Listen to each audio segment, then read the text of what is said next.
Over the years, I've built so many movie-inspired habitats, from Star Wars over Planet of the Apes, Encanto, and also the series of The Mandalorian found its way into my Planet Zoo series. In this Supercut, you are going to see 14 different movie or series-inspired habitats, which all of them are super detailed, mega cool, and you can most of them also download from the workshop. You can also fancy looking all of these individually, but this is a Supercut for you to delve into some nostalgia, into some movies, into some inspiration if you want to. It goes all the way to the tiniest of cardboard games or huge habitats like with the Towers of the Rings. It's gonna be a fun episode of a lot of movie inspired habitats, and I hope you are going to enjoy. So let's get into it, grab some popcorn and have some fun. Hello everyone and welcome to the highly anticipated episode I was already spoiling the whole week, and finally it's here. You have seen it from the title, you've seen it from the thumbnail, and also potentially you've seen it from some of my social media stuff I pushed out the last couple of minutes or hours. And yeah, we are back in Yosemite National Valley Zoo, if you will, or Yosemite Valley Zoo, which is the official name of this series. It is my sandbox series, and if you're new to the channel, this is my ongoing series which I'm doing in Planet Zoo. So the location is set in the Yosemite National Park, and I'm kind of pretending that this is the location where we are building our zoo. Now, in the last episode, we built the basic environment around here. We made some mountains, we made a parking lot, and also the entrance of the zoo. In this second episode, it's a little bit of a different story because I'm building something completely different. So first of all, we will have animals. This is a good thing, I guess, in Planet Zoo. But secondly, we will have a little bit of an infrastructure going on, and this will be the main focus point of the zoo. This will be the main attraction. This is what the zoo is standing for. So I said in the last episode that this is going to be somewhat of a realistic zoo, but not to the very last bit. So it's not going to be the hyper-realism kind of zoo. What it is, though, is a very, very rich and highly themed zoo, as I've said already. And this thing in here is it is kind of the reincarnation of what is this idea. So it is definitely the one thing that you will focus on. I have to say, it is a insanely well working thing in the end, and I'm completely blown away by the fact that this works so well. I mean, the game just showed how much potential is in there. I have a lot of stuff I want to talk about in a different episode, which I think still should be changed. But this episode gave me a lot of faith in the game. This episode really showed what is possible, and I have to say I used again 2.5-ish hours of footage, even though I have about 6 hours of material worth showing. But the thing is, I'm not going to show everything because it's too long and I would need to speed it up too much. Anyways, let's talk a little bit about this habitat. Before we do so, a big congrats to the winner of my logo competition. And the winner is, oh god, I hope I will pronounce the name somewhat correctly, but it is Agnieszka Stawinoga, or Stawinoga, I think it's Stawinoga. It seems to be Polish, if I'm not completely wrong. So again, it's Agnieszka Stawinoga. I hope it was somewhat correct. You won, and honestly, guys, first of all, a big mention of all the guys contributing. There were so many great logos. It was really hard to choose 4 for the final voting, and from the results, you can tell it was a very, very close one between the second place, which was entry number D, which is from Yuslalia, so Tatalia. You were very close. I would love to give you another wonderful sub on my channel, but you have already, so I can't do it. But yeah, guys, thank you for all the mentions and for all the entries, and it was insane. Like, the designs were so good. But the one of Agnieszka, when I first saw it, when it dropped into my mailbox, I want to say it was insane. I was seeing it, I was like, yeah. Like, you haven't seen the first episode. When the people sent me the logo last week, or like in the middle of this week, they haven't seen anything of this valley here. So I kind of gave a brief introduction via mail and set the theme. And it was so interesting to see what they came up with without actually knowing how I'm going to do this. Like, obviously, if you Google Yosemite National Park, you will get some kind of ideas, but it was super awesome to see. So yeah, quite a lot of amazing stuff that I got sent there. And yeah, again, big congrats to the winner. I think it's fully deserved. And yeah, you've seen it already on the thumbnail, so it might not be too like super crazy for you. But Agnieszka, if you are listening to this episode, I hope so, but I'll put this also in the comments. Please send me an email again, claiming, so to say, your win. And you need to tell me what is your Twitch name, because otherwise I can't gift you the subs for 2 months. I will do so eventually, or we do it in the next stream. Depends a little bit how you want to do it. But anyways, a big congrats. And all of the 4 finalists will be featured in the next episode in another area of the park, which I'm going to show you then. While you see in the background that I'm building on something, and we talk about this a whole lot more in this episode. There's plenty of time left, so we talk about this habitat in particular quite in detail, but I wanted to talk about a few other things first. So yeah, big thanks to all of the people participating in here. And now I'm going to go into the comments of my last video, which was from yesterday. So it's a bit of a tricky thing, I have to admit, because there were so many comments. I'm so happy. I hope that you guys are keeping it up. But I wanted to go through some of those comments, but this is something really I want to keep up. And there was one comment in particular. Let me show if I find one. So first of all, there's one comment from a Black Diamond Man, and he was so kind to put it in English and German too. By the way, I wanted to take this opportunity to give the German people following me a little bit of a info here. So I am super happy that you guys are following me, and I can totally understand that you're writing some German comments down there because it's easier for you. But if I may ask you, please comment in English if you can. If not, that's fine. If you're not able to talk English at all, that's fine. But if you think you can translate it to English, please do it, because it's only fair for all the other people to be able to read what you are coming up with. Because some of the ideas of the German people are so nice that I really want to read them out and show them, but probably it's a bit of an issue because other people can't see it and read it. So here's the one from Black Diamond Man. He actually did this. So he said, "Hello Rudi, I have an idea for a story mission. Your leading animal welfare activist Nadine Zimmermann, which is a pretty German name, storms into your office. She holds a huge pile of files. When she noticed that she looked a little bit excited, you ask her what's going on. Happily, she brings you the good news. Not long ago, a tiger was seen near your zoo. Yes, a tiger. It was probably exposed by a local millionaire who had it as a pet, but never cared too well for it. Nadine asked you to get a habitat for the tiger ready. Mission is build a tiger habitat for a tiger of your choice and adopt 2 tigers so they can protect, they can, I don't know this word. They can get babies that you can send them, some of them back into the wilderness to improve the overall wildlife stock. Reward: Nadine will look if she can get another rare animal for your zoo.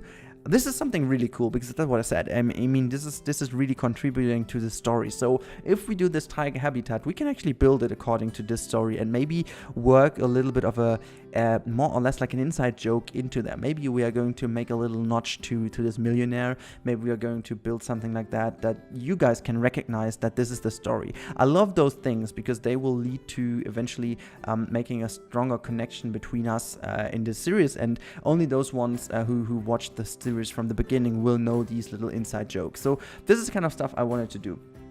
Now another one I wanted to read out is where is that one? Let me just check. Where is this comment? Oh, that's why. Oh god, I hate YouTube. It only shows the ones I haven't answered, and I have answered this one comment. Let me go and search for it. I'm so sorry. I should have been prepared a little bit better, but I want to be Rudi again, and Rudi is not prepared of that. Where is that one comment? I am confused. Where is this? There we go, I found it. Ah, okay, it sorts, oh, well, it was my bad. It sorted in the wrong direction. I was scrolling all the way down because it was one of the first comments, but I was confused. Okay, so, this comment is from Gimme a Hull Yeah podcast. Wow, what a name. So, Mr. Rennkamel, so pleased you have turned your attention from Isla Nopali to beautiful California. The Four Peaks have always been an attraction to tourists, and we hope you can revitalize the area to capitalize on its popularity and bring some income to our local economy. I must say, I was shocked when you expressed your interest in building a zoo instead of a theme park, but I'm sure you will help highlight the wonderful ecosystem over here anyways. I have just come back from an initial inspection of the progress you have been making, and your tribute to our famous Yosemite Valley Hotel. During my inspection, I was a little concerned on how the building will hold up to the rain. Our state gets quite a lot of rain during January to March month, and the roof towards the left could create a waterfall for guests to walk under during their entrance. I'd like to see you use a local plumber for the job. Call Pat's Perfect Plumbing for a quote. The number is 214-1612-2113-29147. I forgot the number already. He has been expecting your call. Kind regards, Hull Yeah. Guys, this is exactly what I was aiming for. That is the one thing I really want to see. This creativity, this kind of passion to bring into the comments. It's so funny. I just love to read those comments. I was actually really sitting in the office and I was spitting my water over my desk, and people around me were asking what's going on. I was like, never mind, you won't understand anyways. But it was a funny situation. So yeah, it's exactly what I want. And actually, in the funny story, there was a good note. So I just looked back at my entrance, and I might just want to have like a little bit of a drainage going on, so where the water is then going down a little bit more safe, because actually in the game we have rain, and the effect actually looks pretty decent. So I tested with rain, and you can actually already tell from how the rain tackles it in Planet Zoo that this would be a pretty much of a difficult situation to have. Anyways, now we are midway through our episode, and now you can see something creating in the background from the footage. So what we've done in the past couple of minutes, in fact, in the last 11-ish minutes, I have created the Planet of the Apes early, like the early movies, like not the old movies, but in terms of the storyline early movies, where the animals near the National Park of California, close to San Francisco, have had their bases, this wooden bases where the people go in, and it is actually it looks quite different, and here's me telling you that this is obviously not a one-by-one rebuild. This is inspired by it. First of all, because I don't want to go into this kind of copyright thing, so I try to stick to something that looks similar and not copies it. So I'm also not using the exact name, I'm not using music or whatever, and yeah, all these kind of things to prevent myself from getting a little bit into trouble regarding copyright things. So this is some kind of San Francisco-ish inspired habitat. Let's put it that way, because you can't have copyright on San Francisco, so that's fine. And I can use somewhat of a Golden Gate inspired bridge-ish thing. So that's the cool thing about here. So it's not one by one, but I guess everyone who has seen the movie will definitely see my references in here. So I was using quite a lot of these iron pieces, but also I figured that some of the East Asia scenery items fit very well in here. First of all, they have a pretty decent metal shading to them, but also they had some nice iron bars and stuff like that in the setting that could be used. My idea about this habitat is, now I know that a lot of people will scream and cry in front of their computers right now because they will find it pretty unrealistic. And to a certain degree it is, because obviously this is kind of a scale of a habitat that would be for like 99.9% of the zoos in the world not doable in a way, but I think this 0.1% of the zoos in our world that could do it, I wanted to create it as realistic as possible. So it is sitting on this island, and I pretend that the apes are not swimming. So I know that they could walk through water, or could swim, but we could also put something kind of a natural barrier in the water anyway, so like kind of a fence system, because the monkeys are clever enough to not go over it anyway. So I think it's fair point to have it that way. Now that said, I also wanted to make this island as big enough to give them really a natural environment where they can hide and roam around. Then the one thing I figured is, and it was just me testing, I know that usually all these apes are not going to go together in one habitat. So I was looking back at the movie, and actually I was looking at that one movie where most of it, I think it's the second Planet of the Apes of the modern ones. I think it's the second one. Is it Revolution? I guess it's Revolutions. Planet of the Apes, whatever. Anyway, or Dawn of the...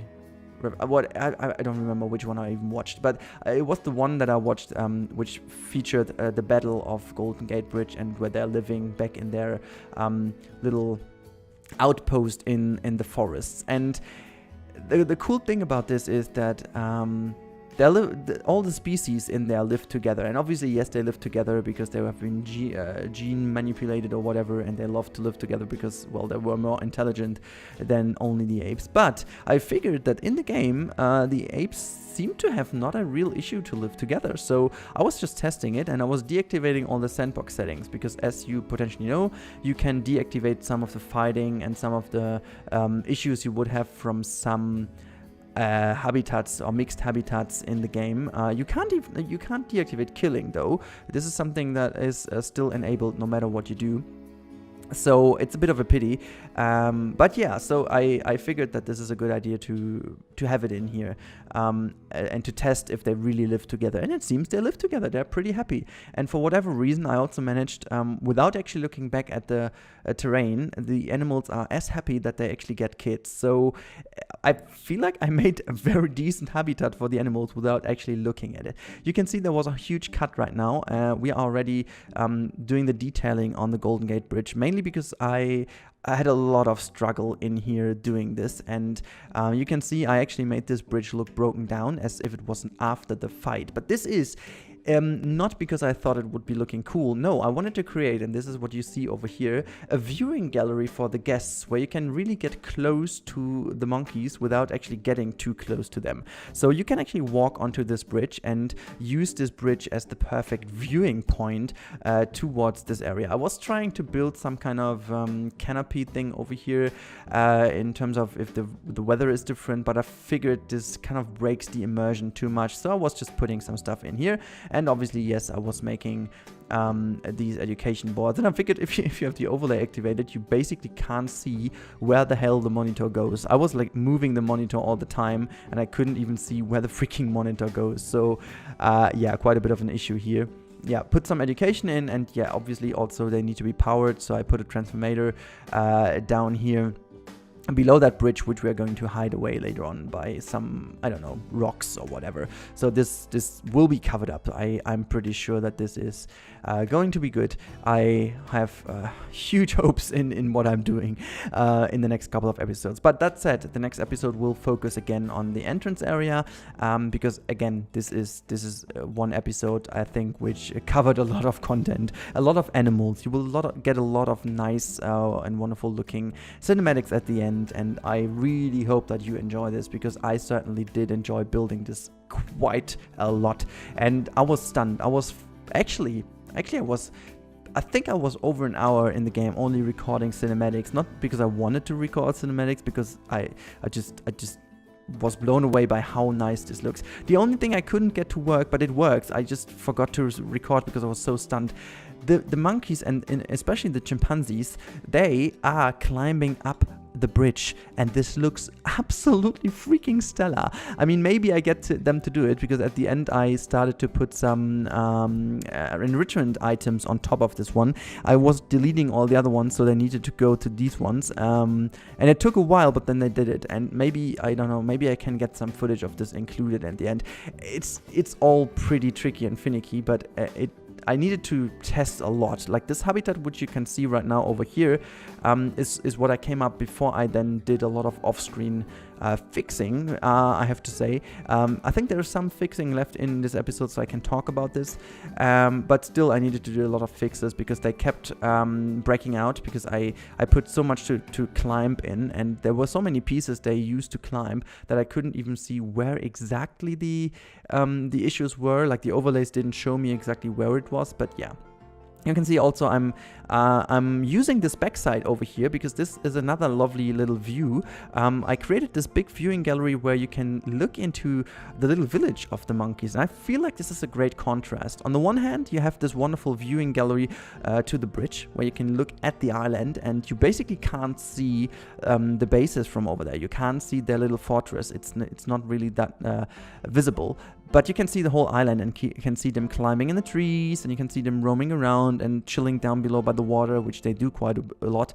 But if you go to the other side of the river, you will then be greeted by this wonderful viewing area with a one-sided glass, actually, which lets you look into their little habitat and their little village. And since I put all the enrichment items and food and stuff into this village, they chill around there quite a bit, and it's actually feeling like this would be their fortress where they go back. And it's so cool. They're just like when the zookeeper comes in and puts the food in, they're just like all storming back into the fortress, getting some food, and then they go out again. It's absolutely magnificent. I don't know. It is just something that I wanted to do to test the abilities of the game. It was never planned to be in a proper episode because maybe it doesn't look nice, maybe it doesn't fit the theme, maybe I do it as a one-off project, but it ended up working so well that I wanted to include this.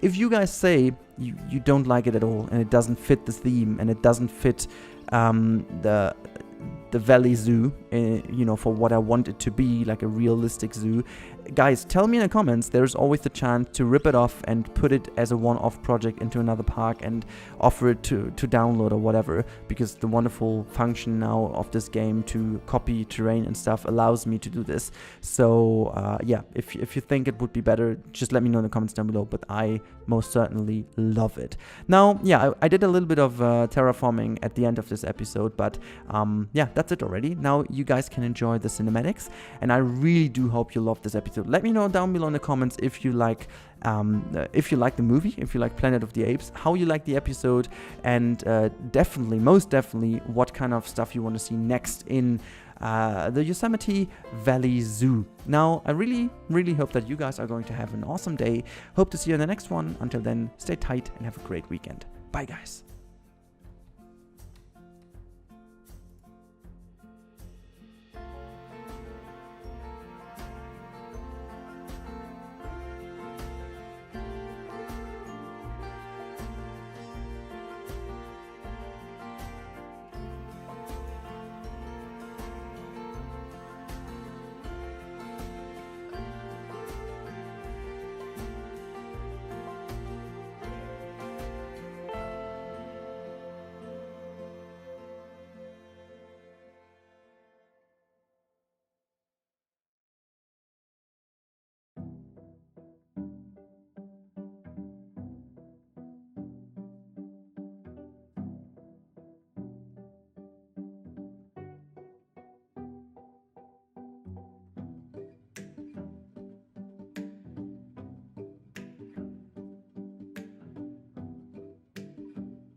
Alrighty guys, thank you for watching this video, I really do appreciate that.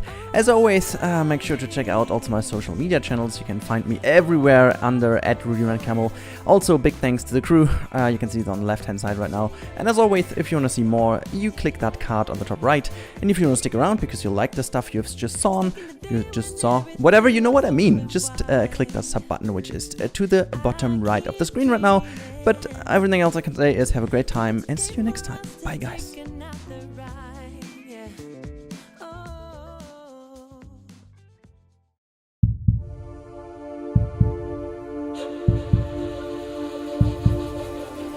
Hello everyone and welcome back to another movie habitat, today with a special guest. Hello Bo. Hello. So, Bo is with us today. For those of you who don't know, Bo is a community manager at Frontier Developments, who is also, making Planet Zoo, for example. And this is this game over here. And today we are in another movie habitat, and I need to say, Bo was actually, I showed you a teaser once we recorded Sky Gardens lately. Yes. And Bo was like, I need to be with you in that recording, and I was like, yeah, sure, we do it. So here we are, and are you excited? I'm so excited. It's one of my all-time favorite movies, so I was like, please invite me for this video. I can't wait to see what you come up with.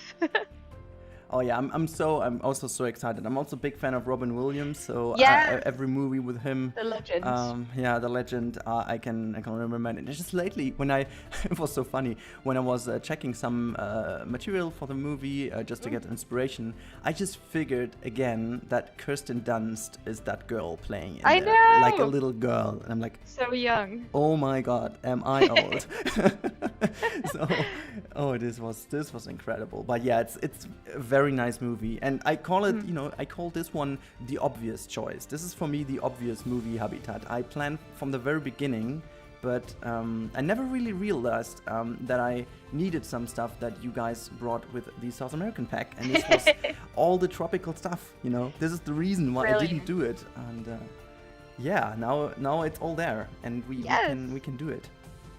Oh, it's so good. I'm really excited. I just had a question. Do you know, or is there a particular reason why the monkeys in the kitchen scene are pink? Pink? They are pink. I didn't Really? know that either. Yeah. And I was like, oh, why are I don't remember them like that. Yeah, no, me neither. I was like, hey, wait a second, because I think they were like capuchin monkeys, but I didn't know they were pink. And I was like, okay, so you don't have a cheat code that makes them pink, right? No, sorry. Oh God, who would want that? I don't need that. But anyways, this is actually the kitchen scene we are working on right now. Oh my God, it looks so good already. Thank you. I believe it's one of the later game elements, right? I tried to reconstruct what was first. I think it's starting with the spiders, and oh yeah. And then from there, I think it was Lion, and then Robin came back from the game, and then there was, I think, was it then the waterfall on the stairs, and then I think the monkey scene in the kitchen. But yeah, just quite a lot of things going on here. Oh my gosh, so good. Yeah, I built a custom sink. Yeah, I can and tell. let me tell you, the capuchin monkeys later can go in there. This is props to your devs. I don't know how and why, but the traversable area works over here, so they can go into the sink. I even have some screenshots from one sitting in there, so yeah. Oh, brilliant. That makes me so happy. But later on, we are actually going to have a little tour of this build. So it's not only a time lapse, for those of you who are always excited for the real-time part, it is at the end. Yay! So around 25 minutes into the video, we will jump into the game. No skipping. And have a look. No skipping, right? No skipping. Stay with us. You have to listen to our whole conversation. Exactly, because we will hide something very important in here. Like with the TV shows, I recently just figured that all the TV shows kind of do this again. I remember that they were the ones starting, but whenever you watch a TV show, they're like always teasing, like, you won't believe what's happening then and then. And I'm on like, okay, yeah, you're going to show that the second last 2 minutes. I know, I'm going to skip back to your series once it's the last 2 minutes. I don't know. It's so weird. Everyone is just taking that over. It's marketing, I don't know. Oh, yeah, no, guys, but stay with us. Yeah, we need a fridge, fridge, and there's some stuff in, and there's food in, and I know that you like food. I mean, who doesn't? I do like food. Yeah, everyone likes food, right? Remember last time? My whole zoo was out of smoothies because you took I them know. out. I mean, I was all over those smoothies. More, please. that's right. Yeah, I ordered more. Okay, They, good, they good. arrived. You gotta go into this kitchen with all the monkeys and grab Brilliant. them. I see a blender Yeah. there, so I can make my own smoothies in this kitchen. It's very Exactly. good. You've There we got go. some glass there. Yeah, and also some stuff to prepare it. I imagine that could be like a melon, a honey melon Oh, or yeah. something like Yeah, that. yeah, yeah. You know, you can also prepare that if you want some fruity Sounds stuff. good. Sounds good. Oh my god. Yeah, I'm okay. So you know me, and you know that I don't really watch too much about the piece count. And, Yep. Yeah, so we are starting here to get some roof tiling done. I ended up here using a bit of a lighter version with the carpets, but let me tell you, later on in this video, you will see another flaw that is, potentially not the nicest in terms of piece count, but it just looks too good. But I figured that this carpet over here has a very nice texture, and it looks pretty much like the kitchen floor in the movie. So I was using this one. Oh, yes. And now you can see it really comes together. I think the floor really sells it, right? That is so cool. Yeah, I mean, I was actually having so much fun building this because the whole movie in my mind, it brought back so many memories, and it's just like really awesome. And oh, by the way, I forgot to mention, the first part of this entire build, like the whole house, is actually scrapped from the time lapse. First of all, because it's too long, and second of all, I had so many little breaks in there because I was checking the images as inspiration that it was barely even watchable. So guys, if you're confused while we're already in the building, it's been built already at this point in time, and you will see it later on in the real-time part. And I think I will also build some other stuff later on, so you will see that. But we are starting with the kitchen now and do some detailing. It was just too much creativity. We couldn't handle it. Yeah, exactly. My computer, I couldn't handle that, so we needed to find a solution here. And now we talking chandeliers, you know, getting custom ones in over there. I like this kitchen, to be honest. It's like this. I know. It's this mid-90s American real estate beauty. I don't know how to call it. You know what I mean? It's like this modernized old building. I don't know how to even call it. I love it. The architecture is so good. But it's like in 90% of all the American movies of the 90s, you will see these houses. I guess they only had like 3 houses in which they filmed. Oh, you mean like the big colonial houses with all the pillars and the Greek inspirations? Yeah, it's so amazing. Honestly, like I'm literally sitting back right now. I've got a cup of tea and I'm like just watching this unfold. And like you said, it's bringing back so many memories of these scenes. It's really cool. Yeah, isn't it right? I just love it. I love it. It's so good. Look at this. I was like, earlier you were making a door handle, and I was like, why don't you just use like a spherical item? And you were like, no, I'm doing these like 20 little, tiny little half spheres. When have I ever used these as it's meant to be? I'm talking to the wrong person, I realize. So cool. I don't know. It almost became like a challenge, you know. It almost became like an inner drive to not use pieces the way they're meant to be used. Of course. But honestly, though, a little bit changed from Planko over to Planet Zoo. A little bit changed because you guys learned a lot out of our way of playing it, and you provided so many great pieces that you just cannot use in a different way. Well, you can, but you don't need to because they are too good to use in a different way, and just can use it the way it's meant to be. So absolutely. Like our huge props to our art team, our artists. They absolutely love watching like the Reddit. They love watching YouTube videos and streams, and they're always bringing things to our attention as well. Like, oh, have you guys seen this video? Have you seen Rudi like breaking everything again? And then I think all of that experience, because a lot of the people that worked on Planet Coaster, they moved with us to Planet Zoo, right? So a lot of that art experience really came from all of that stuff that they had seen you guys do, over like literally 3.5 years of Planet Coaster. So they definitely learned a lot, and they were like, how can we please the creative builders in the best way possible, give you guys a challenge, but also make the pieces really versatile and useful, and so that we can add more and all of that kind of stuff. So it was definitely a huge testament to you guys for your creativity, and a huge props to the team for being so interested in that and recognizing that the creative aspect of these games is huge, and we really want to cater to that. So yeah. Yeah, that's awesome. It's really good to know because, again, as I already mentioned a few times, that the base game already offers so many great pieces. I think it's no comparison to Planet Coaster. Very back then, different. So, but it's like the learning curve you're just having. Absolutely. But, that's the way it is. Oh my gosh. Yeah. And now we are actually jumping into the next scene, and I'm not going to tell you what it is. I'm just waiting to see if you tell me what scene it is. So while there, we can just go on and praising the devs because they really deserve it, and also just mentioning that a lot of these pieces, as I said, this is the actual reason why I needed to wait until the South American for sure. part, I mean, even though I didn't know it would come. Did you want me to say it, or is your community going to say it? Oh, okay. No, I mean, this is the flooding, right? This is the hallway flooding. Yeah, exactly. I love this scene. It's so good. I also just can't believe, because you're obviously kind of breaking it down into different scenes, but I just really I just realized, but I can't believe that this is all in the same house. Like, so much is happening in that house. Like, yes. Okay. Yeah. It's so cool. Yeah. And it's almost like there we go. This is, by the way, the tiling I meant incredible. earlier. So yeah.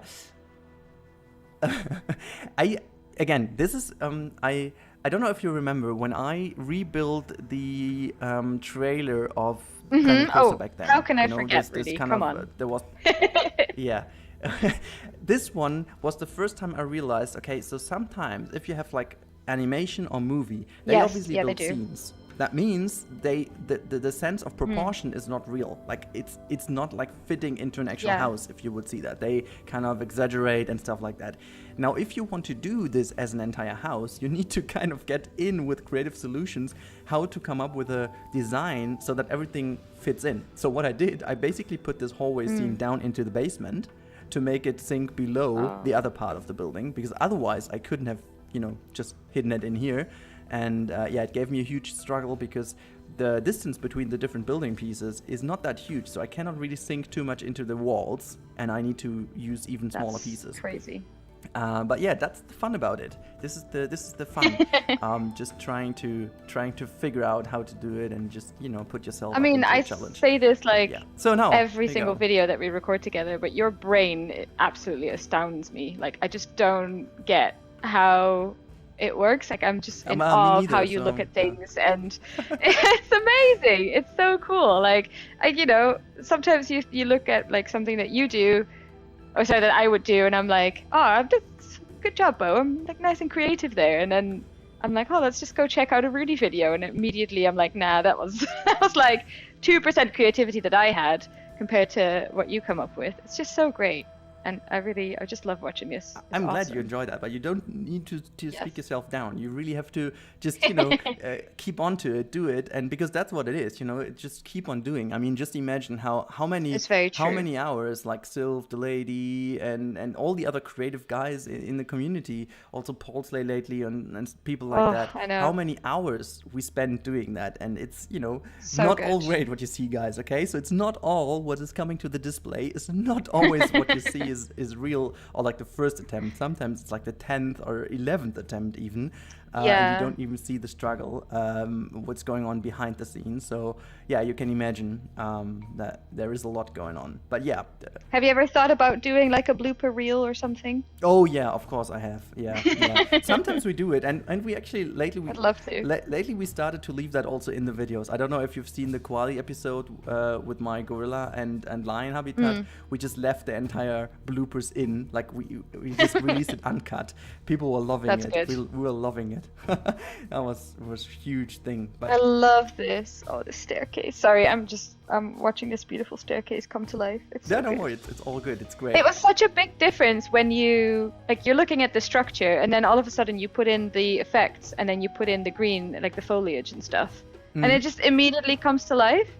Yeah, that's it. Really, I think this is actually cool about these builds. When you have something in mind, I always try to just kind of box it first to get a feeling of the overall size and dimensions, and then later on I'm just starting to put it together, and I think really then you can see if it works or not. And in this case it really worked out well, and it's also definitely trying to make sure that you don't use too many pieces at the beginning, because in this particular hallway I could have gone in and make like the craziest detailing already, which would have been kind of unnecessary, because there is so much foliage covering it. You don't really need that, And yeah, I'm just like more and more I'm trying to think about this as like creating a movie scene. This is exactly the same. You have a certain viewing angle. This has to be detailed, and everything in the peripheral area, it doesn't have to be that detailed. It just has to add to the scene, and that's how I'm trying to approach that.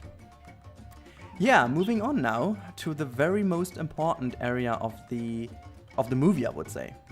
We are just getting to that area where the kids find the game. I know. Spoilers ahead, I built the game out of over 200 small pieces or something like that. Oh my god. Yeah. Okay. It's in the time lapse, so prepare for that. I'm so excited. See, we told you to stick around and watch the whole thing. Exactly. Yeah. This is. I need to train my community even more to stay with us. Sometimes I hide some stuff in the description, so it's also very important, guys. If you check out the description every now and then, there is some stuff hidden. I even gave away already some game keys in the description. That's nice. Just by the first 3 people that name this word in the description, they get the game. And it's so funny because you can really tell that not that many people read the description. So, for sure. It's really fun. Yeah. That's cool. Love it. Yeah. Even with your competitions, you're being super creative. Oh yeah, competitions are. I don't know. Lately, I didn't have that much time to compete in some of the frontier ones, but there were some really cool ones lately. I saw the temple one, or like the ancient temple one. Oh man, that was so great. Entries in there. I love this. Yeah, I know. Like, Shante likes to, challenge everyone in the community, and she's like, what can I come up with this month to, really put our community's skills to the test? And we always try and make them, easy to enter, so that you don't have to be a Rudi. You can be a Bo, you can just you can come in with like low building skills and just have fun with it. And we always love posting the top 10 or the top 15 or whatever, because there's so much creativity from the players, and so many different. That's what I really like. It's the different interpretations of a competition, because sometimes we think it's like a very straightforward brief, or like even when you're writing a competition, you're like, oh, I bet people are going to go this way, and then there's always a couple of people who just interpret it completely the opposite way and come out of the gate with like so many like creative entries. And just love that. I mean, between us two, has a brief anyways ever been precise? I think in my entire life I've never seen a brief that kind of fulfilled everything. No. And I think this is actually very important, because that always leaves room for interpretation. Absolutely. And I love this. Sometimes I really love these very vague briefings, because they kind of open up for so much different stuff. So yeah, I love it. Definitely. Brief. I think if you look for the description of briefing, you will find kind of, I don't know, the most undistinct form of giving a task. Yeah. No, for sure. You're absolutely right. I know what's going in this exhibit, and I'm not excited. You're not? You don't like? Oh, creepy crawlies. I don't know. Yeah, spiders. Of course, we need spiders in here. So yeah, that's the only way I couldn't make it. But yeah, no, we're approaching the game, guys. This is the reason why you're here. Oh my This God. is where the game comes in, and it's almost in scale. Like, it's not entirely in scale, not gonna lie, but it's almost in scale. Don't even try to downplay this, because like, who other than Rudi can make Jumanji in a video game? Like, this is so cool. I'm so excited. Oh my gosh.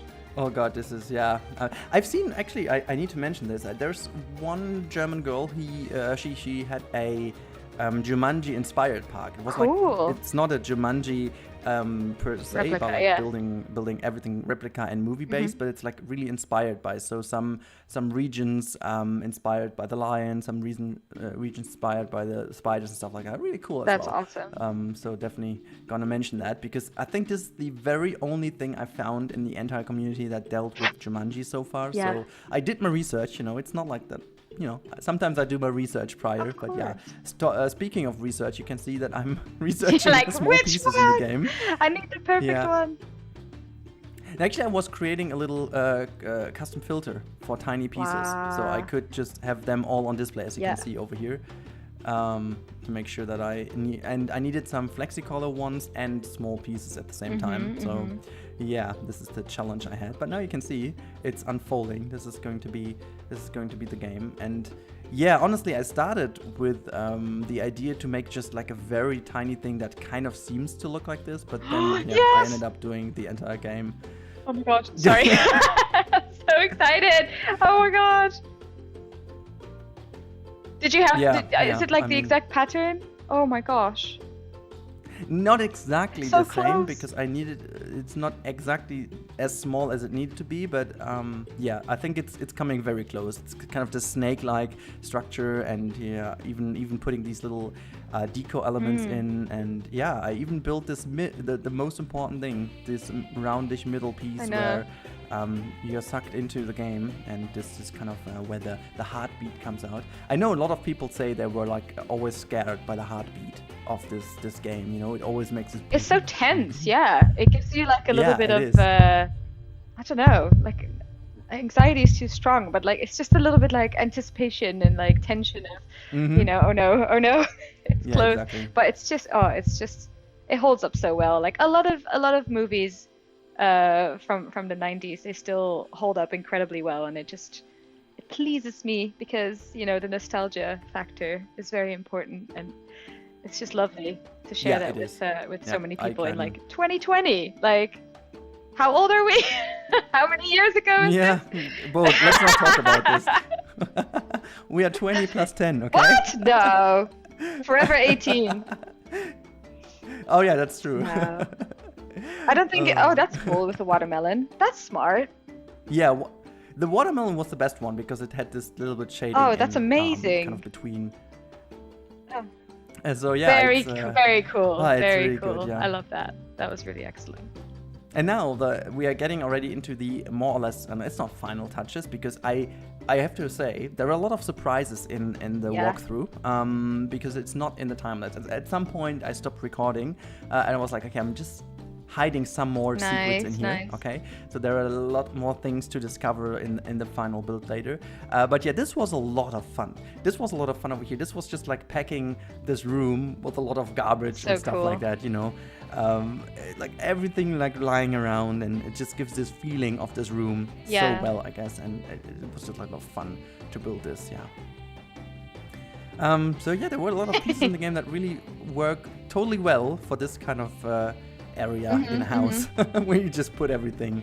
This is really, it was a lot of fun to do, but I don't know how many pieces. Oh god, this is yeah, I'm looking forward to creating the blueprint for you guys out there, even though I have to say this is going to be a park file or a zoo file, because there are multiple habitats involved, so it's not a blueprint or a habitat blueprint. Oh my gosh. Yeah, I'm loving it so far? Is it to your liking? This is the best. Like, I mean, we had a bank holiday on Monday, so to me this feels like a Monday today, even though it's Tuesday, and I'm having like the best Monday/Tuesday morning ever, because I'm just like reliving all these amazing childhood memories that I have of this movie. It's great. Just want to watch it again now. Yeah, that's awesome. This is awesome. Yeah, it's really good. I know what you're watching this night. Again, just Jumanji all over again. Why not? Yeah. So good. I did watch the movie again to get some inspiration. So yeah, this was really good, like really enjoyable again. I mean, sure, CGI and stuff didn't age completely well, but you know, you can actually overlook it because the movie is so good. The movie is so good that you just don't have a problem with it. I so legit really cool. have never seen a Robin Williams movie that I didn't like. I think I've seen most of them, and they're all amazing. I cannot think of one. I really cannot think of one though. I also love Flubber, Flubber. Patch Adams, like Mrs. Doubtfire. They're all so Oh, good. yes. Like, oh, such a legend. Yeah. Absolute legend. Yeah. Incredible, yeah. I can only relate. Yeah, I'm Look just at this thinking about house! it right Oh my now. god, No, sorry. Oh yeah, right. You haven't seen the entire Oh, house, right? Oh gosh. yeah, that's true. So good. Yeah, this is the house, the wonderful house, and yeah, I'm just covering up some of the spare Yes, spaces for over sure. here. And there you go. You're just like having a little bit of stuff. But yeah, so the last little things we're doing for the last minute of the time lapse is basically the street, because I wanted to set a little bit of a context to the scene. And not just the house, so a little bit, just, you know, and don't worry, it's not too crazy. I just made a street and kind of a little bit of an item here and there, just to make sure that it kind of fits, and you get the feeling of the movie. Because I really do remember that opening scene when they move to this house, because when they buy the house, it's already kind of broken down a little bit, and then they just kind of refurbish it, and the first peek of the broken down colonial house is so cool. I just love it. It's really giving me so many vibes. I don't know. I love the inspiration of all these movies. You should I could sorry, literally I was just gonna wonder if your viewers can come up with like an even bigger challenge. Oh, sure Just they be can. like challenge Rudi should be a thing, you know? Oh god, like, challenge Rudi. Oh my there's lord. just- Now you started there's this. Just no limit to your creativity. What can I say? Yeah, well, give them a topic and they should challenge me. Why not? I'm up to this. I'm always up to this. So This is so cool. Oh my gosh. but yeah, there we go. This was the time lapse. Amazing. And now we jump over to the real-time part. So here we are in the real-time part, and we're looking in the wrong direction. So let's turn around to see the entire building. There we go. You definitely did that on purpose, you know. You wanted that big reveal. yeah. This is the building, how it looks, and look at that. I mean, just look at it. And there you go. There's one of the elephants in the garden. You know. There's also there's also a rhino over here. I would have loved them to be just running across here now, but you know, these are living animals, as we learned in the game. Yeah. So they don't really do what we want them to do, you know. And now let's go to my biggest proud. Look at that. Oh yes, Rudi. Oh my god. This is a custom sign. I'm just gonna upload this one as well as a single piece, so people can use it. But now let's just quickly move in, and I'm gonna show you what's happening. So this is one of the things you haven't seen, the flooding going on here. On the left-hand side, we have the monkeys in the kitchen. Look at that. This is so cool.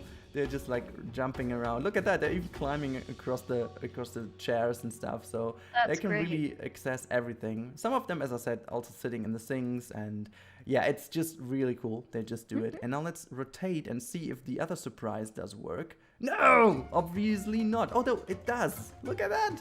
Yay! There is a lion in our living room. Lion baby. The lion is just chilling in here.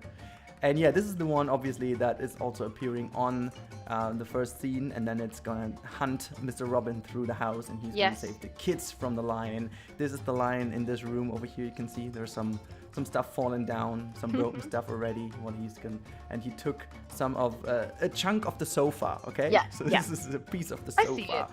I see it. There you go. Okay. That's very good. There you go. Look at that. It's looking so majestic. Are you coming to us now, or what are you doing? Or are you just going? Oh, no. No, definitely look away. Like always.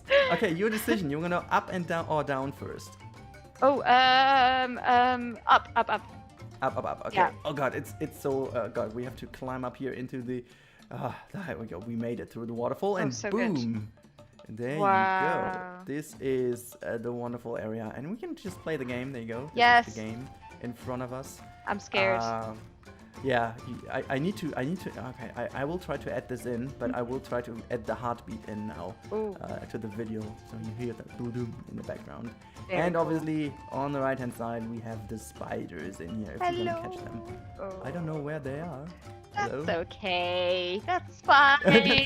That's fine. We don't need to see them. I believe you. Okay. Oh, there is one sitting right next to us. Hello. Oh, yeah, great. Oh, so nice. Yes. I don't believe you. I just don't believe you. What? Okay.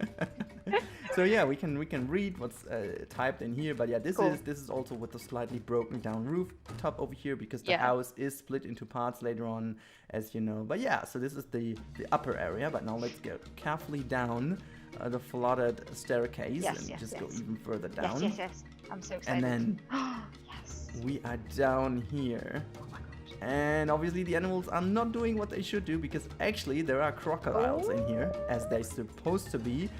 And most of the times, actually, they're chilling down here in the front. It's looking really cool. It's looking exactly like in the movie, where they're running down here and then they just like a crocodile in front of them. That's amazing.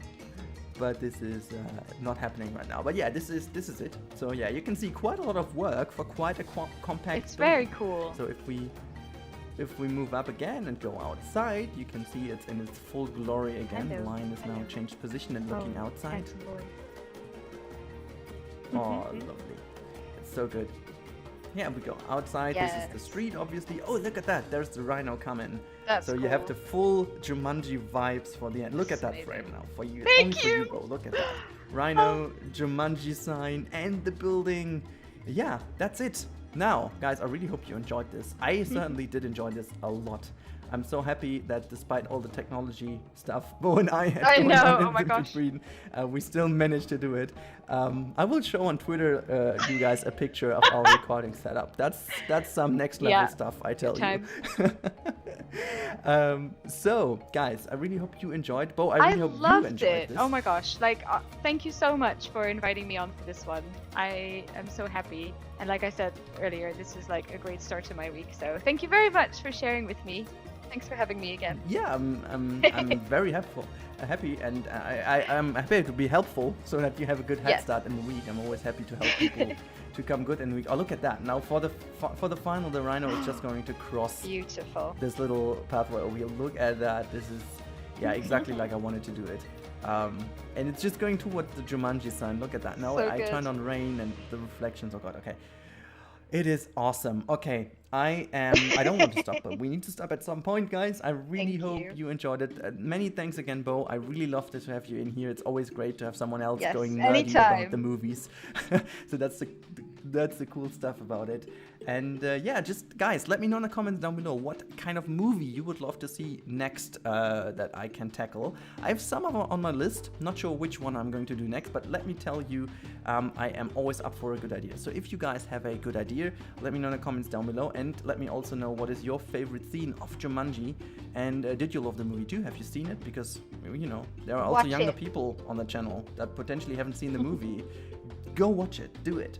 Yeah, and now obviously look at that. The elephant is doing the favor as well, also crossing the path. Oh my god, I'm happy. It's done now. Guys, have a good time. Thank you, Bo. Goodbye, everyone. Goodbye. Yay!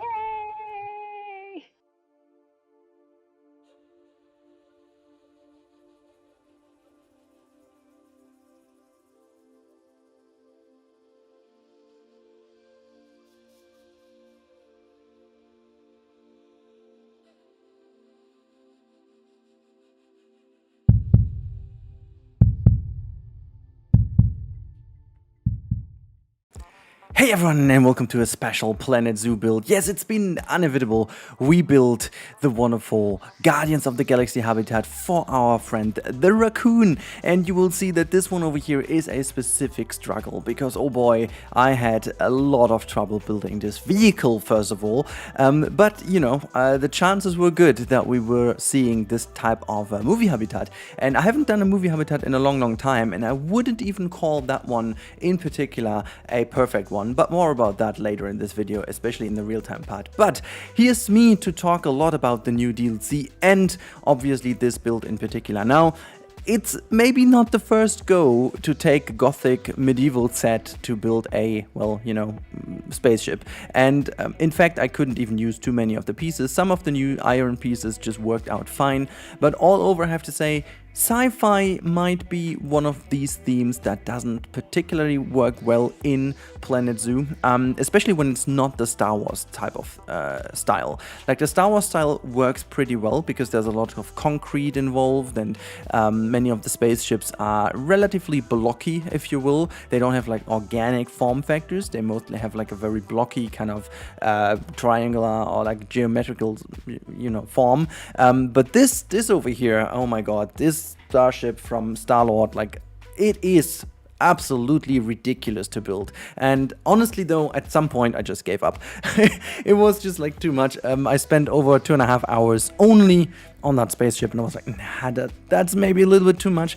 And so at the end of the day, I decided to go for really a movie scene, and this is what you're going to see at the end of the video. But now there are a couple of things I want to talk about. Also, sorry for my voice, it's a little bit stressed these days.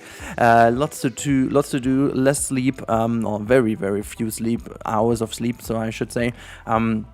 So hence, this is a little bit of a problematic situation with my voice, but it should be fine. Now, you can see I'm testing a couple of things. I'm making like a base form factor over here, which turned out to be most of the shape that I'm going to use throughout the build. I thought it's just going to be one of the early development stages, but at the end it turned out that this is the only valuable thing to use. Now, I tried a lot of things that I haven't even included into the video because it was just too much struggle and just too much pain to see that.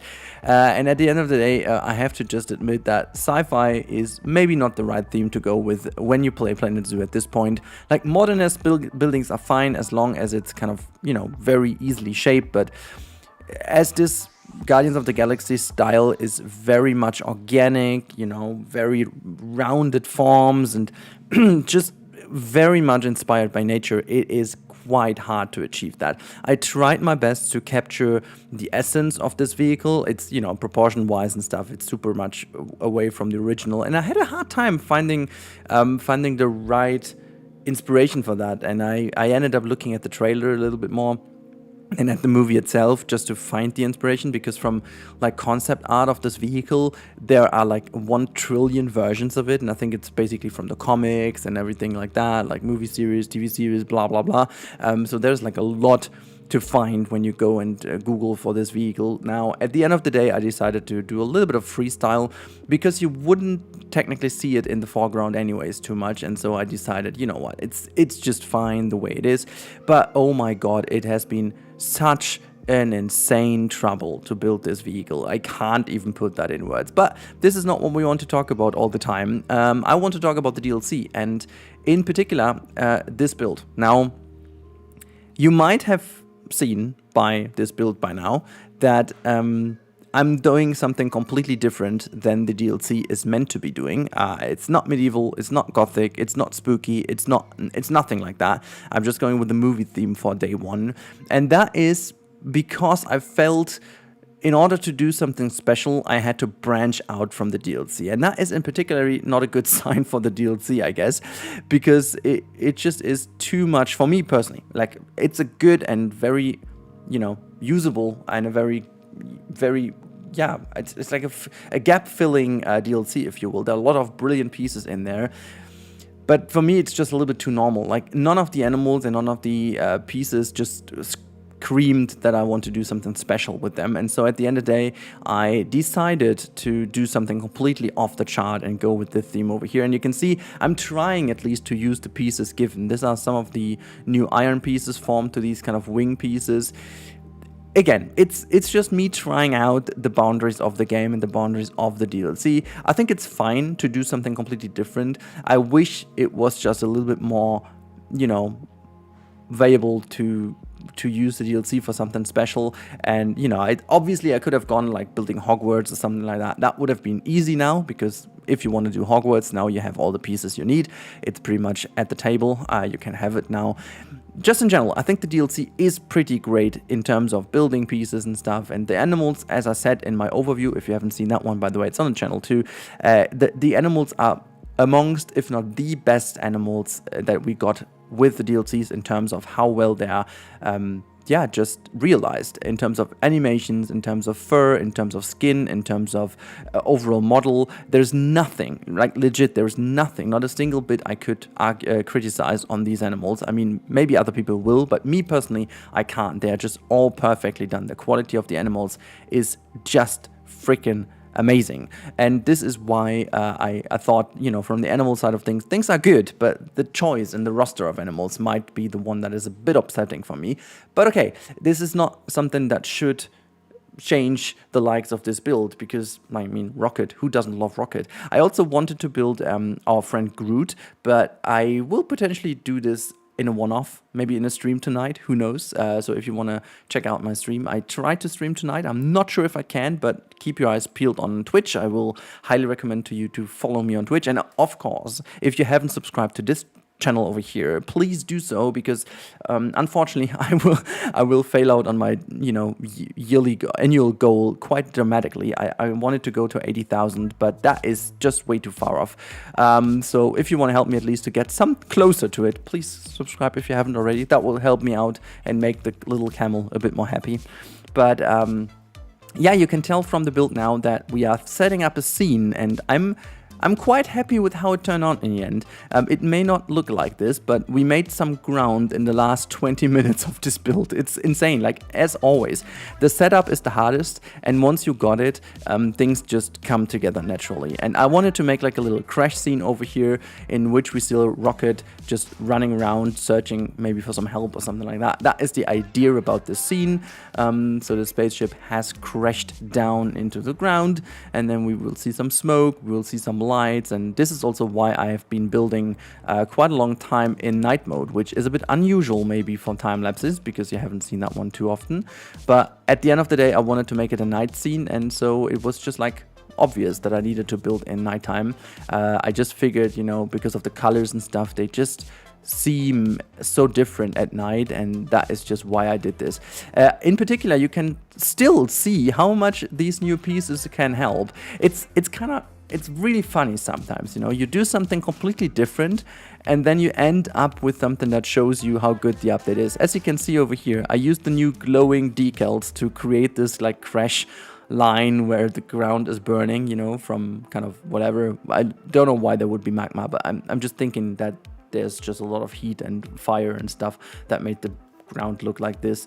But yeah, as always, it's just me testing the boundaries of the set, how many new pieces we have that we can really utilize. And at the end of the day, I figured there's a lot of great stuff in here. That's always the same. I have to do certain things like that to make my mind go, okay, yeah, well, that works.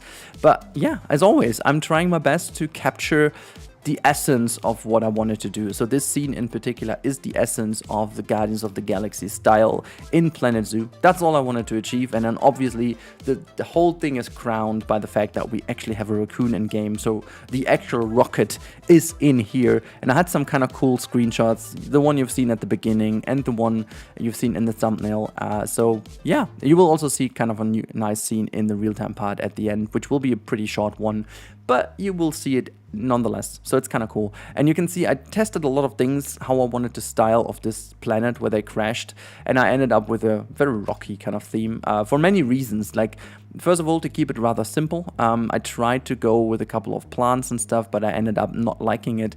It just felt weird with these plants, and to make that really look good, you have to spend hours and hours creating your own style to make it believable. So that's one of these things that people always tend to forget about. You can't just build sci-fi without thinking about what this place would be, like how, for example, the atmosphere would influence it, and how, for example, the fauna and so on would be. So if you start off very rocky, it's pretty unlikely to have something very jungle-ish around the corner. And so I ended up going with these kind of low-growing things, like these mushroom kind of things, because I felt like this is more realistic than just doing some crazy plants and then again not having the time. So for example, with the plants, I needed to make them really glowing and spark and just make sure that this all looks great.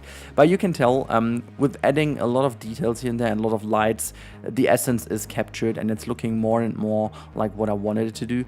These neon lights over here just made the show really pop on it, not neon. I think these are like street lights or whatever, but that one was really what I wanted to do. That was really looking good. Put some little enrichment items here and there, and that's about it. So I think it's time to jump over into the real-time part and greet you guys with the awesomeness of this build. Right, there we go. This is the final build. As you can see, this is the scene, and I'm just gonna hit play real quick so that rocket is finally moving, and you can see this is the build. I'm just quite happy with the scene. Like, this is the movie scene, you know? We're just in a movie scene, and I'm just gonna zoom out, so zip.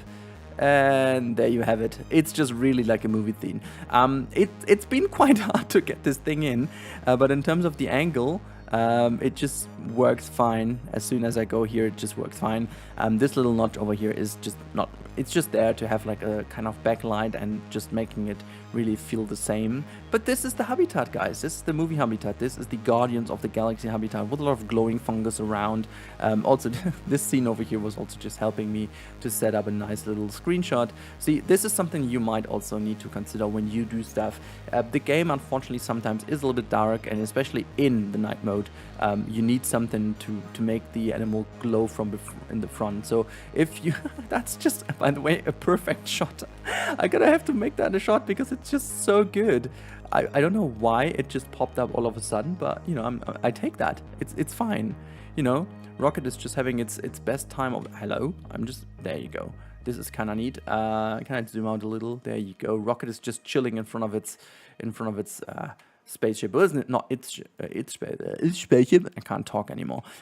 It's a spaceship. Oh my god. Let's not move too much with the mouse.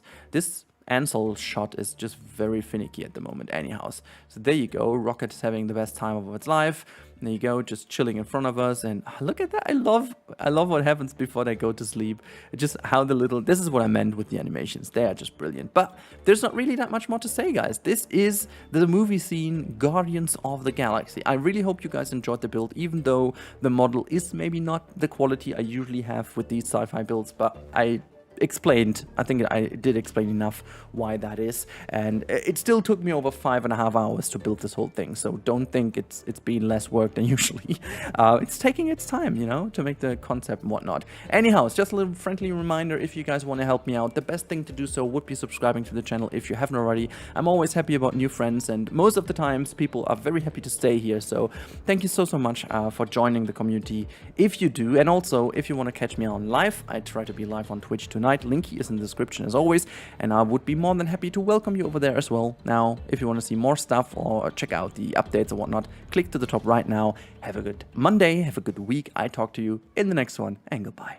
Today we are going to build Fortress Inquisitorius from the wonderful new series Obi-Wan. Actually, this hasn't been present in the first 2 episodes, but this has been present in the trailer, so we're going to build this today. So let's jump into it and have a talk. Yeah, there you go. We are going to talk about this today, this build, which looks pretty cool, I guess, in the end result. But oh man, I can tell you that was a hell of a work I wasn't expecting. I also did alter the design a little bit, at least from what we can tell from the game, actually, where this fortress has been installed the first time. But I think the series also did a bit of a design change on this building. Now, a couple of things I need to mention. I built this from... I completely built this from the one shot that we have in the trailer, where there's one ship, actually the thumbnail, and that what you've seen at the beginning, is approaching this fortress. Now, a couple of things I have to mention right away. Of course, it is nowhere near in scale. I just couldn't, because it, like, you know, Star Wars scale is always ridiculous, and if you would do something in scale, it's just like, it would be totally out of place, because you just can't do that on the map or whatever, and with the pieces available, that's just kind of ridiculous anyways. But the build itself is pretty straightforward, exactly what you can see in the trailer, and I tried my best to rebuild it in a nice way, so it kind of translates the vibe into it.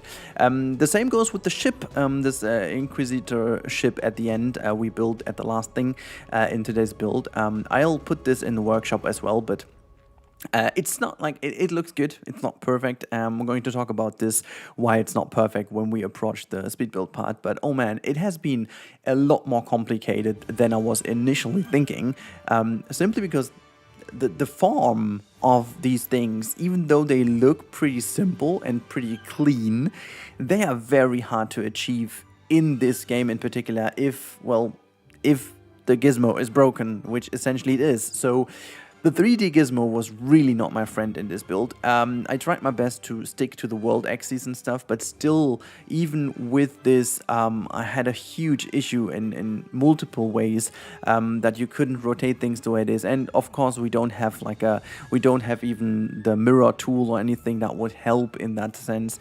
So a couple of things that really annoyed me during the build, but in other news, I think this build really was a good challenge to do something completely different.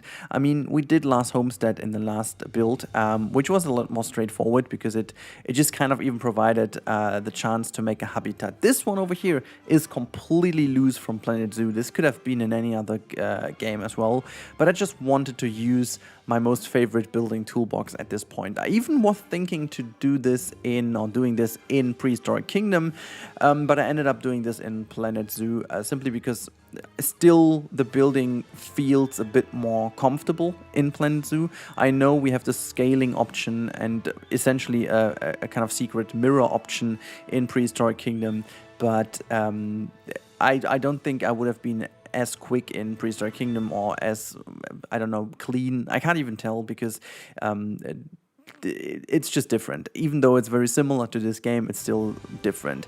So a couple of things that we talked about now, and I just wanted to mention that even though I tried to mimic as much as possible from the build, I'm using a couple of other blueprints I had already available just to, you know, get a bit of detail in, and just mimicking this one shot. I really think that this is in favor of this entire build because there's essentially nothing more you could do other than building this with this build, if you're not going to make this like a whole series or something, which I simply don't want to, and honestly I don't have the time to. So I think I'm just very, very pleased with the end result. I'm not gonna lie, it looks really, really impressive in-game, and it also looks really cool on the screenshot, and well, that's what I made it for, brutally honest here. So well, I guess that's nice. But the ship we are going to build in a second, there you go, looks really cool in the end. But oh my goodness me, this was one of the most complicated builds in this game. And I have no idea why, to be honest. Like, it doesn't look necessarily complicated, but the fact that you have so many different angles that are not connected to any grid is just making my life super complicated, and there is just like no easy way in kind of solving the issue, because you don't have like a fully fledged 3D option in here. You just have, well, justice. Well, that's just doesn't do the game justice, but you only have the gizmo available as it is in the game. But there are so many things from like a real 3D program you would need, like a proper mirror tool, or like a proper kind of alignment tool or something like that, that would really make your life a lot more simple when it comes to these very intricate builds. And well, I guess looking at what the game should be is not really that much needed, because, well, I'm just a stupid person building a Star Wars build in here, which is not mandatory for Planet Zoo anyway. So yeah, I'm still quite happy with the outcome. Like this starship looks really cool, even though I gotta say again, I messed up the proportions a little bit, but that is due to the fact that I built all of this previously, or like prior to watching the series. So I was a bit shocked when I saw the lander coming down at Tatooine, seeing how big it actually is. I took the X-wing as reference here, which was not the smartest idea I had. I should have taken the Razor Crest instead. That would have been the better judgment for the size, but at the end of the day, it doesn't really change much about the looks, and also in comparison to the big building, I think the size is a lot better, because if I would have done that bigger in relation to the tower, which is a lot smaller than what it should be, I think it would be even more out of place. So I think it's just fair to scale it down a tiny bit, even though not intentionally, I gotta say. Anyhow, let me just quickly talk about a couple of other things, simply because these days have been rather interesting. I made the Star Wars build basically in one go when I had some time. So I built both of them in one go to make sure that you guys have something for the series release. And yeah, I'm a bit confused that the first video basically has been ignored by everyone. Last Homestead is something I really loved. Let's see how this video is going to be received by the people. It seems like Obi-Wan hasn't received that much of a hype, or at least not the hype is not really dribbling over to other things than the actual series and the actual reaction videos and stuff. And sometimes I really think I should just make reaction videos on YouTube. That's the most easy way to make content, I guess. But I'm just not like kind of the type of person who would do that. So basically, just don't get me wrong. I think, you know, people who do these reaction videos, some of them I even love watching. I don't know, it's a weird obsession to watch these, but I just couldn't do that myself. So props to those who can. I can't, but I think, you know, at the end of the day, it is rather simple content. So yeah, in that kind of sense, it would be nice, but on the other hand, I just need that. It was really good feeling to sit down again and build something with that level of detail and just completely different from all the other builds. But yeah, I just have to say that this was a good moment to get some energy back, to let the creative muscles play a bit more. I really felt missing that. I haven't done YouTube videos in about 2 weeks properly. I recorded one franchise mode in between, and the rest was basically pre-recorded. So the last 2 weeks I have basically ignored everything regarding YouTube, just because my job was very stressy, and you know, baby girl is doing some, well, I would say some naps, but she's not doing that many naps, so definitely not enough naps, but it's becoming better already. So I'm really hoping that now, as she can finally walk, things are becoming a lot better. But yeah, guess this is all I can tell about this build in particular. I really hope you guys enjoyed these two specials, and if you guys have a series or something where you think we could do something for, let me know in the comments down below. I'm always happy to see these. And also, for those of you who are writing exams at the moment, I heard a lot of people telling me that they haven't been watching because of the exams. Hopefully you guys have a good time. Hopefully your exams went well, or they will go well in the coming days. So, you know, pretty promise, camel hands and fingers and, you know, everything crossed for you. You know, that is definitely needed for some of you. And I really hope that you guys are having a good time with these and have successful exams at the end of the day. I just keep forgetting that because I'm so far away from my exams that I start forgetting about this. But it's normal. Like May, June is typically the time where people have their final exams. So yeah, fingers crossed for all of you. May the force be with you in these exams.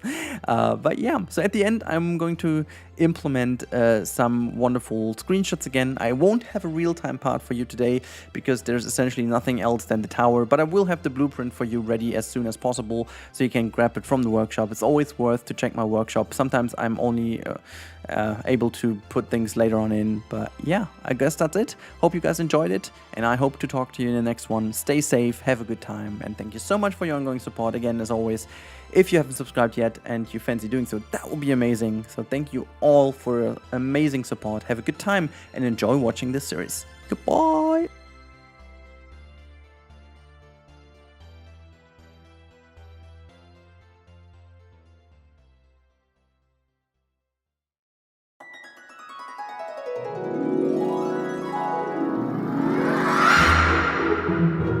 Hello everyone, and welcome to another speed build, and finally back to a movie habitat. It's been a long time, and today we are building Casa Margal from the movie Encanto, and I hope that you guys are excited for it, despite the fact that this has been done a couple of times already in Planet Zoo. Now, I have been building on this thing for a couple of weeks, even months, I gotta say, but there were several reasons to why I didn't realize it quite yet, and it is also, there's also not everything done quite yet, but this is something we're going to talk about in this entire video. Today we are going to build the main structure, and we're going to focus on some details, and details is a very good hint over here. I wanted to make this thing super detailed. I have seen some versions on the workshop that I downloaded to check out what other people did, and there were some cool versions from the key art of the movie without even the actual movie. I saw also they've been released before the movie release, so obviously they couldn't know about the final version in the movie, and they have been turned into a shop, which I liked a lot, but obviously it's been quite different from what the final movie version of Casa Madrigal is. Also, I'm turning that obviously into a habitat for animals, and this is going to be like a mixed South American habitat because I thought that makes sense, since this is most likely being played in Colombia, so that makes sense as well. Like, South America is the setting for this movie, and I'm really excited to bring this to you guys. I really spent a lot of hours researching, watching the movie again to take some screenshots. In fact, actual screenshots. I made photos with my phone of my screen because you can't take, obviously, screenshots from Disney Plus. And so I was even doing that to get the right dimensions and everything. And honestly, potentially that is the most difficult movie habitat build I've ever done. Even the Jumanji one was certainly easier because the house is somewhat easier to build. It's somewhat a lot more straightforward. This house is very confusing. I needed to take a lot of different pictures from different angles, and since it's an animation movie, they have a lot more freedom in faking areas. You know, they build rooms and stuff, and they don't have to fit into the actual build because, well, it's just a room, you know, and then they just mix things together. So it's kind of fake, and in here you have to do it in a way that it works. And so you will see me moving a lot of things during the build.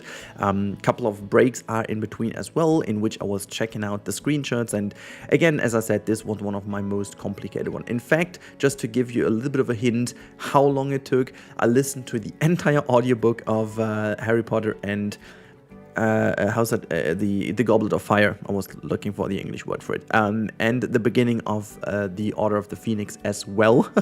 So yeah, I would say one and I don't know, 10% of another entire Harry Potter audiobook, which is I think 12 or 13 hours or something per book. And then yeah, I don't know. It's been quite a struggle to bring this all into one build. It is super detailed.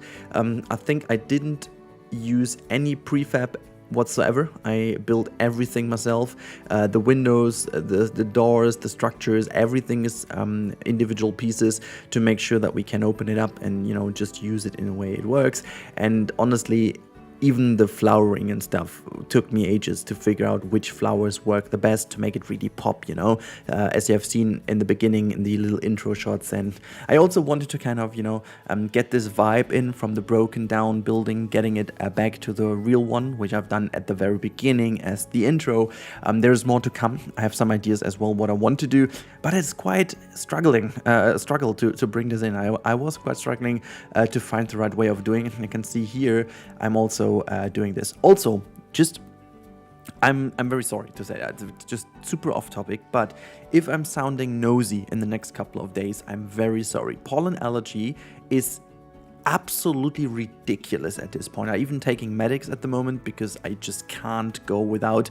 I always try to avoid the medics during the pollen because I think it's getting better year by year, but the less medics I use, I feel like for the next year it's going to be better, and hence I'm trying to not use medics. But this year it's so crazy strong that I need to take them, but the nosiness will not go out of my voice because it's just ridiculous. I am drinking a lot. I'm preparing for each and individual recording, but it's super hard to keep talking without, you know, I don't know, talking weird, without muffling and stuff. You know, it's real. I really wish people don't have pollen allergy. It's one of the worst things when it comes to annoying chronic things to have.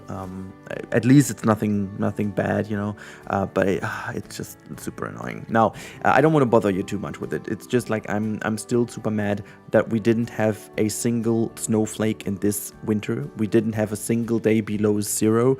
We didn't have a single day of at least winter feel. We've had November for 6 months. It almost feels like it's 4 months, but whatever.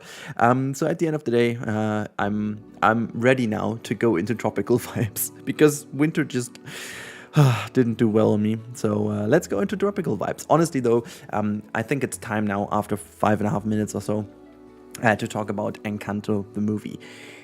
I have to say, I saw that movie quite late because we waited for the Disney Plus release.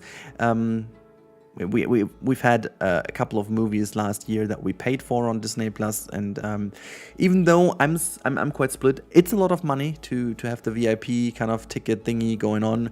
But compare that to going to the theater, it's not that much actually, because if you think like getting popcorn, a couple of drinks and stuff, and 2 or 3 tickets, it's merely the same money-wise, and so I'm quite okay with paying this VIP, entrance ticket, whatever thingy, to be able to see the movie. But Encanto was first of all in the theaters, and the overall situation in Germany didn't allow us to go to the cinema at that time, so we waited for it until it was released, and that means also why I started being on that hype train a little bit later.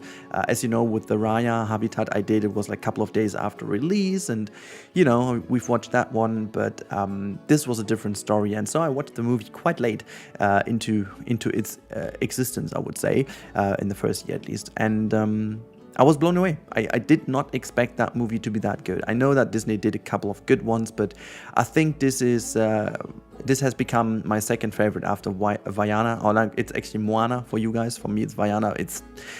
Don't worry, it's German weirdness. Every now and then, the German Disney decides to rename a movie for whatever reason, so it's the same name on the whole world, and then there's a different name in Germany, and it just kind of confuses people.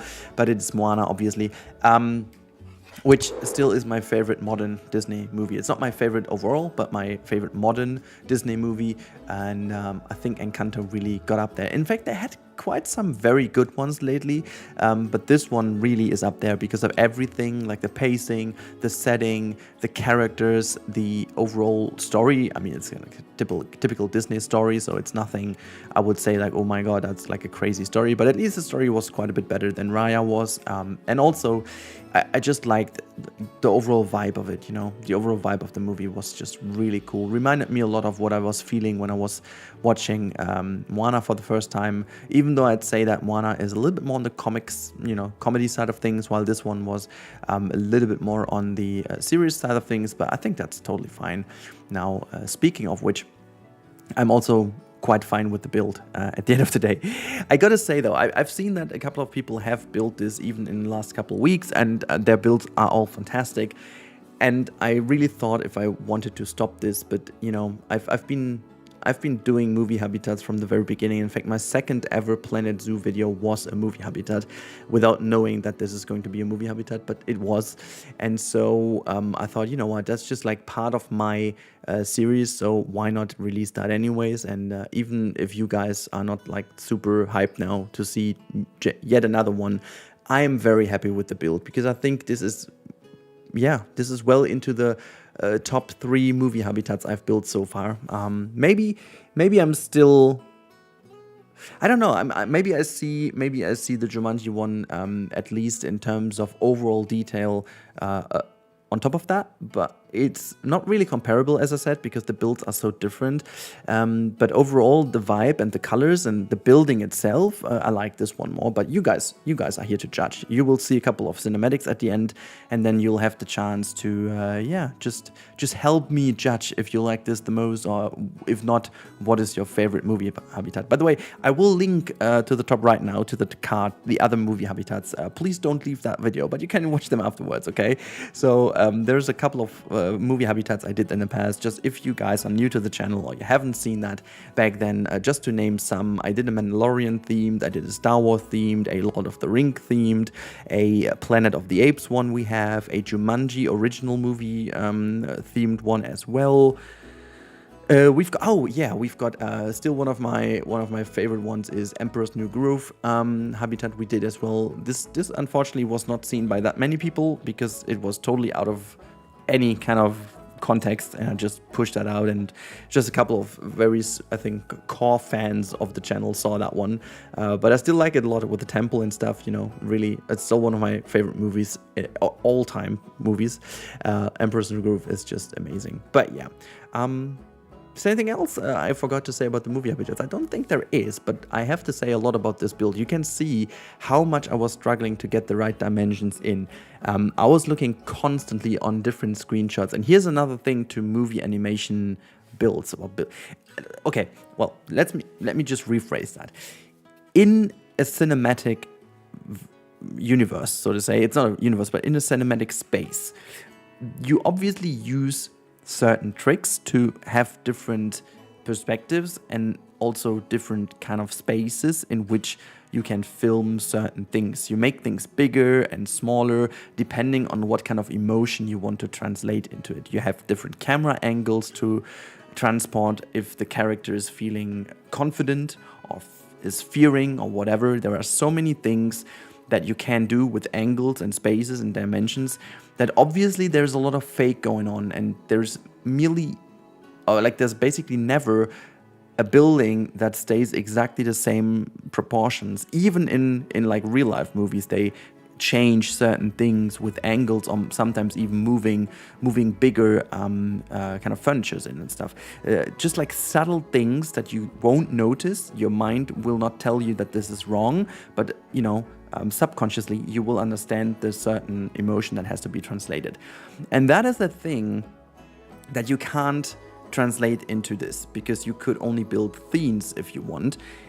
And once in my entire Planet game life I did this, and that was with the recreation of the Planet Coaster reveal trailer. I nearly cried here at my desk of pain because I just couldn't get it right. And then I started to build the same scenes in different sizes, and I figured out, okay, this now works because it has such a different feel to it now, even if it was way too small or way too big. But then you could see from the screenshot, now we are talking, this is the angle, this is the kind of field of view that I need. And this was in particular super hard over here to realize, simply because this time around it's the first time I'm going for the exact building rather than a kind of inspired version. All of my other builds were inspired by the movie and had a lot of things that I borrowed directly from the architectural style, but I never went for the exact carbon copy of the build, which this time I wanted to, because I just find Casa Madrigal is so freaking awesome that I just needed to do that. But again, this will bring you into these kind of problems that I just mentioned. But it was a fun task. It was a really fun task. So what you will see at the end is my version of the Casa Madrigal, the best way possible I could create the dimensions. And next time around, we will even do the interior, because that's one thing I didn't tell you.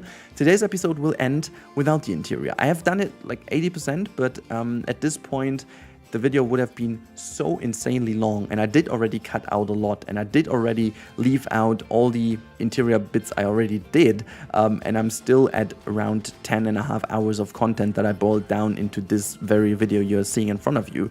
So I decided to split it up in 2 episodes, and then in the second video, which I have no idea exactly when it's going to be released, most likely next week, you'll get every single bit for you, so you can download this. You've got the blueprints. I'm even trying to make like couple of single things like the doors and stuff, so you can only use them if you want, or like this balcony or so, or you can just copy them out of this if you want. But yeah, you'll get the habitat and the restaurant style as well, so you can get it all and put it into your zoos if you want.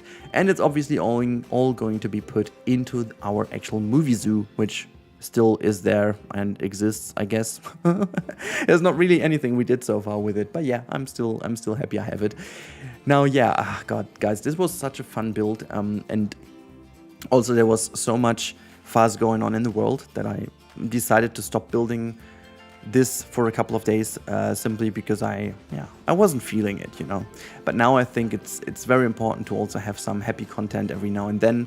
So I really hope you guys could, just take that video and be happy for a couple of minutes, looking at all these colorful things to be built. That is, very nice colors, making hopefully you feel a bit happier than you've been before the video. This should be my overall target, and I really hope you guys felt that way. I at least had a lot of fun building this. I at least felt really good now jumping back into the build. Was really a huge satisfaction to see this coming alive, and you'll see that later on in the yeah, in the wonderful cinematic shots that already have a little bit more than you've seen in the time lapse. But I think this is totally fine this time around, so you guys can see actually what will happen next time around as well. And if you guys are not subscribed to the channel, what are you doing?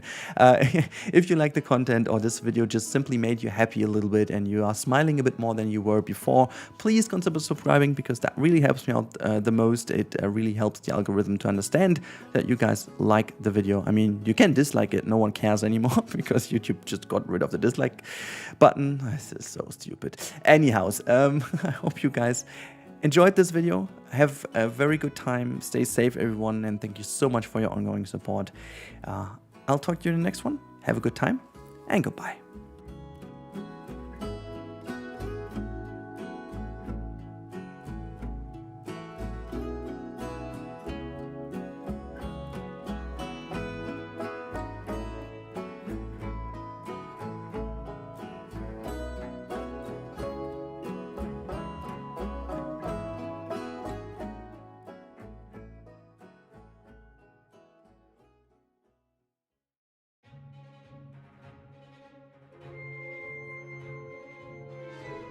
Hello everyone, and welcome to this very special Star Wars episode today. Yeah, it is very close to the new movie release, and it is kind of the most fitting situation ever, because you guys have been requesting another movie related build since the very beginning of the Planet of the Apes habitat, I should say. And here it is. It's 1 month ago, and we are in. And one pretty cool thing, though, you can hear the music in the background, which is already I think it is it's exactly the music from Star Wars, but it is from Epidemic Sound, so I can use it actually on my channel, which is pretty dope. But yeah, today we are going to build a creative habitat.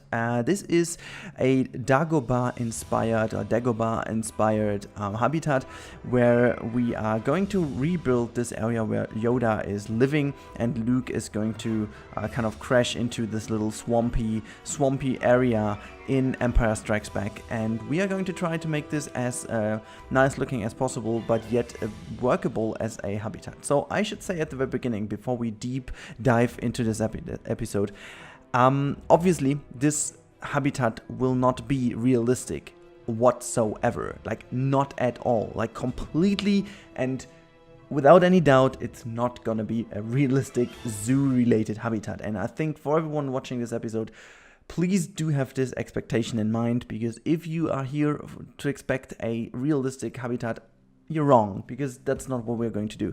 Every now and then I just need this creative outlet which allows me to do something completely out of the box. And well, since I do already have the tickets for the next Star Wars movie, which is going to be actually in cinemas this week, I am super excited for it, even though I'm not the biggest fan of the two modern Disney-made movies. I found The Force Awakens pretty okay. I hated The Last Jedi. I have to say it was a good cinematic experience when I was in cinema, but thinking about the movie afterwards made me realize that I really didn't like the movie, even though I loved the one scene where this kind of space, how you want to even call it, when in the end she used the spaceship and the jump into hyperspace to kill basically the whole fleet of the First Order. So that was pretty cool. That was cinematic wise one of the greatest scenes of all Star Wars, but it cannot take away from the overall not really great movie. Anyways, I don't want to talk about these movies. Obviously this is inspired by The Empire Strikes Back, which is the 5th episode of Star Wars, if you will, or for the original fans, the 2nd. But you know what I mean. And I'm going to build the X-Wing, and here's me already telling you, yes, you guys will potentially get this X-Wing as a blueprint in the workshop, even though in comparison to Planet Coaster, I'm not really too sure what you guys would do with it, but I'm quite happy to say I will be able to upload it. It's not like piece-wise, it's not. And why the hell am I talking about this X-Wing already? Well, because you've seen it at the beginning and you've seen it in the thumbnail potentially, so yeah, it's not really that big of a surprise if you get it. Now, I have a lot of things I need to talk about during this episode, but I'm also willing to say that this was a very complicated build, because there are a lot of things that are missing from the Planet Coaster pieces you are used to having. So at the end of the day, I'm super happy with how the X-Wing turned out, but in comparison to what we were able to achieve in Planet Coaster at the end, I'm not too happy with it. So please bear that in mind. We have a lot of pieces that we are missing here. I should say, like, we don't have them pieces. That's the thing. So I tried to figure out a lot of things, and this is also why the time lapse today is super long.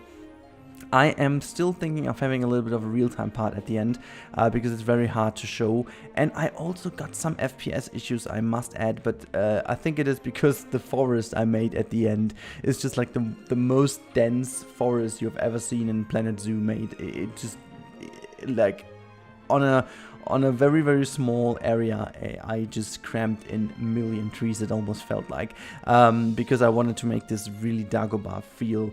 And well, there at a later stage of this video I will talk about this a bit more, but I also needed to do some sacrifices here and there to make it really work, but I still think this habitat at the end looks pretty cool indeed, and it works pretty good indeed, and I will show it to you in real time then, so you guys really can see what it is. And also with it, hopefully I'll be able to provide you with the blueprint of this habitat, because that would be a huge thing. But now, obviously the question of the day is, do you guys like Star Wars? If so, what is your favorite movie? What is your favorite character? And what do you really hope will happen in the new movie? What will happen in The Rise of Skywalker? I am super, super excited for this movie, not only because I think J.J. Abrams was the better choice in terms of director in comparison to Rian Johnson, but overall because I wanted to see how the saga ends. Well, ends, I mean, we're talking about Disney, but for the moment, I should say, maybe, I don't know. But, you know, seeing actually following the series The Mandalorian at the moment, which I totally love, I have to say. I really love that they went the same way they did with Rogue One, so I am very, very happy about this. And I don't know, I really would love to believe that they learn from the mistakes they made, and they kind of bring this feeling and this original Star Wars feel into the new movie, and it can be a huge success. I'm still willing to believe. I haven't read any reviews so far. I haven't read any critiques. If there are any, I don't even know, or if they have hidden it away this time pretty nicely from the press, I don't know. But yeah, I just don't want to know anything in advance of the movie, like every spoiler whatsoever. I'm quite happy that I'm going very early on, so just I think 2 days after the initial release, which might be the 20th then. I don't know, I got tickets already, could easily look it up, but no, I'm too lazy. Now honestly, I really do appreciate that I am really early on in cinema, because spoilers are not the coolest thing. And I have to say one more thing before we do a little break, at least in terms of my commentary, and I'll be back later at a later stage. I have to say my initial plan was to build not a habitat, but I wanted to build Baby Yoda as a statue, and I first off tried it as a wooden statue, because for those of you who know me from Planet Coaster, I had kind of an obsession for making wooden statues, and I tried to do the same, but I just felt like, okay, well, if I want to do it somewhat close to the release, it must be finished by, you know, mid of this week, coming week, and well, I wouldn't have been finished coming next 20 weeks, I guess, because that was just way too much. Then I tried to do it with the simple art shapes, and it kind of resulted into a big drama, because just they are too big. Way too big. Like, seriously. So yeah, at the end of the day, I decided to go with this build over here. And I think I decided my decision was correct. My decision was good, because it turns out to be a lot more intricate, a lot more interesting to look at. And yeah, I'm just very happy. Now, yeah, while we are building the X-Wing a bit more here in the background, and I need to talk a little bit more about this at a later stage, I'll leave you alone now with a bit of the music, and joining you in a few minutes again in the commentary. Enjoy!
Alright, don't be scared, here I am back with my commentary. And yeah, we are still building on the X-Wing, and I have to quickly talk about the X-Wing itself, because obviously I know that the X-Wing is not 100% accurate. I tried to go for the episode 5 version of it, but I did a few design tweaks here and there to make sure that it fits with the Planet Zoo style. As I said, you know, I'm kind of a perfectionist when it comes to these builds, and I'm kind of used to all the Planco pieces, that I really found some things not turning out the way I wanted them to turn out, and so I decided I needed to do kind of an own version. So it is not, as I said, 100% accurate. I also kind of avoided doing R2-D2 in the middle, because not because I didn't want to.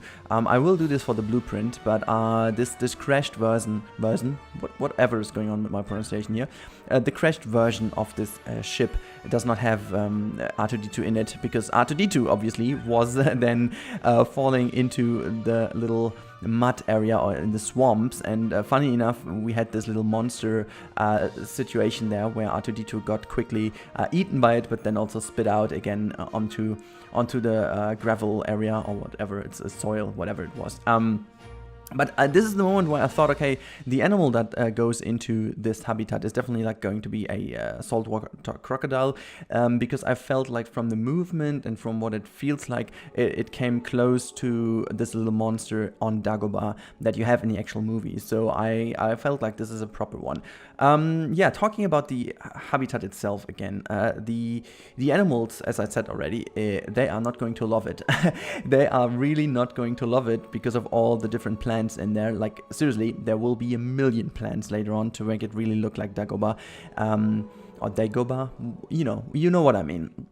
I'm German, so when I watched the movies, obviously as a kid, I watched them very early on when my dad gave them to me, because, you know, I'm not born when those movies came out. I watched them later, so I grew up with having them all at hand already. So when I watched them, I was pretty young, and obviously I watched them in German. So this is where all the knowledge comes from in German. So over the course of the past couple years, I learned to get into the English stuff, but still not always pretty sure how it is pronounced and whatnot.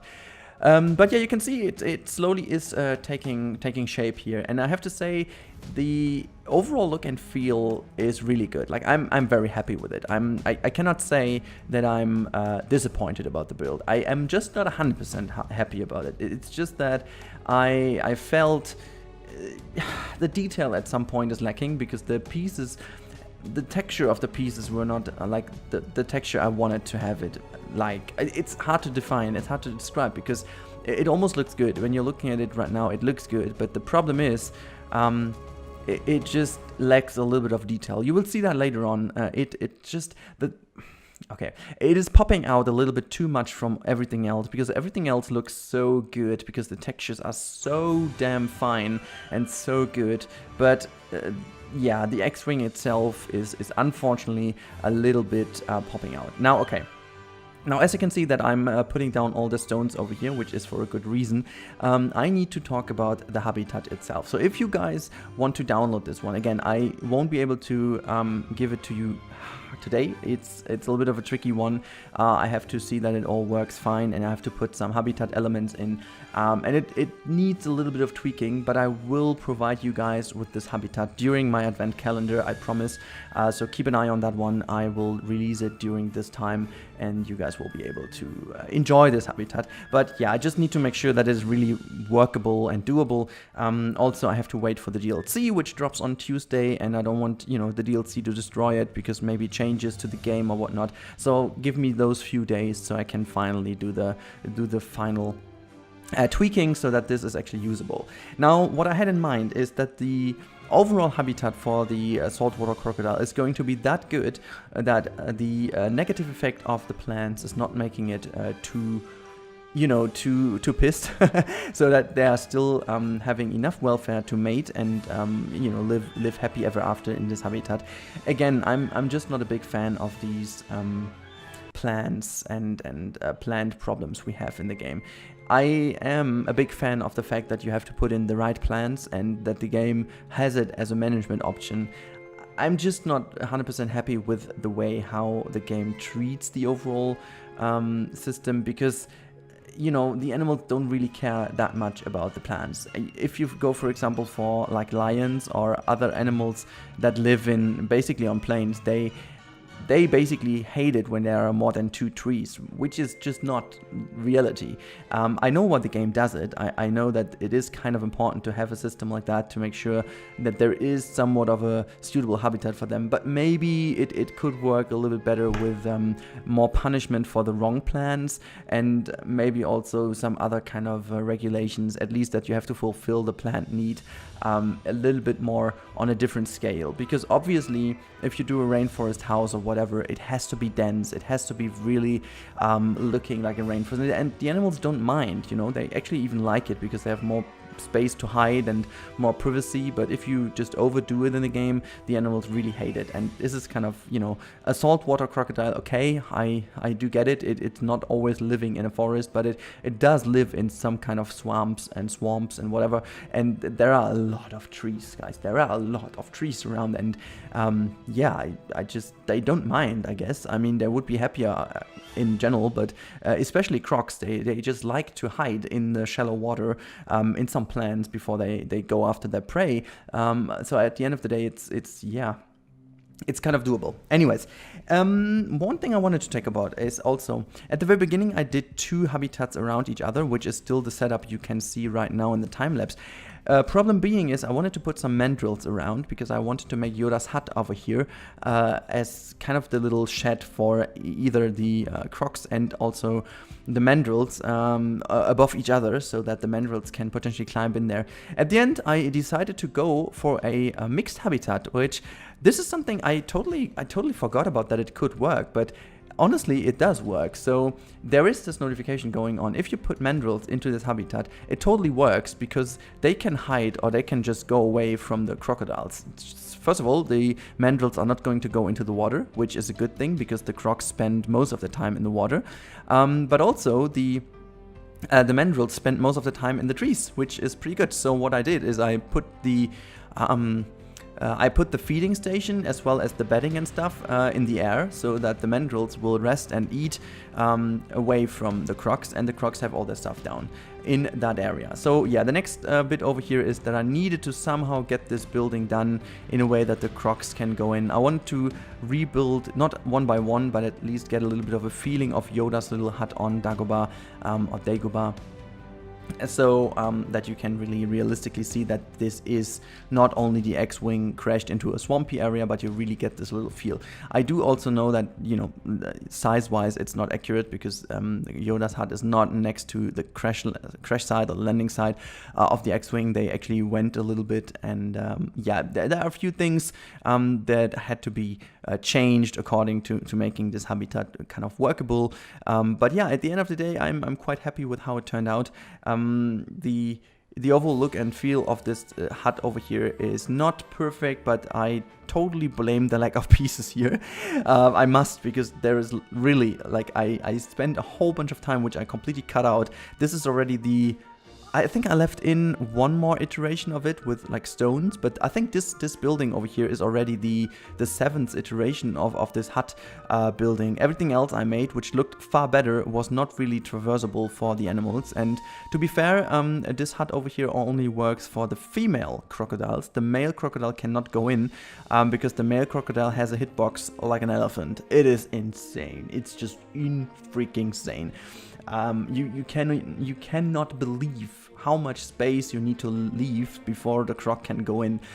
Guys, really, this is one of the things I really would love that Frontier can tackle in the future, because, oh man, you always need these kind of shed areas which are so open, and they look so weird because you have to leave that much space until an animal can go in, which is especially a bigger issue with the with animals that have a wider radius in terms of rotation. And I guess that's the issue. When animals can rotate on a very small footprint, it also means that the traversable area is really easier to calculate. But especially crocs, the gharial, elephants, like these animals and rhinos that have a huge radius to rotate, they have these kind of issues because the game always calculates the rotation radius as the minimum requirement for the openings of traversable areas, and hence this is what kind of drives me nuts, because it always leads to habitats having shelter areas that are way bigger than you would actually love to have them. And truth to be told, in actual zoos you have more likely smaller entrances than bigger entrances, because they want to integrate that better in the landscape. But yeah, so you can see now I'm doing something very bad for the performance. So here's another warning. This area freaking lags if you are going into the animal overview. It is totally fine moving around, looking around and playing with it. It's totally fine. But if you look into the traversable area tab or in the animal requirement tab, holy heck, it's lagging like hell. And I believe this is because I spent so much time putting 1,000,000+1 trees in here. So it's kind of crazy. Now, we are getting towards the end of the time lapse, and I am putting in a little bit of a real-time part, because this is one of these habitats that need also some kind of showcase in the actual habitat itself. And then at the end you get some nice little cinematic shots, and then this is it. And I really hope you guys enjoyed this little Star Wars special habitat, and this is more or less the official announcement that I am continuing with these kind of movie or out-of-the-box builds. So this can be considered to be the second version, the second episode of movie habitat builds, which is Star Wars now. And if you have certain ideas for further stuff in the future, let me know in the comments down below. I would be more than happy to just build some crazy stuff, you know. That's what I like to do sometimes. And make sure to let me know. Now I'll jump over into the real-time part and show you around.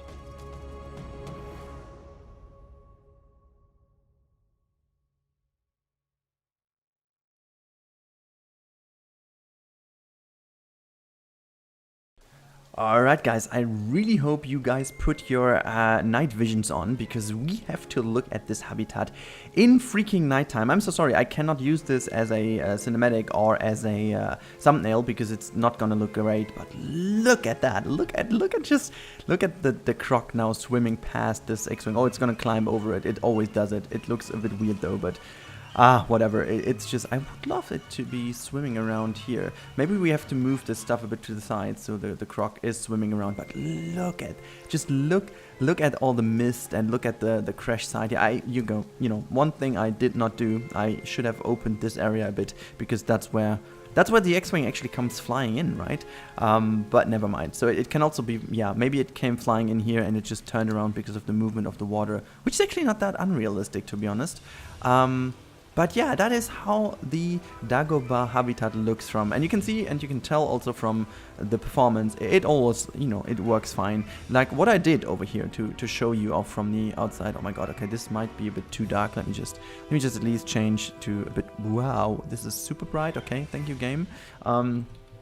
So from this view over here, also I'm gonna stop the rain. I'm gonna stop the rain quickly. Let's go back to no weather, and there you go. Should be stopping in a second. Oh god, it looks so gorgeous. Look just with the mist and stuff and the fog. Oh god, I love it. By the way, this is kind of the bare bone version of it. I'm gonna tweak it a little bit more. You gonna guys? Right, yo, Rudi, come on. Gonna get this as well. A few more tweakings I have to do, because at nighttime this freaking glows, because I took some signs and I didn't know that they were glowing, because I haven't had power on here in the park. So yeah, you have to deal with that until I fix it. So I guess that's the main thing. But yeah, you can actually see how this looks now in daylight. It looks cool. Definitely looks super cool. The problem being is that I mainly have the issue that Dagobah scene is never actually bright or whatever. There you can see, by the way, Mendel is living happy ever after in here. The Crocs seem not to really care too much for it. You can basically, oh wait, I just need to unbox you. You can basically just have them in here as well. They also seem not to panic too much. Like the Crocs are fine, but they not really go after it because they can just hide in the trees and do. So it's kind of cool, to be honest. But yeah, just look at that. Let me just.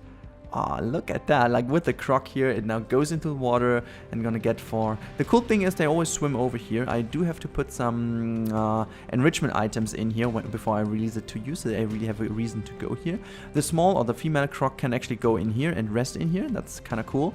The male one simply doesn't, but yeah, at the end of the day, I really do like the way it is looking because it really works out super well. And yeah, let me just pause the game here quickly. Now, what I did about this habitat is, so this outer ring here is only for me for the sake of cinematics and showing it off. It's not included, but if you click on the habitat, you can see this is basically oh, can I have an overlay, please? That shows me a bit more. Oh, well, it doesn't really show it that nice. So the habitat goes all the way around. So as soon as I'm gonna save it, you will have also the water barrier around, and you have all the trees and stuff included. So it really becomes this one little jungle-ish Dagobah scene. You can basically take I did some blueprint trees over here. Like these ones are custom made more or less to get the roots done. They don't look fantastic because of all this stuff coming up on the high up. Like mostly I tried to hide it away, but yeah, for the most time I couldn't. I just put this in and it just felt a bit off, to be honest. But yeah, you can see this habitat is all about this model over here, which is also overgrown, having some lianes and stuff, some you know, vines hanging down, and you know, why is that though? Let me just, thank you. I don't know why I did this. So and also, this is not, what did I even do? Come on, Rudi. It was late. So to my defense, it was super late. So here we go. Fixed it. Now, yeah, it was all about this X-Wing coming to a crash site here. And oh my god, let me just take a screenshot of that one. This looks fantastic.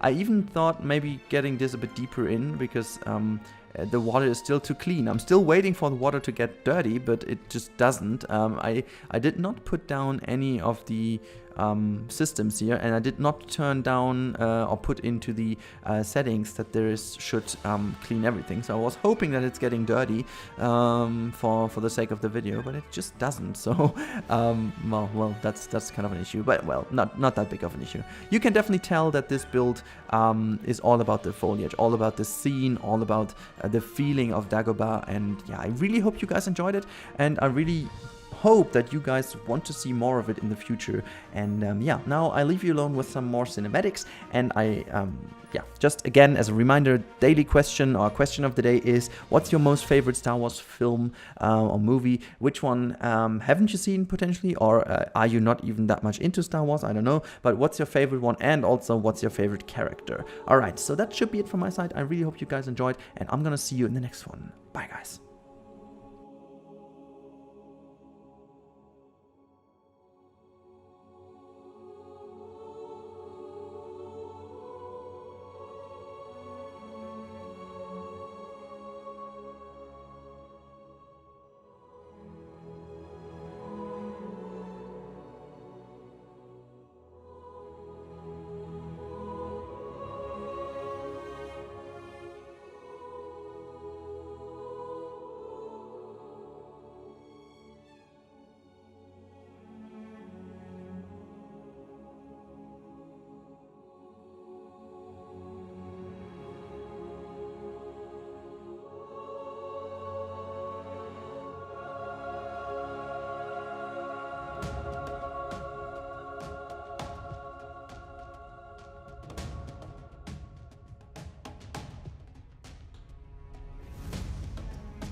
Alrighty guys, thank you for watching this video, I really do appreciate that.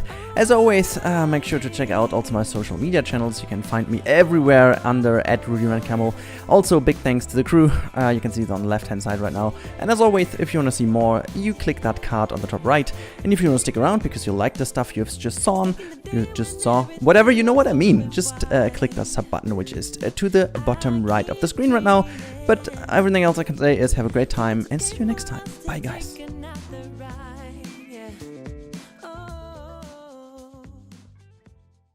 Today we're going to visit Pandora and its beautiful deep sea oceans.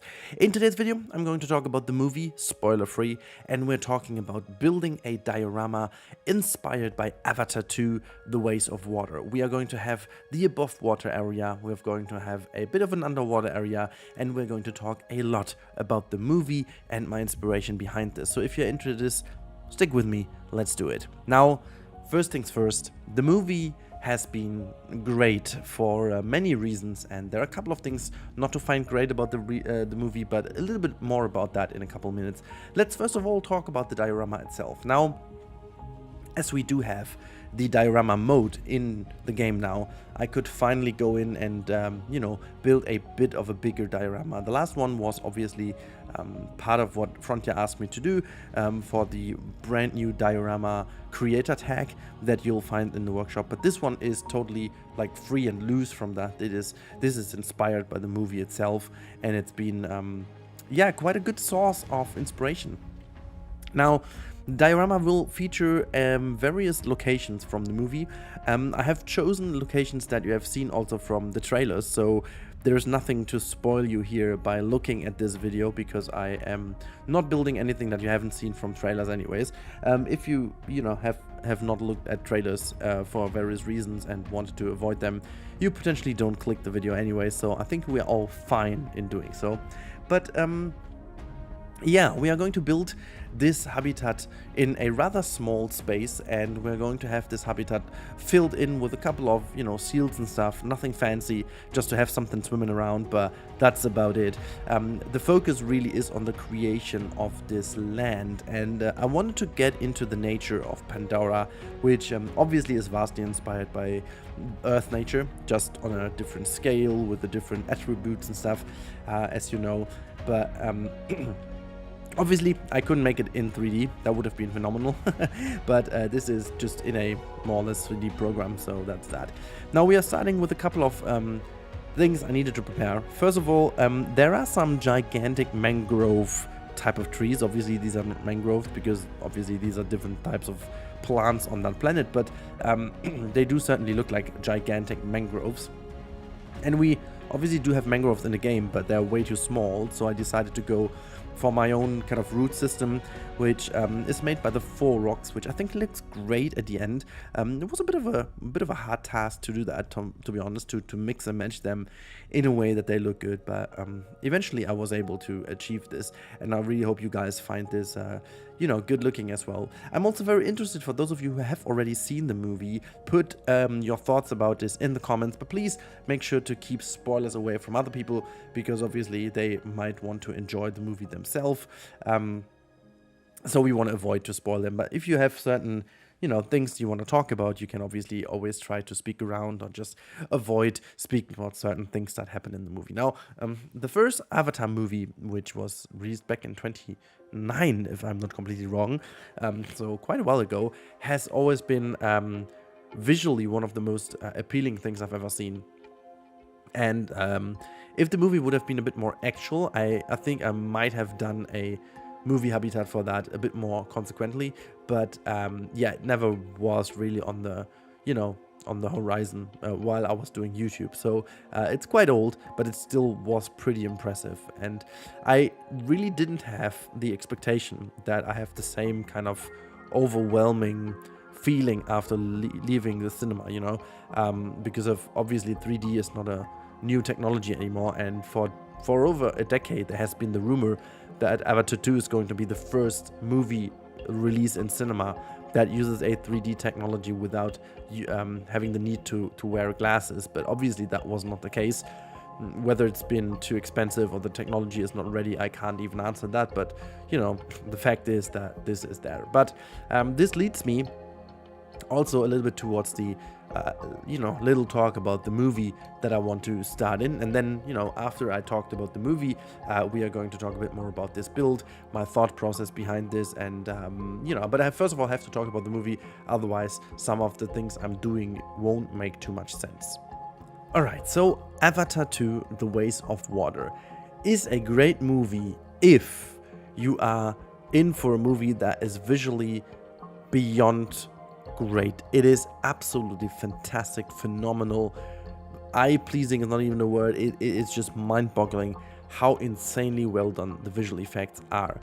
You don't need to watch this movie in 2D. It doesn't make any sense. It's surely visually pleasing in 2D too, but it's not worthy of a movie in terms of being in awe with it. The sole reason is the story is, well, if you go to Avatar for the story, I think you're doing it wrong anyways. The first movie has been Pocahontas just in blue, so it's not like that the story is like offsetting, you know what I mean? It's not really it doesn't really bother me too much, but it's obviously not the reason to watch a movie of that scale and of that cinematic, you know, focus. It definitely is all about the pictures, the world they're in, and in this sense, they have made a insanely great opening to the world of Pandora, and I think this is what they want to achieve with it, getting the world of Pandora to know. One thing I love about this is how they managed to squeeze in a certain well-known feeling, like the animals you'll see and stuff are all inspired by real-life kind of earth-dwelling animals. It can be, you know, it can be meant positive or negative. For me personally, it was positive because it kind of got the feeling of something known, but obviously it just kind of takes away from the chance to do things differently. I get that argument, but I totally love the fact that they, you know, just took the wildlife on Earth and just kind of changed that towards what it would be on Pandora. And truth to be told, the kind of life on this planet would obviously tend to develop exactly this way as well. So it kind of makes sense, and I love the fact how they, you know, explored the ocean and how the ocean would look like on Pandora. I think there was a little bit of potential lost because, in my opinion, it is good to have this similarity to what we as humans know, because obviously we are the target group to watch the movie. But I would have wished for, you know, for them exploring maybe a little bit more differences than, you know, something that could be a bit more fantastic that you wouldn't see here on the planet as well. And so that is maybe a little bit of a chance that they missed. But other than that, the moment you dive into the waters in 3D is not even, I'm not even able to put it in words. That moment was another cinematic kind of history, you know, moment in history for me. It basically is on the same level as my feeling leaving the cinema from Inception or leaving the cinema from Avatar, the first movie. And again, for the most different reasons, you know. Inception, for example, is definitely, Christopher Nolan is completely a different type of director in terms of how to put a story, and, you know, it obviously has been visually also pretty impressive, but that's not what stands out for Inception. It's all about the story, the layering, the, you know, the way to explore dreams and stuff, and Pandora is all about the world of Pandora. And in that sense, I think it's a brilliant movie, and I definitely recommend go watch it in the cinema. It is definitely worthy watching this type of stuff in the theater, because that is definitely something you won't experience at home. Even if you have a 3D capable TV with glasses or so, it's definitely not the same.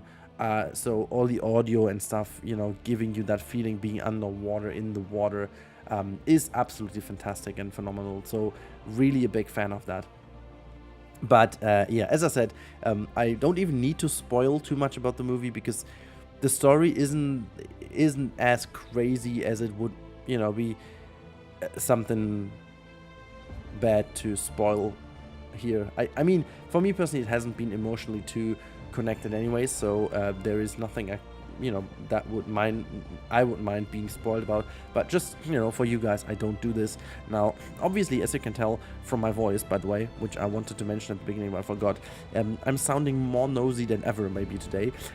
Fun story, this is not because I'm sick.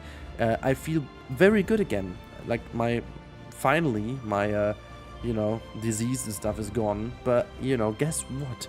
Pollen allergy kicked in like a madman because we have 19 degrees in the early January. I can't. I just can't. Like, it's one thing is gone and then nature is like, yeah, but how about summer already?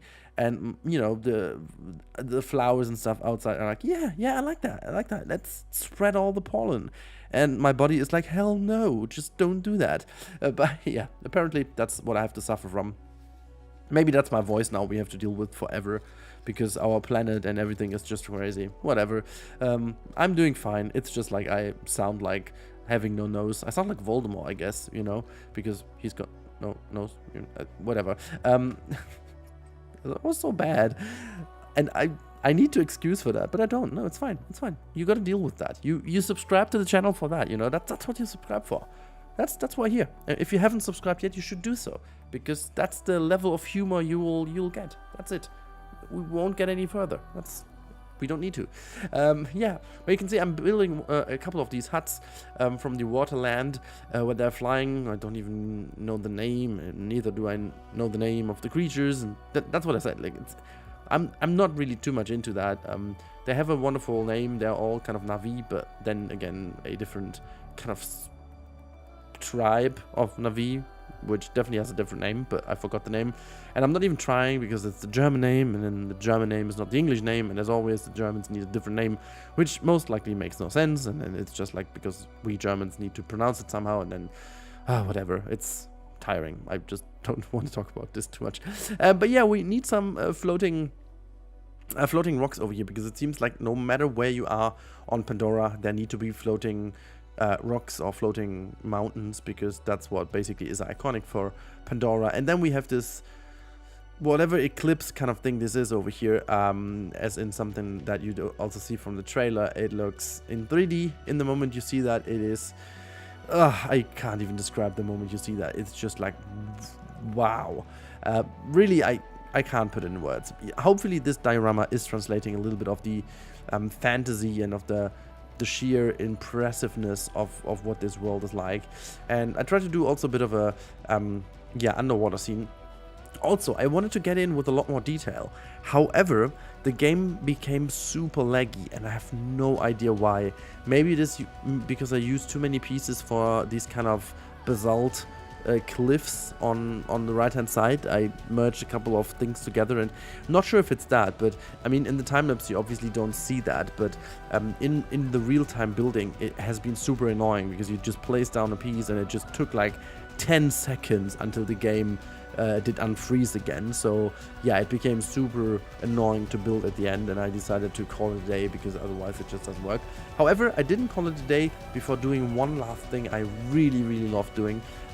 There is kind of a second tree of life underwater, and again, that's not really a spoiler because the tree doesn't really have any reason in there in a way, other than being really cool looking, and it is down there in the water, and it has some kind of cool flowing effects, which obviously I can't realize, but yeah, I'm quite proud of how I managed to realize that, kind of as in having something glowing and still looking good. And yet again, it was something super annoying to place down, because the gizmo, as you can see, is super off, and I needed to place it down with like always moving it into the position. That was so annoying. But anyways, it is about time to call the voiceover a day and slowly prepare you for the real-time Rudi, who is not potentially sounding any better, because I'm about to record the real-time part in exactly a couple seconds. So you're gonna have to deal with the same voice. That's what we have to deal with, okay? Now, enjoy the last couple seconds. We see each other after the cut.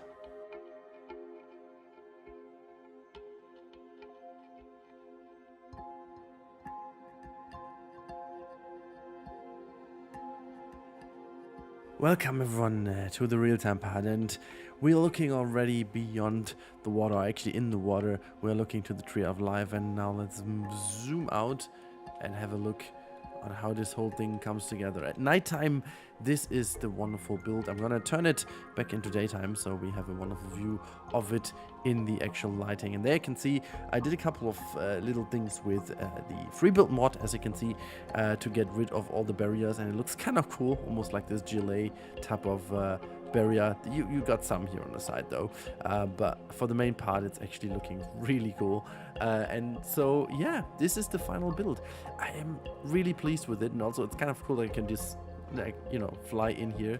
I think it's kind of cool if you just do this and then you have this bloop into the water, whoosh, there you go, and then you're below the water. You can see some of the animals swimming and diving around here, the main tree, and it's really looking cool. Obviously it would be really cool to have you know, some of these actual creatures in here, but obviously we don't have them, so that's not a thing that we have. But flying up, you can see this is the world of Pandora. I built as a little you know, yeah, it's basically, it is a diorama, but I think it's looking really cool the way it does look from over here. It's looking color-wise really weird from this angle, to be honest. I think it's really cool, like going up and down like this. Kind of feels cool, to be honest. I really like the effect, like, you know, just going like so. We have this, yeah, like having dioramas really is always a cool thing to have. I'm not really sure why I still haven't used the chance to build like a full 360 one, because obviously this one, as you can tell, is you know, made from one angle, because everything else that you shouldn't see is hidden behind, and obviously this is all meant to be looked at from above, from the front, which is that area over here. And yeah, I really hope you guys enjoyed this. I'm just going to use a good frame over here. Let's use, wait, I'm just going to zoom out a little, and then I'm just going to do this and zoom in a tiny bit here. There you go. That's kind of neat. Just taking a screenshot over here and then just zoom back in so you guys have also moving animals. I really do hope you guys enjoyed this. I'm gonna hide my cursor here in the water anyways. Really hope you guys enjoyed this. I certainly did enjoy building this quite a lot. Finally have another addition to the movie habitat series, and if you guys are into movie habitats, I have quite a lot on my channel, from Star Wars Dagobah to actually the original Jumanji, for example, as well, Emperor's New Groove. So quite a lot of different types of habitats for different types of animals. As you can tell, you'll find them all in the playlist of the movie habitats. And now I do hope you guys had a good time watching this video. If you did have a good time watching this video, please consider subscribing if you haven't already. 2023 is our year, as every creator would say. No, I'm just like very happy to see you guys in the crew if you want to join. And until then, I wish all of you a good time. I really hope you guys enjoyed this. Oh, by the way, before I go, one thing I didn't really show you is the area here where they live. Like I put like, you know, a couple of these little beddings and stuff in here. I think there's not really too much in the time lapse, so yeah, there you go. Really proud of that. Okay, that's it. Now have a good time. There was something yeeted over here. Have you seen that? Never mind. Have a good time. Thank you so much for watching. Make sure to stay safe, and I'll talk to you in the next one. Goodbye.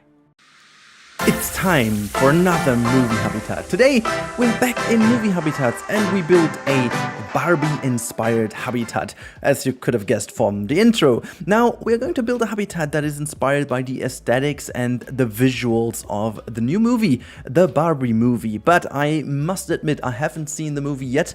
I mean, obviously, because the premiere has just been yesterday, and I'm not sure if I'm even going to watch it or whatnot.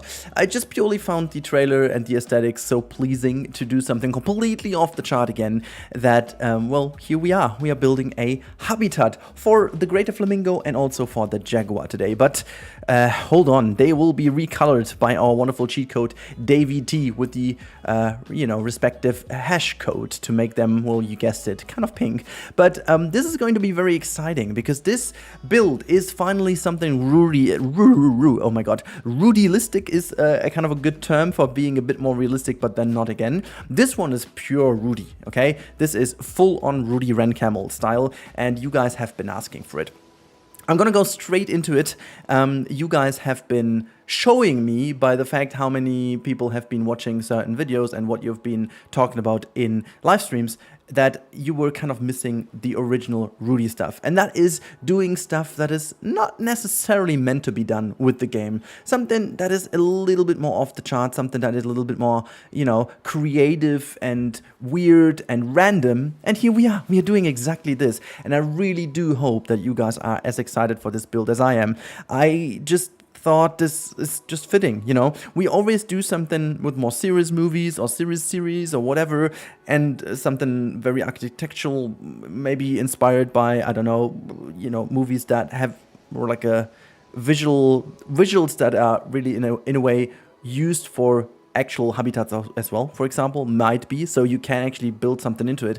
But this very thing over here is absolutely full on creative, random, and just totally out of my mind. I have this one shot from the movie where Barbie is like going from the balcony and looking down at this roundabout. This is the one shot that kind of inspired me to do that. So we do have kind of the roundabout as the central element. And also, did I say this is part 1 of 2? I'm not even sure if I'm going to put this into the headline, by the way, because I just want to keep myself the freedom to maybe not do a second one.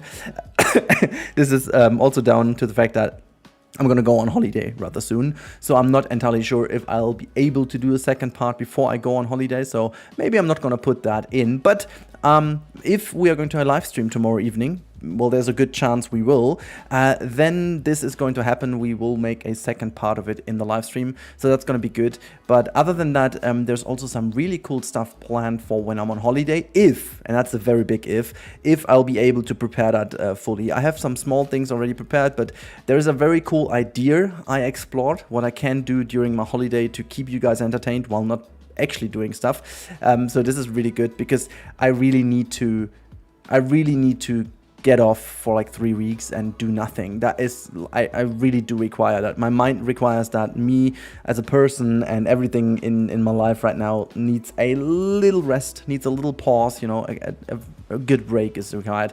There's been so much going on this year, like moving into a new house, and work hasn't been particularly easy, and yeah, just in general, certain things didn't really play out the way they should.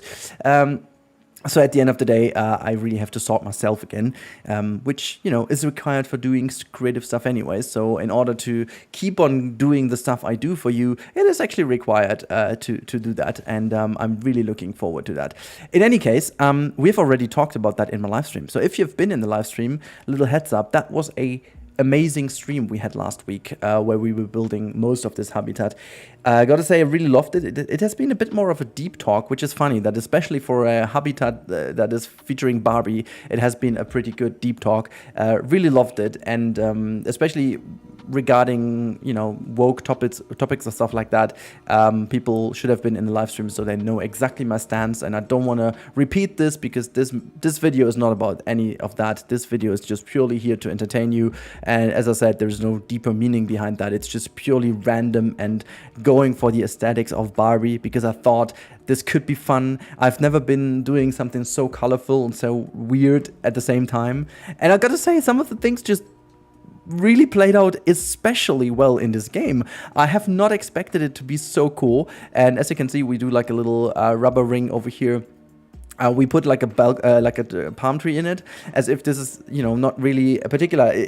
I imagined this is like one of these rubber trees, that have been filled with air, and then you've got some little cocktails or like drinks per se in that. But yeah, we don't have. I mean, we do have fake plants, but not in that case. So just imagine that this is a fake plant that is on this ring that you can actually have like a little party thing over there, because this is from that shot, looks like the party location. We also have the pool with all the rings, and we've got actually will be a water slide in the end. You're gonna see that.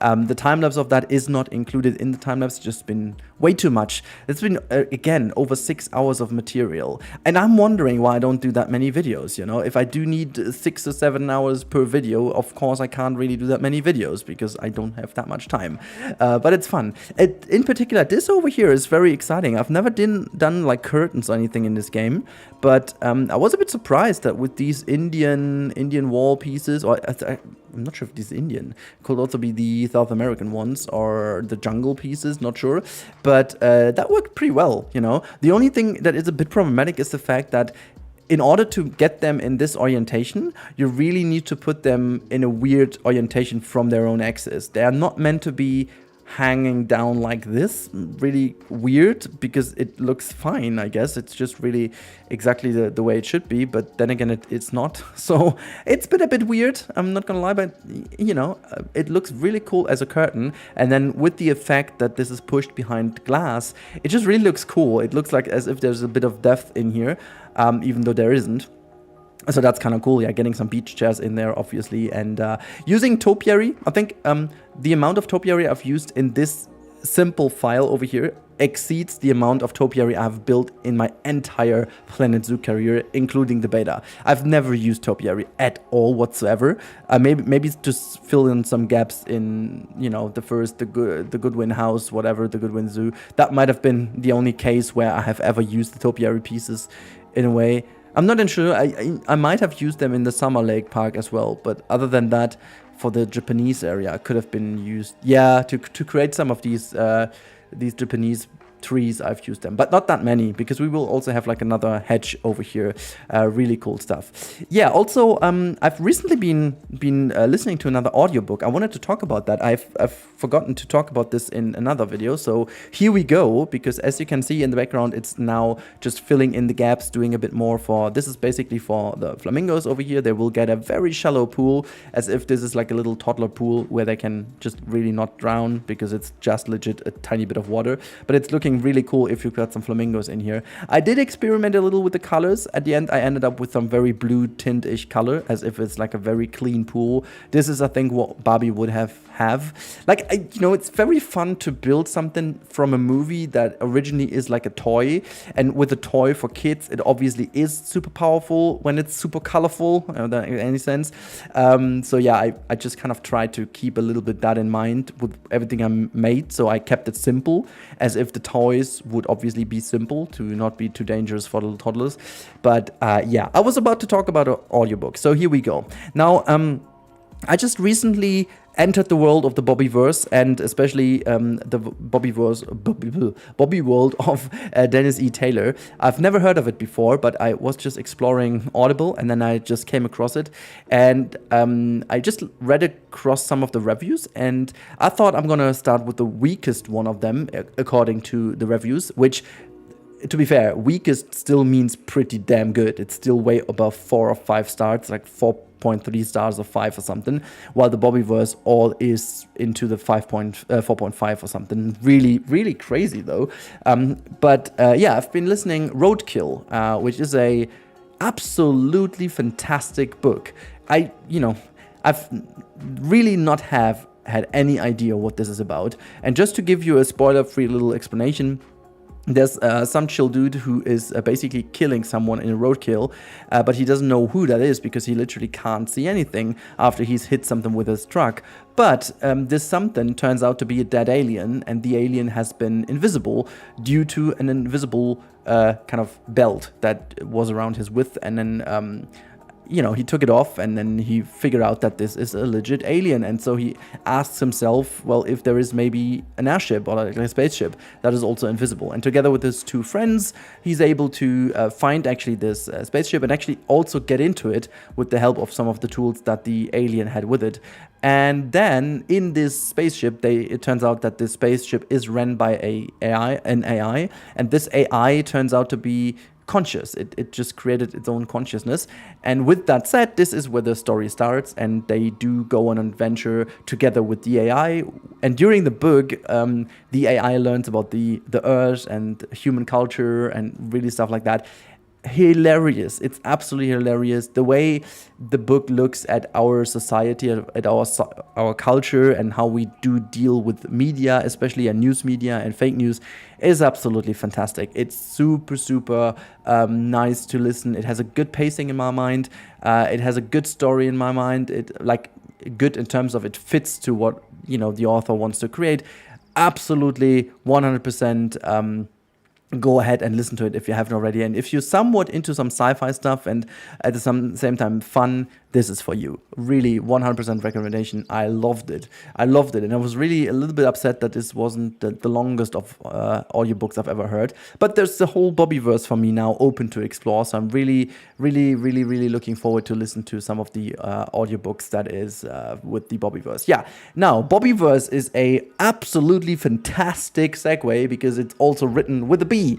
The letter B as a beginning, just as Barbie is. And here we go. I'm doing the letter B from Barbie, but oh boy, that was painful again. I could have just literally dropped an image in here and just do copy paste it, just as I'm thinking of right now with a billboard, but I have not. I, for whatever reason, have decided to do it freely. Yeah, that was stupid of me. I was quite tired when I started doing that. It just still turned out really good though, but I could have made my life a lot more easy by just putting down an image. Oh, well, whatever. We all learn afterwards, I guess. So here we are, looking at this now, feeling my stupidity. But, you know, it took a while, but it turned out to be looking good. And this is obviously our hero sign of where we are at. You know, that's this. I should have, you know, I should put all of these in the workshop later on, because that's something you may actually love to use. Also, the Star Wars tour I made from the Star Wars park a couple of days ago just shows me how cool that is if we offer blueprints to people out there that just explore them themselves and then do something with them themselves. Really good. I loved really seeing all my creations in the Star Wars park and then see how this creator just went 10 levels above me in doing some really great atmosphere. And so maybe you guys are up to doing a full-on Barbie park, who knows. Yeah, doing a little bit of the shadowing over here made this whole thing stand out. And I gotta say, at the end of the day, this sign looks particularly nice, and I'm not even sure if I needed to have the template down below. I mean, if you don't see them next to each other, right next to each other, I think you will not really notice that much of a difference. I think it's fair to say that it's well enough to be believable, and I think at the end of the day, that's what we need. That's just what we need. But yeah, you can already tell from this point in the video, but there's a lot more you will see in the cinematics at the end. There's been done a lot more, and you'll be able to see that. Kind of little highlights using the X for that, and then the sign is done. It's still kind of hollow from the backside, so I might need to close that off later on. You'll see that in the cinematic as well. But I've done quite a lot more in this file, so you'll see in the cinematics in a second that there is something more. So if there will be a second part, I will already have some really good footage over here. But yeah, also I figured you can recolor this feeding station, which I did not know before, but here we go. We can make that pink, and it's good for that sense over here, but for that case. But yeah, let's move into the cinematics and round this video up. I really do hope that you guys enjoyed this as much as I enjoyed doing this. Here you can see the Jaguar in a kind of nude tone, and the actual pink Jaguar is lying right there to the fence on the top of the image right now, if you haven't spotted it quite yet. Really love the fact you can recolor that. You've seen all of these in here. You can see the flamingos roaming around, and yeah, it's just in general looking really colorful, really Barbie-esque, I think. And I really do hope that you guys enjoyed this video. I really do hope you enjoyed this random Barbie thing. And if you haven't subscribed to the channel yet and you want to see more of this madness, make sure to do so. I will definitely do this in the future again. And yeah, in any case, make sure to share the video if you like it as well. This will help me out to, you know, be a bit better on YouTube, if that makes sense. I still want to reach a certain target this year. Thank you so much, as always, for your support. Thank you so much for following around. And as I said, if you want to catch me live, I try to be live tomorrow evening again. But for now, that's been it. Have a wonderful day ahead, and I talk to you in the next one. Make sure to stay safe, and goodbye.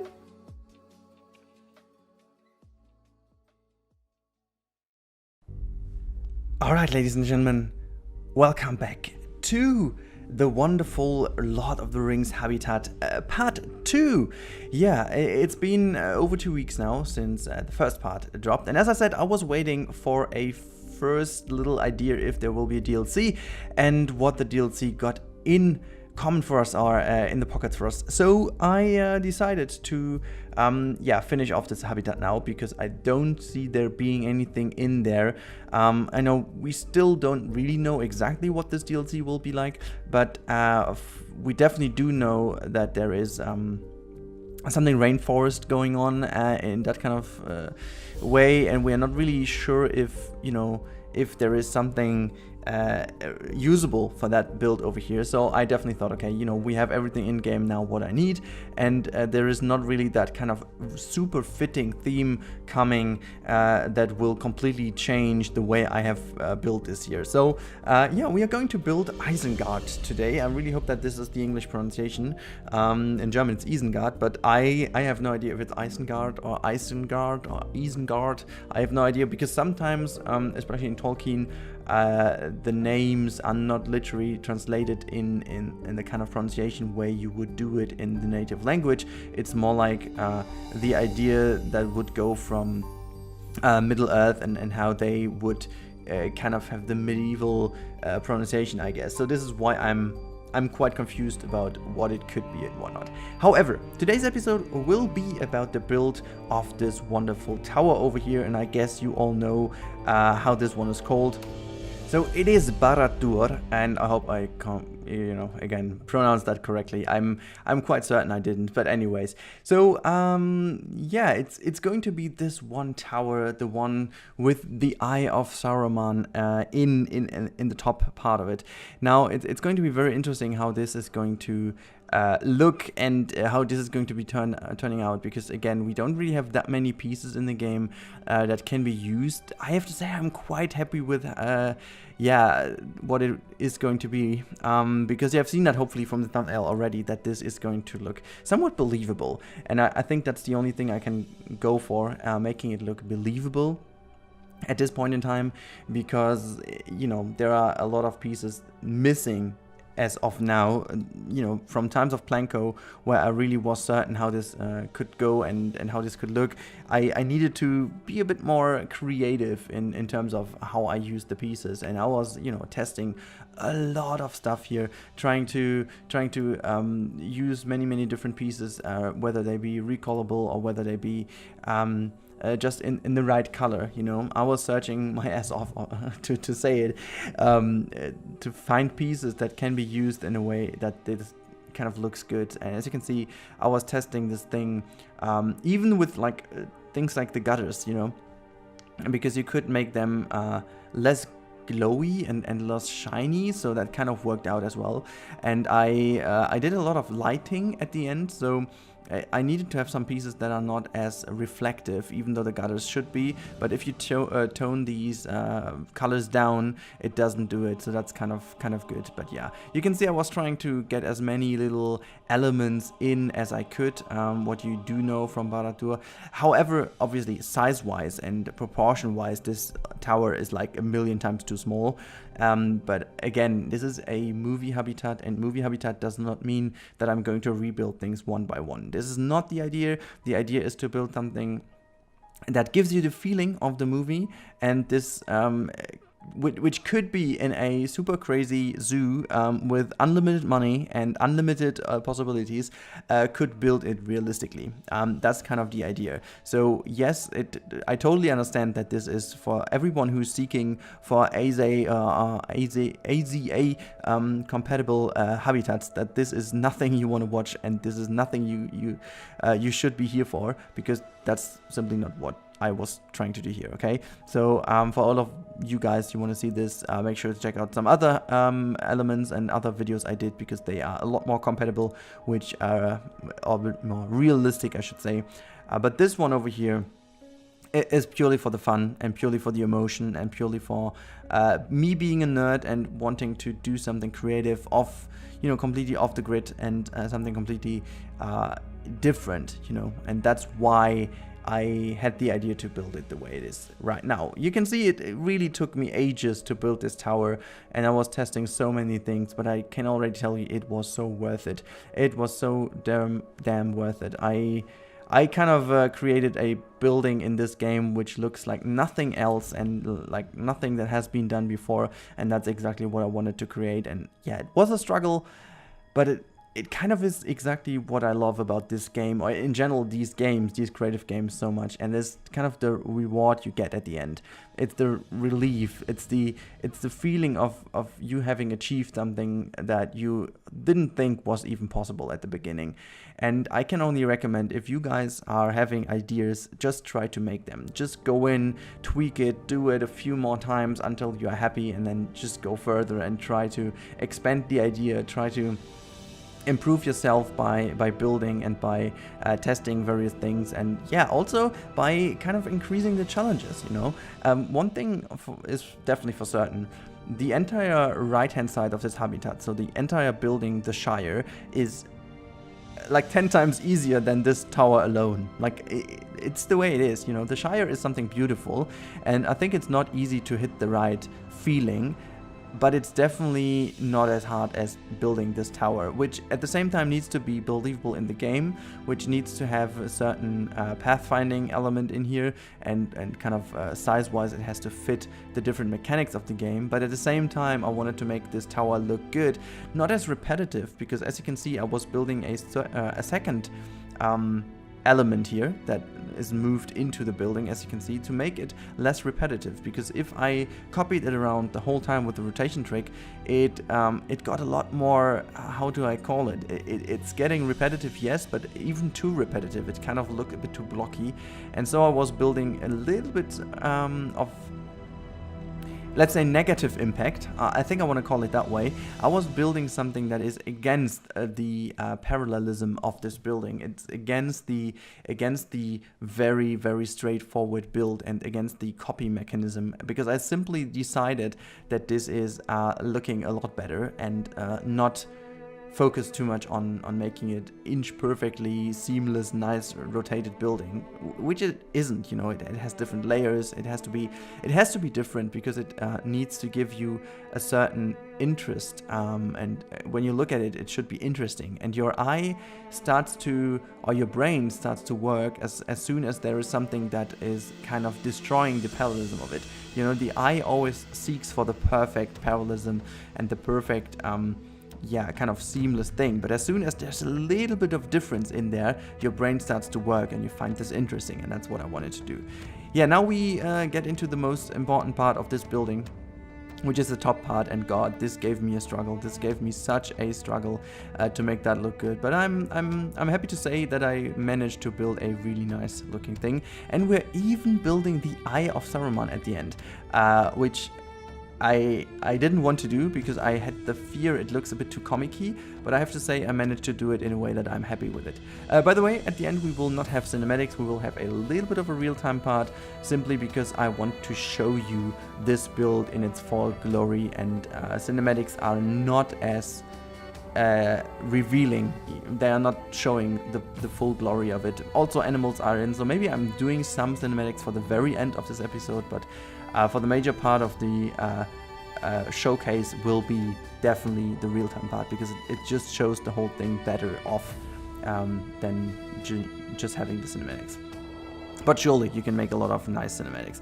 Yeah, I was doing some little bits and pieces here and there to make sure that this gets a bit more details in, and then obviously I did something very important, and this is going to be the shelter for the spotted hyenas, because the spotted hyenas are going to be the inhabitants of that habitat. Yes, I know it might be a bit too cliche, but I just like the idea of having the hyenas in here, because I think they are the only fitting animals. Surely I could have gone also with lions, but the Planet Zoo lions are too friendly, too nice looking, I guess, for me. And so I think the only valid habitat animal that could go in here is the spotted hyena. Yeah, and I guess that's only the animal that does work. Yeah, unfortunately I lost a little bit of footage, so that's why most of the building of the orc factory is unfortunately cut out. I'm so sorry for that, because I like this quite a bit, and I have some cool little tricks and bits used in there so to make it look good, but I will show this in the real-time part.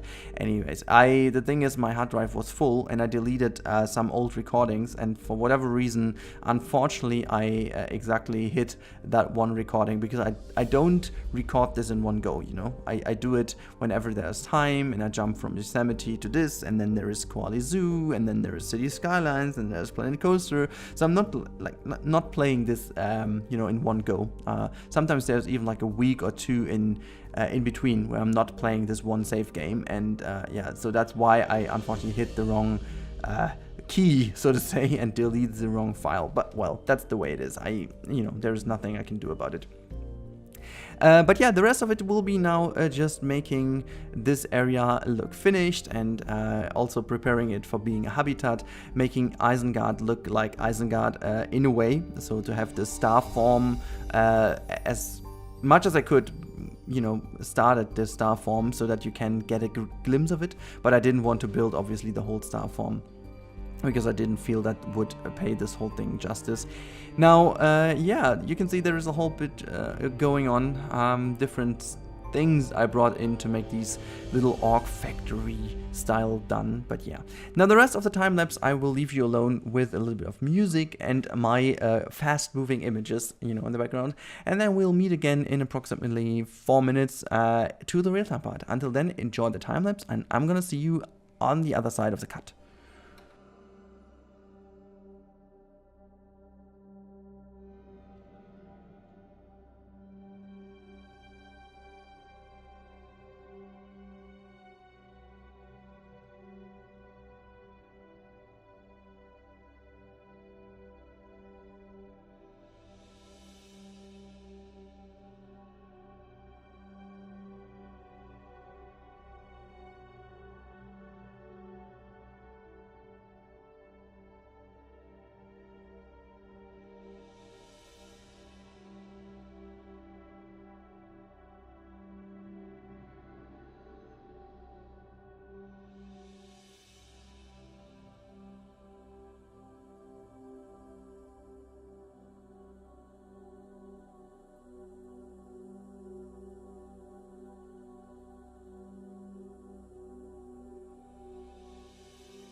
So here we are in game, everyone, and this is the finished habitat. Let me just move up a little bit so you can see it in its full glory. This is the Lord of the Rings habitat, and yeah, I'm quite proud of it, I have to say. I have to admit that I'm super proud because it really worked out exactly the way I wanted it. There are two downsides. I couldn't do anything about it. Is first of all, we need to have this gate in between, or not gate, but this it's more like this chain link fence in the middle, because otherwise the animals could just easily swim over. I tried doing that in off-screen with putting some rocks in the middle, but honestly that looked so bad that I decided to just go with it the way it is. We can actually also, you could also think about maybe changing it into glass. Maybe looks, no, it looks the same. I think it looks even better having it that way. Anyhows. The habitats work, however the animals are constantly complaining about everything, mainly because the animals don't really go nicely into the habitats. The keepers have a hard time filling their jobs, but I think, it's for the looks of it, and there is, like, the entrance is over here, and there are a few keepers in here, but, to make it actually a bit better, you would definitely put, like, a backstage area here with a lot of keeper huts and stuff, so they come in earlier and quicker and whatever, but I'm just hoping that all the improvements from the new update are also helping with. I mean, look at just look at that. Just look at freaking that. This is, oh god, I just love how this turned out. I mean, with Barad-dûr here standing as it is, and then having just like the different views you can have, and also where are the animals? Let me just have a look. Where are some of the animals are, because they're using it all very nicely indeed. Oh, look at that. There is a little doll sheep running around. Obviously they're all too hot in here in this habitat, but yeah, that's what it is. You cannot do too much about it. And then we have the hyenas on this hand side mating with each other, but then having also, look, I mean, just like, look at that. I love the hyenas being in here because that's just like it really fits. It really fits. Hyenas fit absolutely with this habitat. I don't know why exactly, but it just does fit. And you can look at, I mean, oh god, the views are just so good. I'm going to show you in a bit also how this looks at night. This is, by the way, the waterfall I made because that should be resembling of the movie when there is this big water. The dam is breaking and then Isengard is going to be flooded, and the trees, the moving trees, which I forgot the name of, yeah, is kind of exactly what I wanted to do. So yeah, I don't know, I'm even speechless now to talk about this because honestly there was so much work and it's just so good to see how it turned out, and yeah, it's just really rewarding to look at it. However, let's turn it into nighttime because that looks actually super cool as well. There we go. So this is nighttime. There we go. It's getting darker, and as you can see, this lighting just makes it nuts. And look at the eye. Look at that. It worked out way better than expected. You can like move around like this, and then you have the eye really glowing over the entire habitat and having the reddish light down here with all the lava, and where they're building the orcs. Well, in our imagination, because obviously in here they don't do it. Let me just show you what I built here because it wasn't in a time lapse. So I made these orc factories. I quite tried to make it a little bit nice looking. It's, I didn't pay too much attention to every single detail, mainly because I didn't want to overdo it. And yeah, you can see there is some boring looking, but it's kind of the magma field over here, and yeah, I could have done this like a million times better. We have some ovens as well, but I think it sells the idea, and that's what I wanted to do. It sells the idea. When you look in here, you have these things, and the main part of the habitat is the above area anyways, and also the view to Barad-dûr is what I wanted to achieve here. It's kind of the same as on this side where I didn't do all the interiors and mainly only did this interior over here. I'm wondering though, are people actually going here?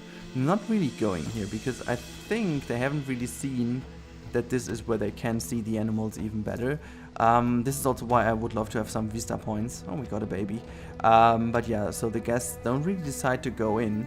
Oh wait, they are going in. Let's quickly see if they... Wait. Okay. So they're running away from the animals, it seems. Oh, I did not know that. Why would they be afraid? Why would they be afraid of a doll sheep or of a peafowl? That's quite interesting. Are they seeing it? Okay. I'm a bit confused why that is the way it is. But anyways, so it seems Doll Sheep's. Okay, weird things happening here. Weird things happening. Okay, it's interesting. I thought they would use it. I mean, it would be easy to fix. You know, we could just make it like a gate here, like a fence here and a fence here, and then people would still go in. I'm not going to tackle that right now. This should only be like a little showcase, and yeah, this is how it looks, guys. This is the finished Lord of the Rings habitat, and I have to say, well, judging it against the Planet of the Apes and the Star Wars one, this is by far my favorite. This is my favorite one yet, I have to say. So what's your opinion? Which one did you like most? The Star Wars one, or the Planet of the Apes one, or is it this one? Let me know in the comments down below your feedback. Do you like Barad-dûr? And yeah, do you like Isengard? Is this the favorite location? Tell me what's your favorite location, by the way, of Lord of the Rings, of all 3 movies.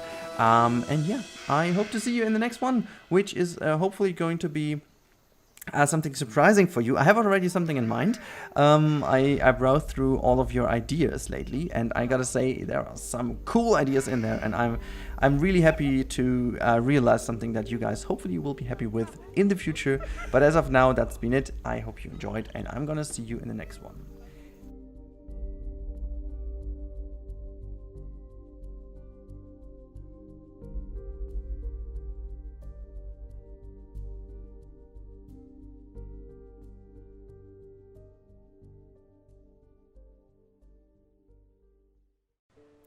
Hello everyone, and welcome finally to a new movie habitat. In today's build, we are going to dive deep into the fantasy world of Lord of the Rings, especially the Shire today.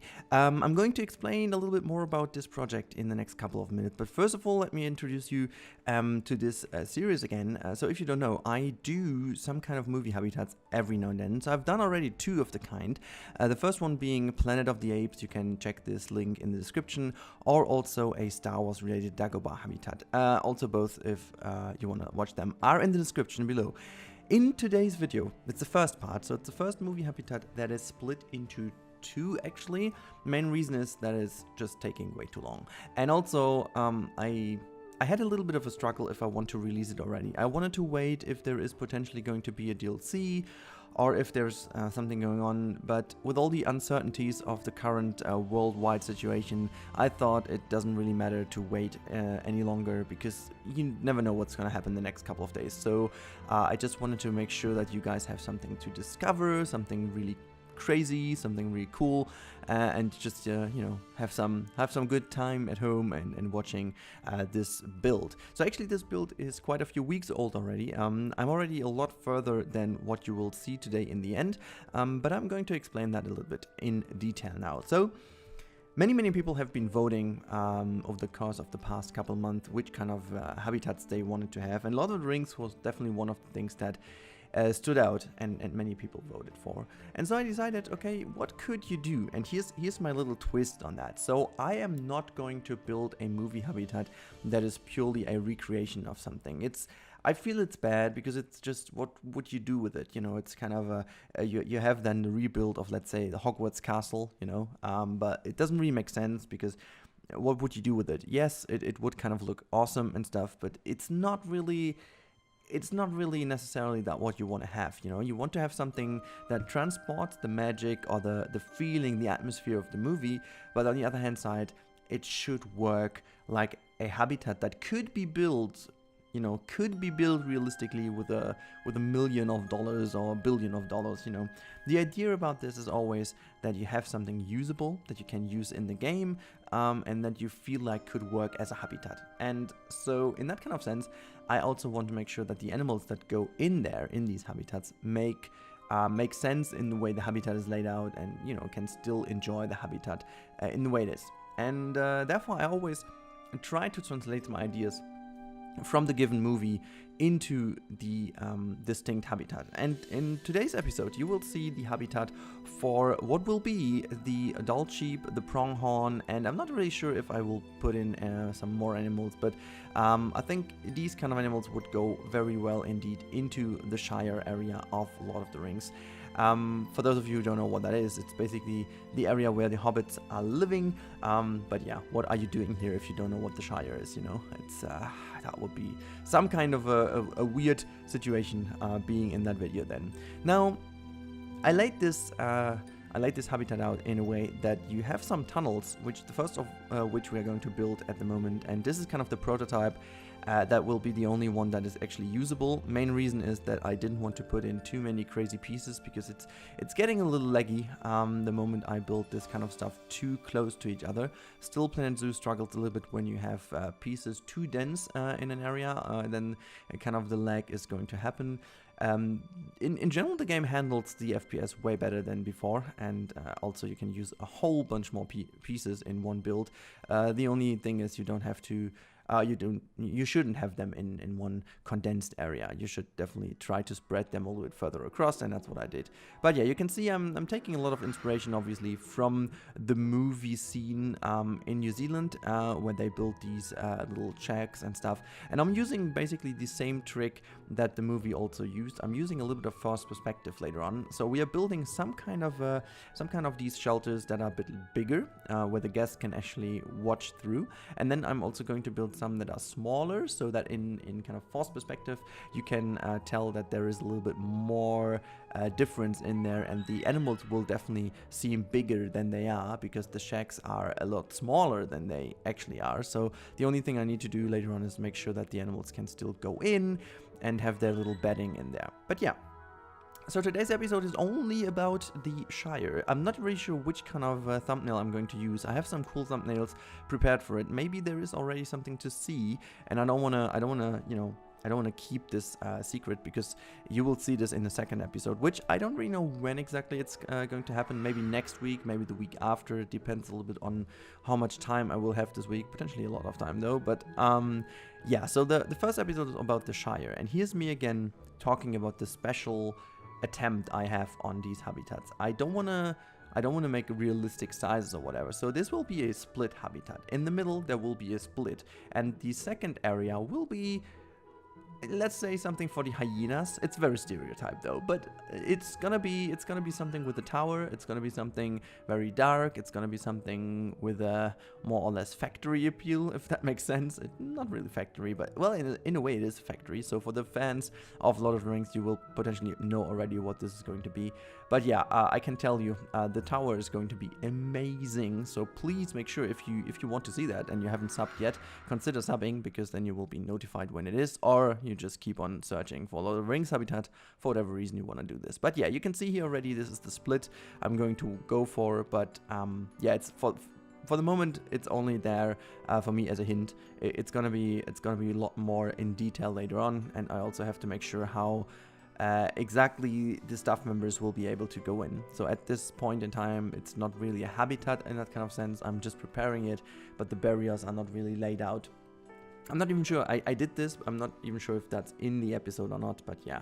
So now we are going to build the first design for the first house. You can see we are only 6.5 minutes in. That means a whole bunch of time went into making these houses, and let me tell you, that was a blast doing that. It had been such a cool experience to watch the movie again. So I watched the first, let's say, half an hour of Lord of the Rings in preparation of this habitat, to make sure that I get the vibe of the Shire again. Like, yeah, you can always look at screenshots and stuff, but watching the movie and the moment when Gandalf comes into the little Hobbiton town, and Frodo is really much awaiting him, and you see them with this cart carriage going into the town, and you can see all the different little houses and the fishery huts and stuff like that, and everything is just like so calm and nice and fantasy-ish, and it's kind of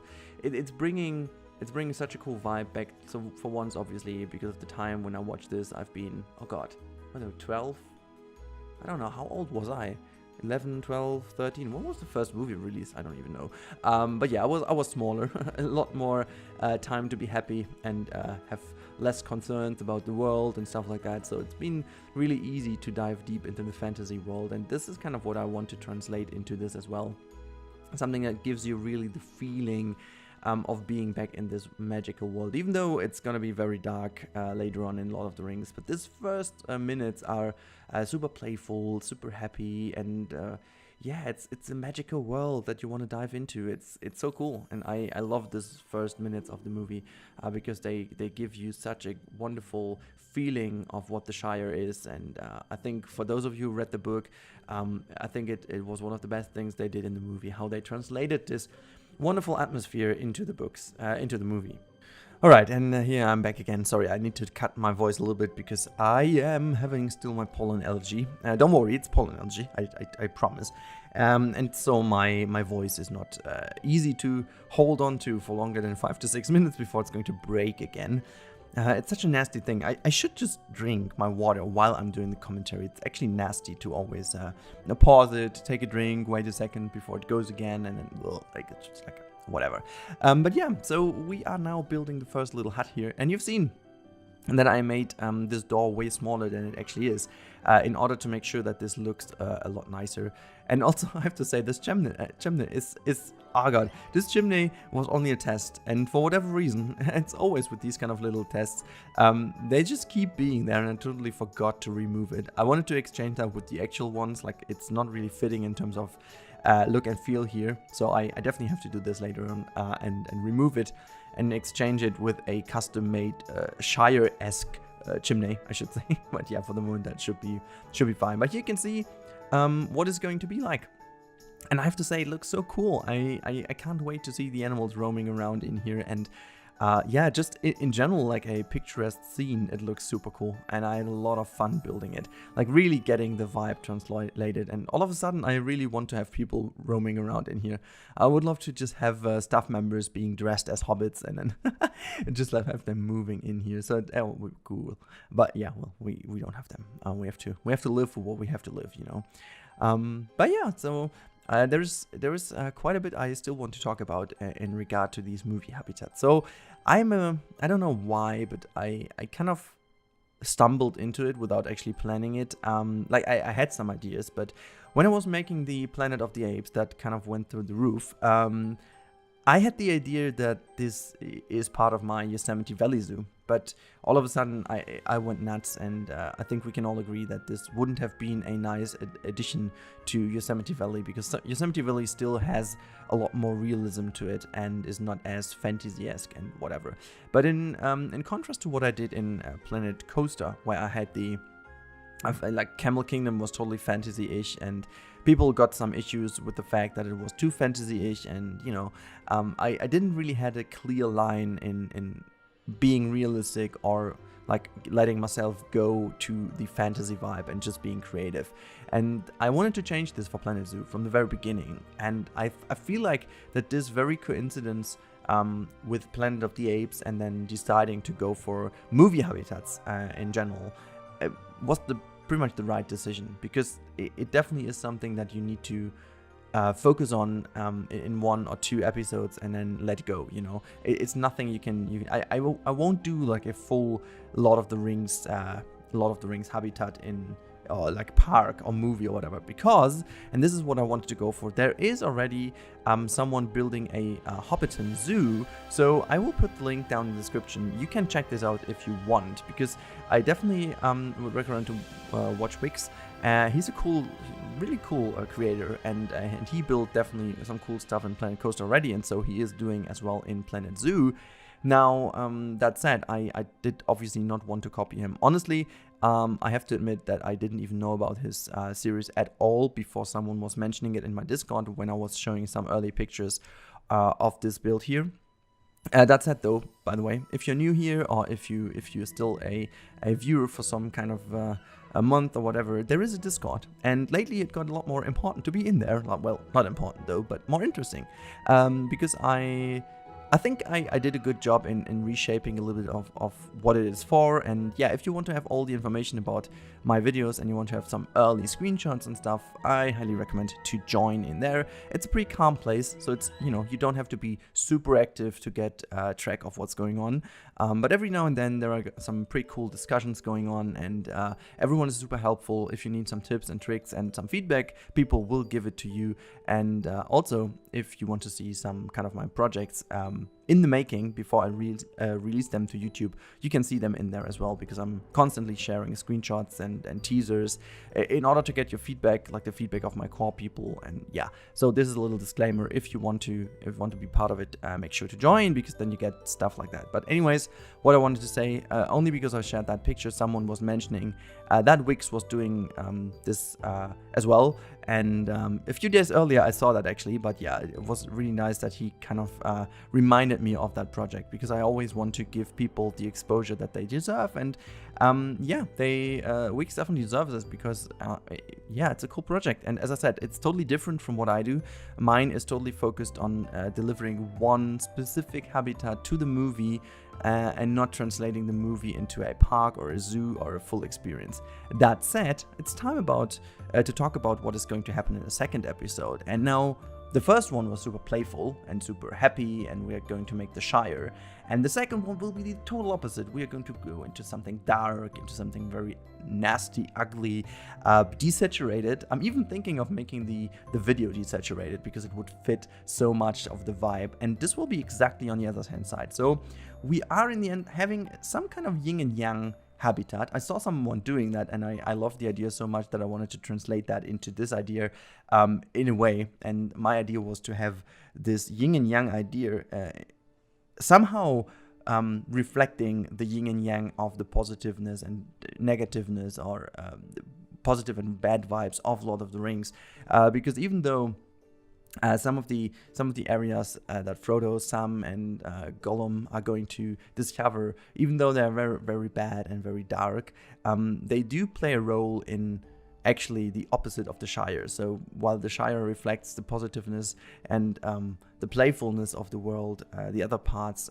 exactly do the opposite in the opposite way, which I find very interesting, because it always gives you the idea that it's not all positive and all negative. It's there's a contrast in there, yes, but there is a path that connects both of them, and this is what they discover over the course of the movie, to then have the final big relief. But, as Frodo is really struggling to understand, or to basically to convince himself to throw it into the lava, into the volcano, and Sam really doing a good job in finally helping out his friend. You can really see that this is like the whole path between good and bad is not like black or white. There is a kind of a there is something happening over the course of the movies, and there is something forming in between the positiveness and negativeness of Frodo, for example. And this is the same what I want to reflect in this habitat. Also, just a lot closer to each other than with the movie. I don't want to build like Middle Earth or whatever. Not gonna happen. Well, if I would, I could stay at home for like the next 3 years. Totally easy, but nope, not gonna happen. So yeah, well, whatever. But I think you guys did understand what I meant, and it's kind of hard to translate. It's not because of language. It's only because I found it a bit hard to understand, to kind of explain what I meant here, because it's highly philosophical. Yeah, that's the word. In kind of trying to interpret the movie in a way that it works as a habitat. But at the end of the day, it's just a game, okay? So I try to do something that you guys like. I try to do something that you guys can enjoy and watch, and maybe also give some feedback what you think about that. Also, that's something I totally forgot. So I really hope you guys are comment the hell out of it and give me some ideas and some feedback to what you think about this movie habitat, and also what you would love to see in the second episode, because again, I didn't really say what I want to do, so I would love to hear what you guys think I'm going to do, even though I don't know what I include in the thumbnail. Maybe I give you already a little hint that could be happening, so you know what's going to happen. But yeah, so please let me know in the comments down below what you think about this whole thing, this whole project, and are you happy with the choice of Lord of the Rings as a topic for a movie habitat? And yeah, maybe you have a better idea which kind of animals could go in here. Also, very much welcome if you guys want to see that or want to help me out in that. So yeah, definitely this is something I really would love to look into, and also join the conversation down below. Also, let me know what's your favorite part of Lord of the Rings, which is your favorite movie, did you read the books or did you only watch the movies, and yeah, so what's your kind of connection to Lord of the Rings? Are you a big fan of it? Are you like a die-hard fan, or have you just watched the movies and liked them? And do you also have kind of a connection to it as I have, like because I was younger when I watched them, and in fact, actually, it's more or less like a fun part. One of my best friends, he invited us to the cinema for all the 3 years of the movie. So every year in December, because his birthday is the 20th of December, and that was likely the week when Lord of the Rings was released. I mean, yeah, sure, they know how to make money, right? So they go into the Christmas business. But yeah, that's the reason why I always went to the cinema with them. So I will always connect this movie with my friends and with the experience in the cinema.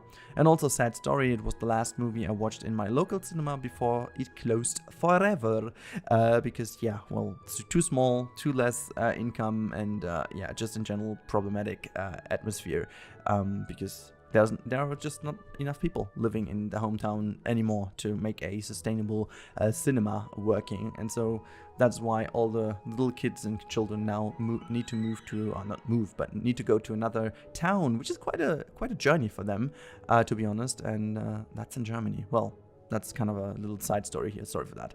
In case you didn't, or you haven't been interested, well, here you go. Sorry for that. Oh god. Okay. So that's basically it about the Shire. There's not much more in it here, other than just forming some stuff. I will include some nice cinematics at the end now, and trying to avoid to spoil too much of what is going to happen in the next one. But yeah, I really hope you guys enjoyed today's episode. First episode. Make sure again to stay here, sub to the channel, and make sure to join my Discord if you want to have some spoilers and like, little teasers. And yeah, just make sure to stay with us and expect the next episode to be dropping, I think it's fair to say, within March. That's something I definitely will do.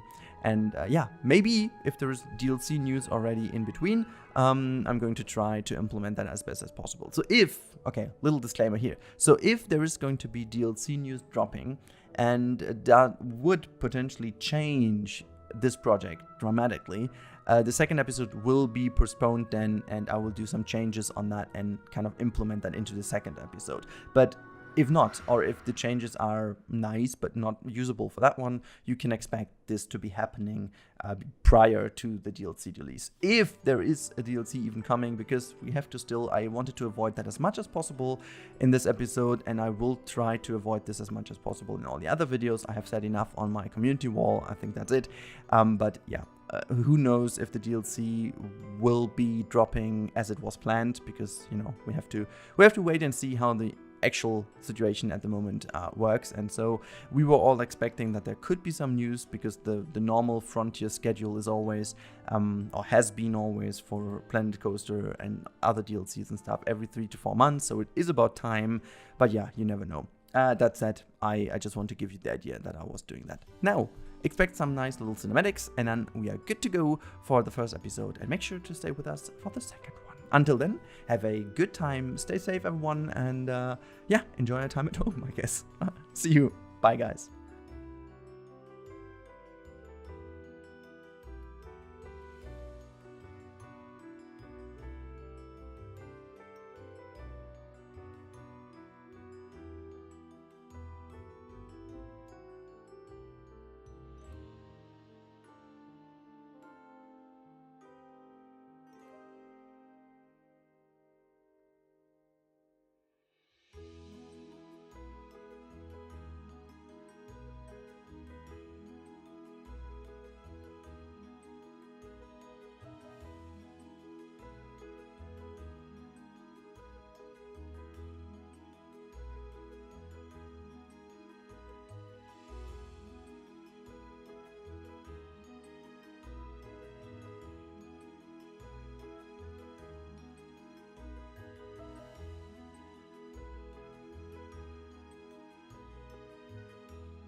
Hello everyone and welcome to a new movie habitat, or shall I say series habitat, because today we are building a habitat inspired by the Mandalorian season number 2, episode number 1. I will try to do this without spoilers, so for those of you who haven't seen the first episode, so you can still watch that and don't know really what's going on. I mean, everyone knows that Mando is going back to Tatooine, and yeah, I'm not going to talk about too much. I'm just rebuilding a little like a very small village that is a bit outside of the main city of Tatooine, and so it's really a build that is focusing on delivering the actual feeling of it. And this area is built very close to where the Tusken Raiders do live on Tatooine. I mean, there are various locations on there, but the main inspiration came from, I don't know why, but I had this weird moment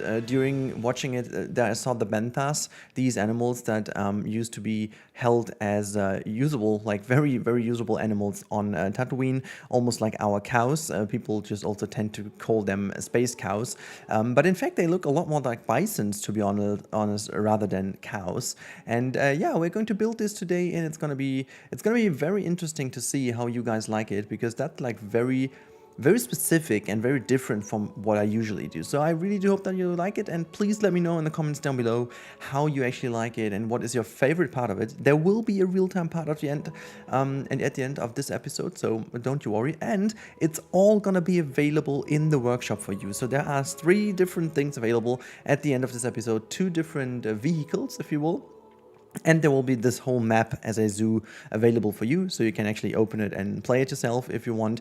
But beware, I think you will need all of the DLCs. I think I used pieces from all of the DLCs. I'm not sure whether I used something from the Australian pack, but I'm pretty sure I used something from South America and from the Arctic pack, so that's just like a little note at the beginning. But you can see that I used a whole bunch of the African pieces and also the temple pieces from South America.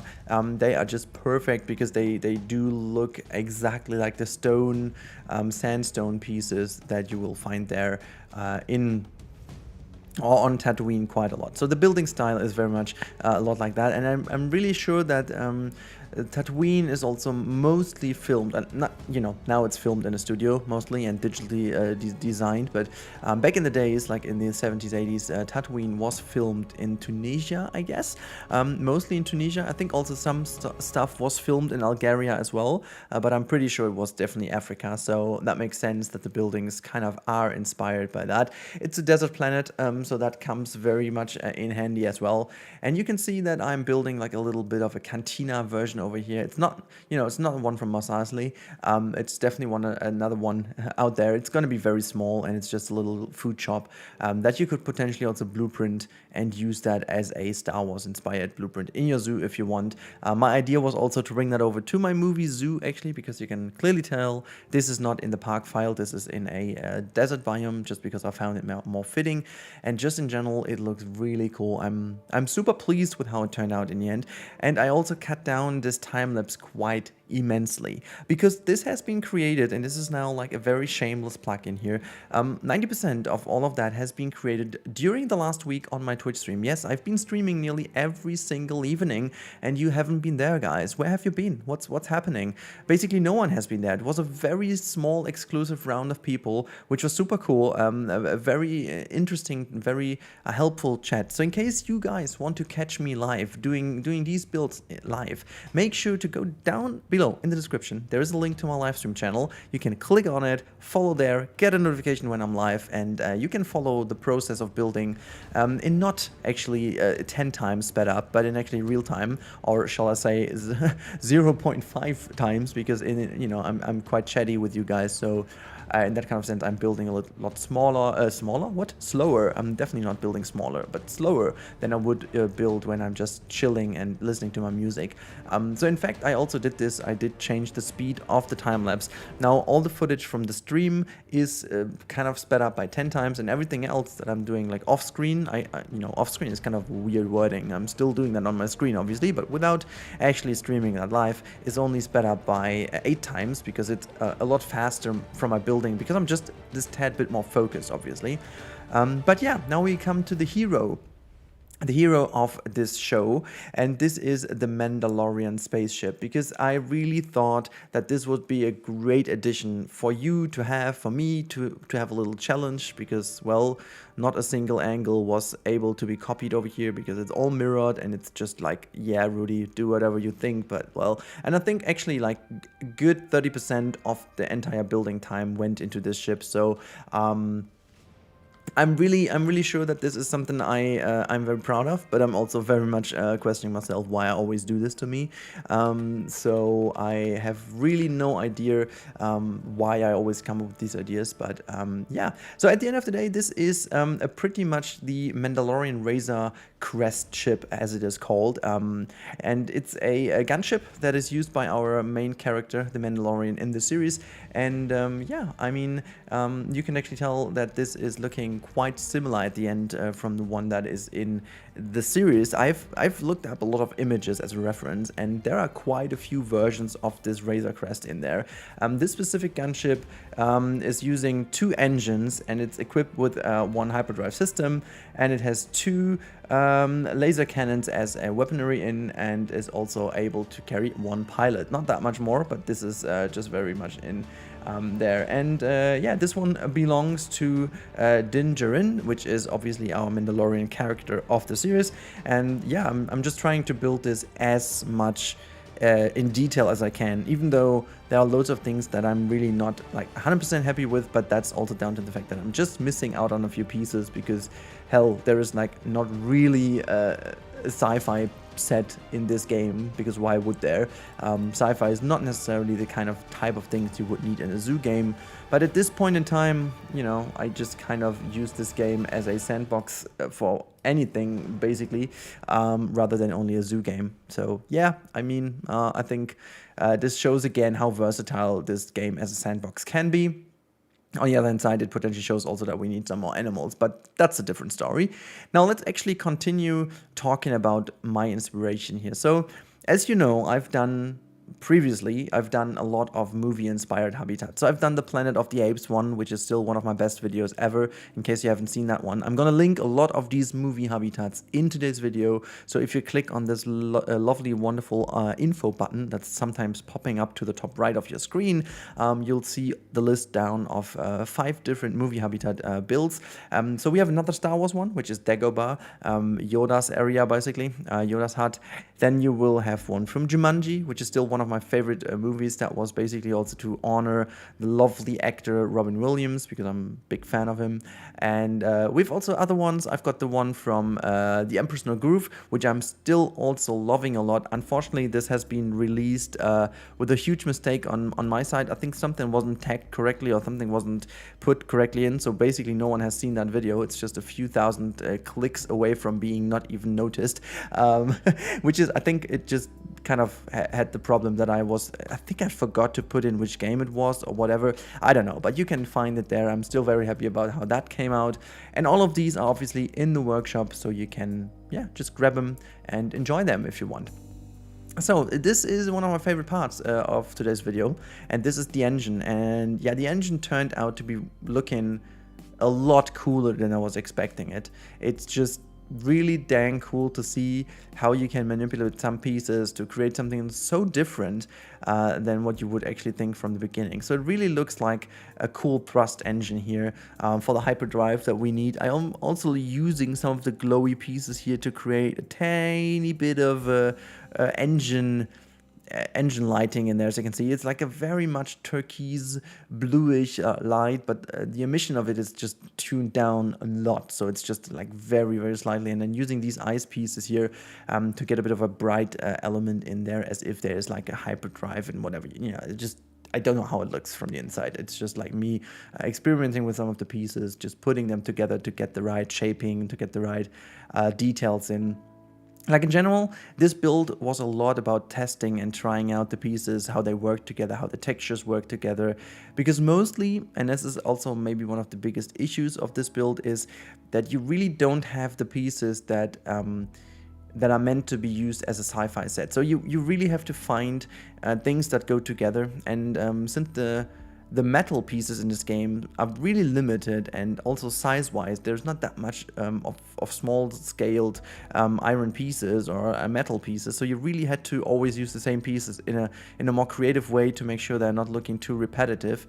And yeah, it just always ended up looking a bit weird. So you can definitely tell that I'm ending up changing, especially this front section here, million times. So I skipped ahead a lot of time, minutes here to not bother you anymore too much with it. And yeah, it's just like I wasn't really too happy with how the sides of this spaceship looked. The doors were a cool idea to just get the general shape, but it looked a lot too blocky and a lot too disconnected, I wouldn't even call it. And then I was losing my mind a little bit about that. So I was getting in with some more of these wonderful iron poles. I think, oh, wait a second. So no, you definitely have to have the Australian pack as well, because that's definitely from the Australian pack. And yeah. And now we jump a little bit ahead in time again, because that is where I started to build the back section of this spaceship. What? It's not that much air in the space though, so it's definitely a spaceship. And yeah, I just figured that these wonderful metal pieces over here, which usually I tend not to use together with other pieces, because even though they have a very cool texture, this is one of these pieces in Planet Zoo that has a very weird texture because it's not seamless. In case you don't know what seamless means, the texture, if you do texturing, normally what you do with the texture is that it is basically the same to all of the four sides of the texture. So in case you are basically connecting two pieces of the same kind, the texture just goes continuously into the other one, which is then called seamless, because the more you put together, it doesn't look as if there is like an interruption in between. It basically continuously kind of displays one texture. There are even ways in, more modern programs use even flexible textures, so that they do have different connections going together in it's a bit more randomized and whatnot. But mostly what Frontier does is they have wonderful textures that go together very well, because they basically seamlessly merge into each other, which most of the metal pieces also have. They have like a wonderful metal-ish texture, and then the sides of it are made in a way that they connect to the other ones. However, this metal plate you've seen me using quite a bit doesn't really have that. And usually this is really annoying, because you can't make bigger pieces out of one single piece, because then you will always see this little interruption in the middle, which is kind of annoying. But in this specific case, when you have this spaceship, it looks almost like a bit stitched together out of different metal pieces, because when you imagine that especially these ships were a little bit more lower budget, since they had to repair it a lot more times and stuff like that, and almost like the Mandalorian is earning his own armor, he's also basically improving his ship the same way. Like whenever he has some kind of credits and stuff, he's getting some new stuff which is ditched onto the spaceship. And then again, that makes the spaceship look a bit more glued together out of different pieces, and hence this interruption between the textures makes sense in this kind of way, that I would love to use it here. And well, that's what I ended up doing. I used this in this specific case. Now, you can see me tackling here a lot of different elements in order to make this gun look a lot more detailed. And this is maybe one of the best parts I've built on this ship, because it looks so much not like Planet Zoo. It looks so much like an actual sci-fi piece from Star Wars, which I gotta have to tell you that this is somewhat cool, because when I was building the Among Us coaster in Planet Coaster, I obviously had the sci-fi set at my hands, and I really noticed that the sci-fi theme of Among Us, for example, is very similar to like a very generic sci-fi set you want to have. Like there are some basic rules about sci-fi, having loads of these metal pieces, and then have some blackish connectors in between, and always using indirect brightish light, or like greenish bluish light into it. So these kind of things. But Star Wars has a different art style of space traveling, space art, whatever you want to call it, because it first of all is a little bit older than most of the more modern sci-fi elements. So it's from the mid-late 70s, which then again resulted into a different vision of what sci-fi would look like. And hence I'm very proud that this worked out, and I could nail the lovely, and I'm a big fan of the Star Wars art style in terms of sci-fi, because it just is a little bit more, how do I even want to call that, brutalist. It kind of, it uses a lot more concrete over metal. It uses a lot more metal over new, basically, polymers and stuff. It uses just a lot more of the old school things, which are looking very cool. And just as I said, I don't want to call it brutalist, but it's more likely to be a bit more carrying the element of what Star Wars is, with the space fights. And you know, it's called Star Wars, like it's legit called a war. And so the machinery looks a lot more like war machinery, versus more modern day sci-fi looks a lot more like the vision of what the future could be, you know. And so yeah, that's my little story here I wanted to tell. And I'm really hoping that you guys enjoy this little backside information, background information. God, I'm losing my words today. I've been reading too much English in the last couple of days because this thing in the US I'm not going to tackle in this video. But yeah, you can see I was doing like a mini Mando here, which is just for the sake of putting it in the airplane. And if anyone who hasn't seen this video is downloading this stuff, he'll find this as a little Easter egg in the spaceship even. You can't really tell, you have to really look inside of the windows and then you will find it. And yeah, I really think that this is a cool idea. And now the last couple of minutes of the time lapse before we jump into the build are basically focusing on making this little outpost on Tatooine look a bit more like an outpost. I'm not really putting down too many buildings. It's just like a toilet, there's a gift shop, there's a food shop, and that's about it, you know. There is some space left in case you guys want to use that and put some keeper huts in as well. The whole map, whoops, I just completely hit my microphone, I'm sorry for that, hasn't been happening in a long time. So that is it's a typical Rudi video with a typical Rudi microphone hit. That can only be good, it can only be great, this video can only be amazing.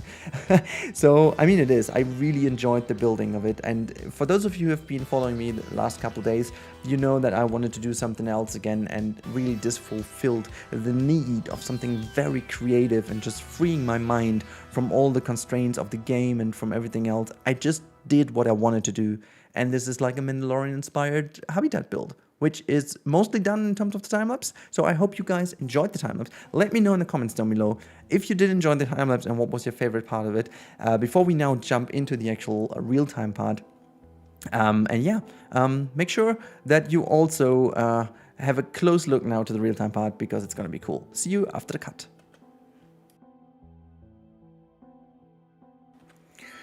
There we go, guys. Here we are in the real-time part as promised, and here you can see this little outpost on Tatooine as we are. It's raining here, very unusual for the desert, but actually I thought it would look good. You can, you know, we can just actually turn off the rain and make it cloudy, because that still looks very cool indeed.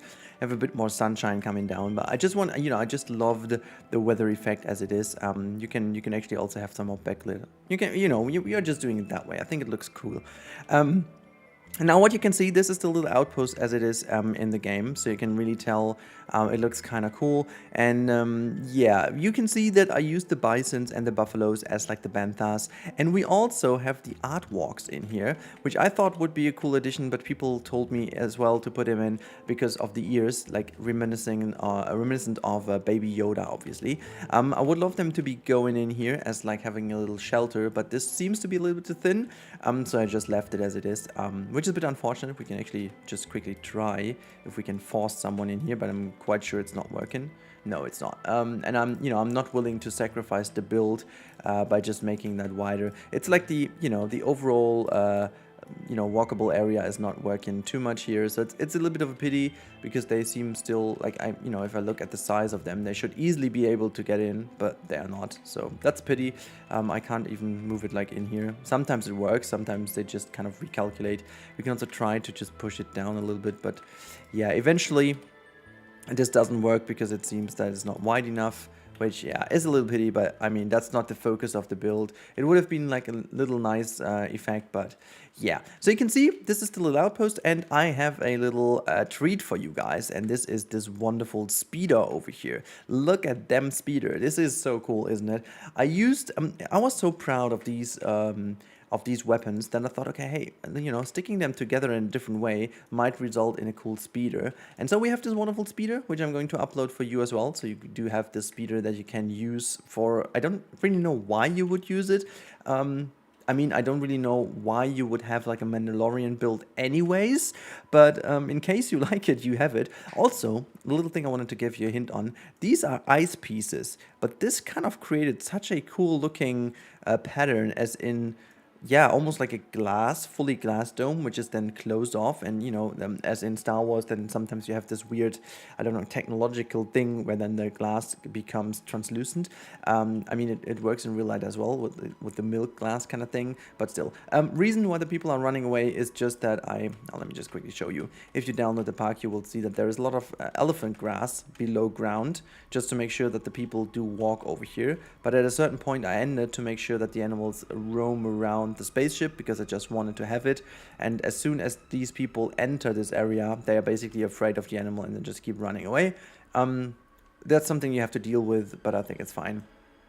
Also, I just figured that these little nubsies just moved for whatever reason out of the out of the right position. That's a little bit weird. I gotta have to put the spaceship back into this exact position. Why was it even happening? Me stupida, guys, I'm so sorry. That's not good. It has to be in here. Yeah, there you go. I just wanted to have like these things glowing a little bit as if it's just landed.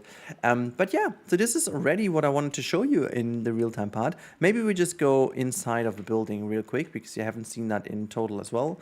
So there you go. This is how it looks inside. Very simple. I mean, I did even do the nighttime in here. So if we just turn it nighttime, you can see it's kind of indirectly lit. I think it's looking cool. It's looking like a little bar, cantina. And the cool bit is this is an actual picnic bench. I'm not sure if people would use it. We can just quickly, you know, increase the speed, seeing if they use it eventually. I think they don't, but yeah, usually they should, because there is like a picnic bench in here. You can plop one in, but apparently people seem not to be liking to sit down for whatever reason. No, it's just not that thing, okay? These people just don't like to sit. But yeah, so I am, as I said, really happy with how it turns out. You guys can now jump down into the description, download this from the workshop. You can download either the whole map, you know, the whole thing. You can download the speeder bike if you want, or you can download the spaceship, Mando's spaceship if you want. You can have it all if you want, and then yeah, that's basically yours. I really hope you guys enjoyed today's episode of my little bit more creative build here. I'm just gonna pause it at this point, because I think it has a nice view into the little hut here, or the outpost, I gotta call it.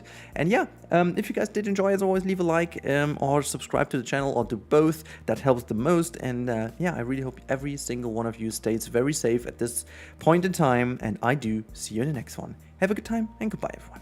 Thank you for watching this video. I really do appreciate it. I really hope you enjoyed it. And yeah, I was really happy to have you here. In case you enjoyed it and you haven't subscribed yet, make sure to consider subscribing. You can do it via this button here. And if you want to see more, there's some cool other stuff linked here for you. This is suggested for you personally. That's pretty cool. And in case you want to support the channel a tiny bit more, you can do it via this wonderful Hype Camel link over here. I really would appreciate it. And also, big thank you already to all the people who do already support the channel. Really do appreciate that. But now, have a wonderful time, guys, and I catch you in the next one.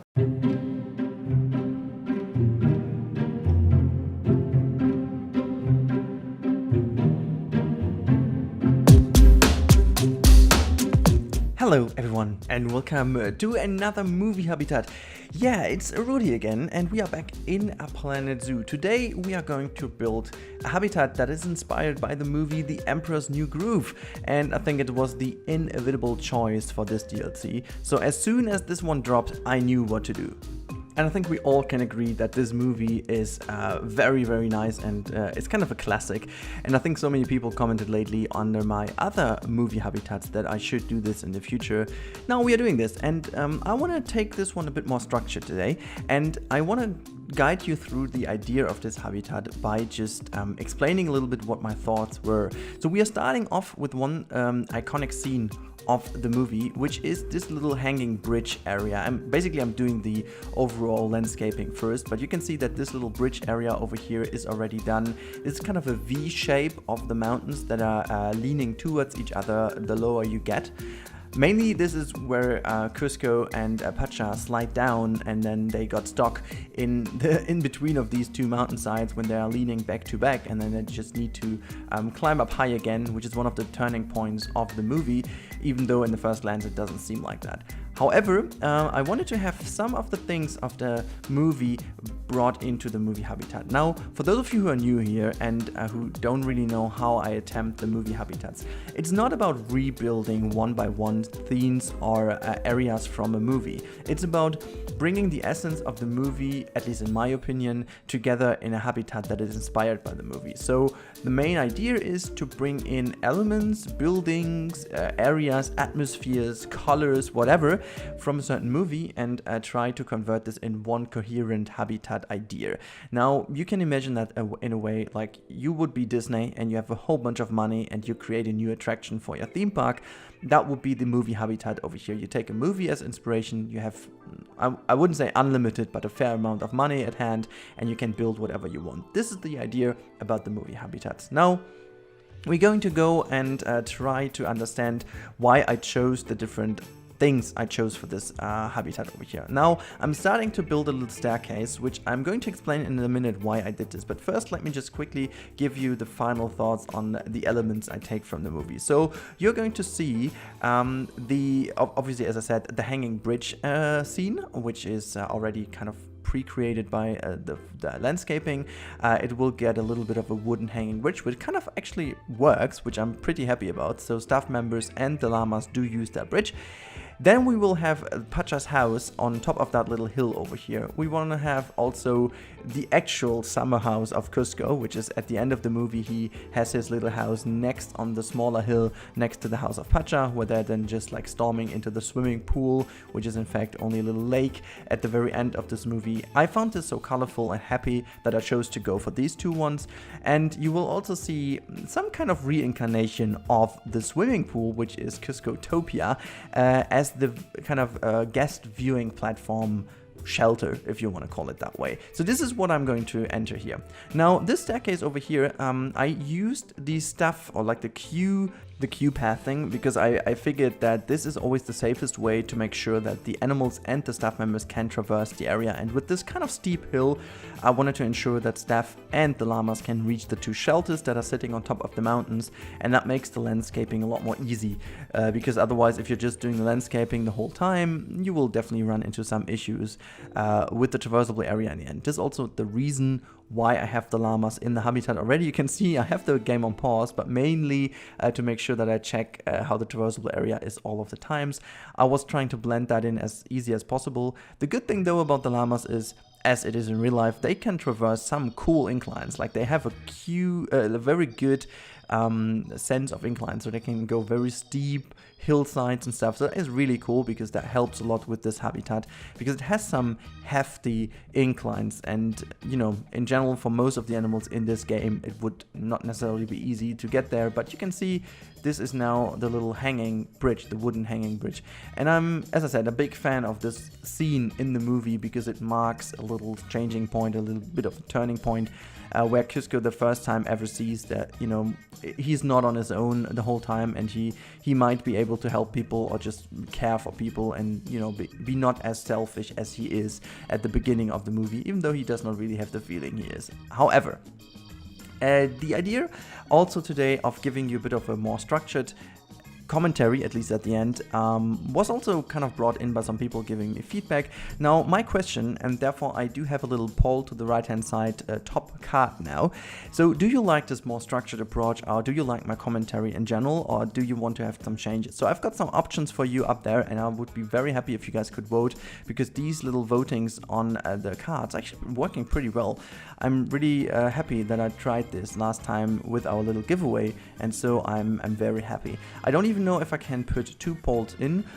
If so, I'm gonna do another one at a later stage of this video, and I'm gonna see if this works out. But first of all, a big thanks to all of you for always supporting the channel and being here and commenting. You know that commenting always helps a lot to kind of get the video started. You know, this is how YouTube works.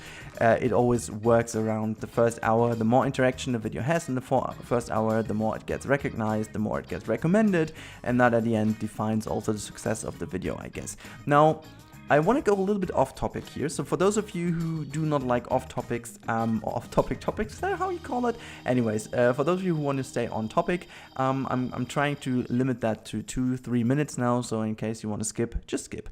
But now for me, it's very important to always improve my channel. And I saw lately that the conversion of my videos from view to sub, so to say, is quite weak, which might have several reasons. Like, I think mainly one of the biggest reasons, even people don't say that, but the German English accent is something that people from all over the world really don't like, and I can totally understand that. But honestly, that is one of the things I cannot really change dramatically. I mean, I'm doing my best in just watching movies and series as much as I can in English and try to improve my pronunciation. And as always, I'm also trying to get your feedback in from the comments and try to improve all of my pronunciation that I at least can do, so at least that they're correct, you know. That doesn't necessarily mean that I get away with my German accent, but yeah, that is how it is.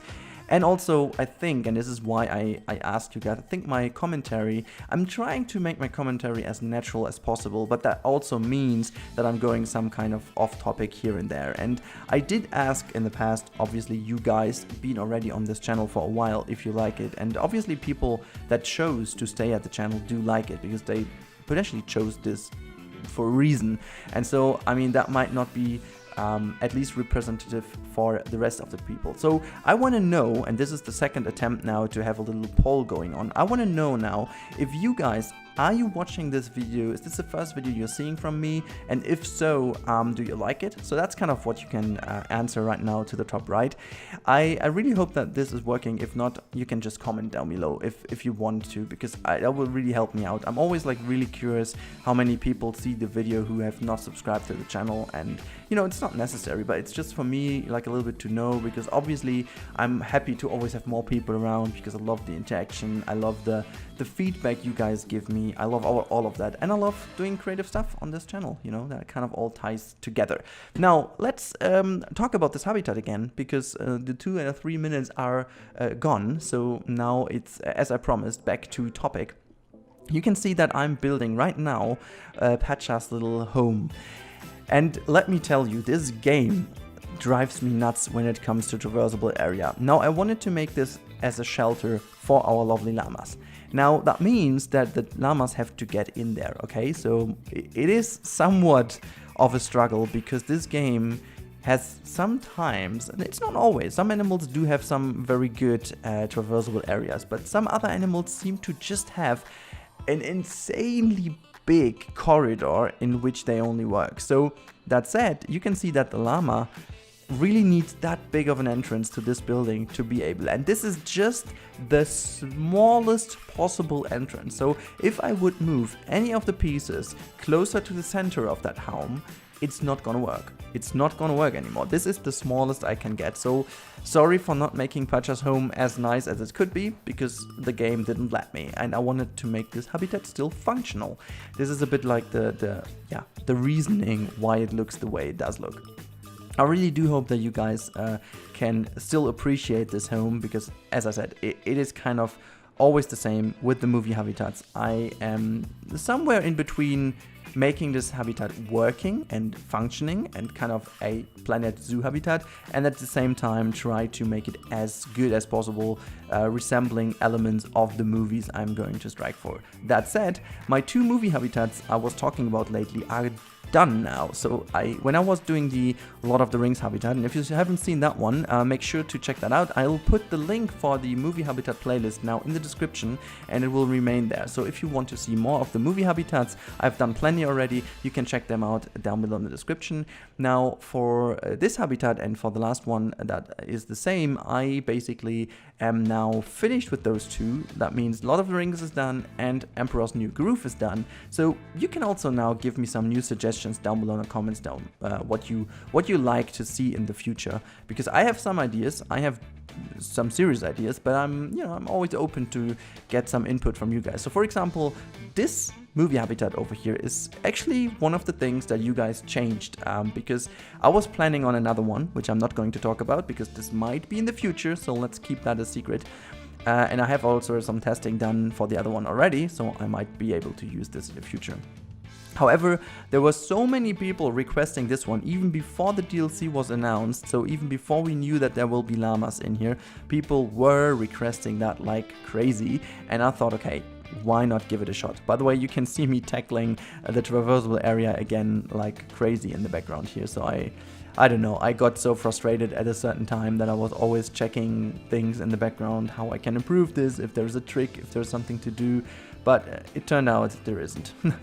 No, yeah, it's kind of really frustrating at points, but again, I think the major output is that the game is awesome, and we shall not forget that with all the frustration that comes with these kind of things, it's still very incredible that all of that is all built piece by piece and the animal can interact with it.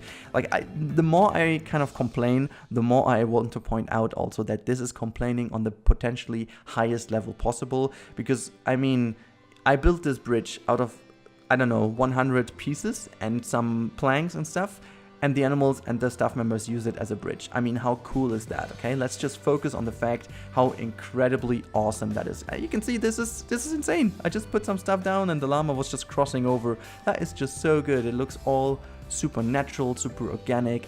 I'm just a big fan of that, because this is exactly how you want it to be. This is exactly what you need, in fact, because yeah, it's just very cool. It's just very cool. And as I said, I'm always in between of complaining, because I still think there is some improvement possible, but at the other hand side, I'm always very happy about how it is. Yeah, you can see now I'm building, I'm starting to finish off the building of Cusco, which is Cusco's little hut he has at the end of the movie next to Pacha's home, and on we go to the next implementation. You've seen at the beginning of this video already the finished things, but this is one of the things you haven't seen that much, because it was filmed from this position and I kept that away as much as I could as a little final little treat. This is a Cuscotopia inspired shelter for a viewing platform for the guest. Now let me tell you that the overall detailing on this building is very subtle. There are two main reasons for it.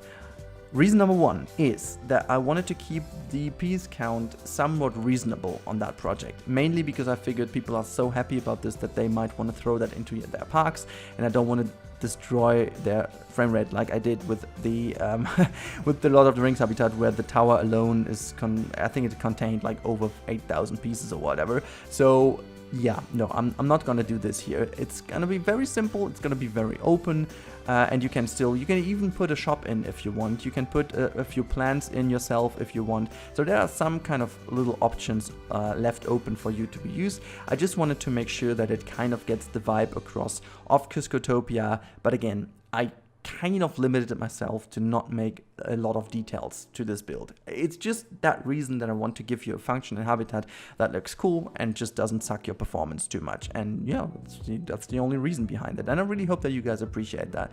Now, this build itself was a bit finicky because I tried to use the copy around trick by using the grid, and I just did a minor mistake here, which is a beginner mistake. Let me just call that out. You will see that in a second that I need, while copying it around, I'll need to readjust one of the heights, and this is because I didn't pay attention to copying the pieces around the corner at the same height. So I was just like aligning them to the grid and then not really spending an eye on. You will see that in a second. You can see here that there's a slight height differences in between here, and I was like, okay, well, I need to realign them all now hand by hand. But yeah, well, it didn't take that much time. So at the end, you can see this is Cuscotopia as the little entrance building. And again, I didn't finish it off entirely. I wanted to leave you guys some room for improvement for yourself. So this is the entrance. I'm going to put a llama statue on top. So very subtle theming over here, very subtle building, so that you guys have enough freedom to build it. That's like the little entrance over here, set very much in the middle. So if you guys take that little minutes to build your pathing into it, it's gonna work out pretty easily.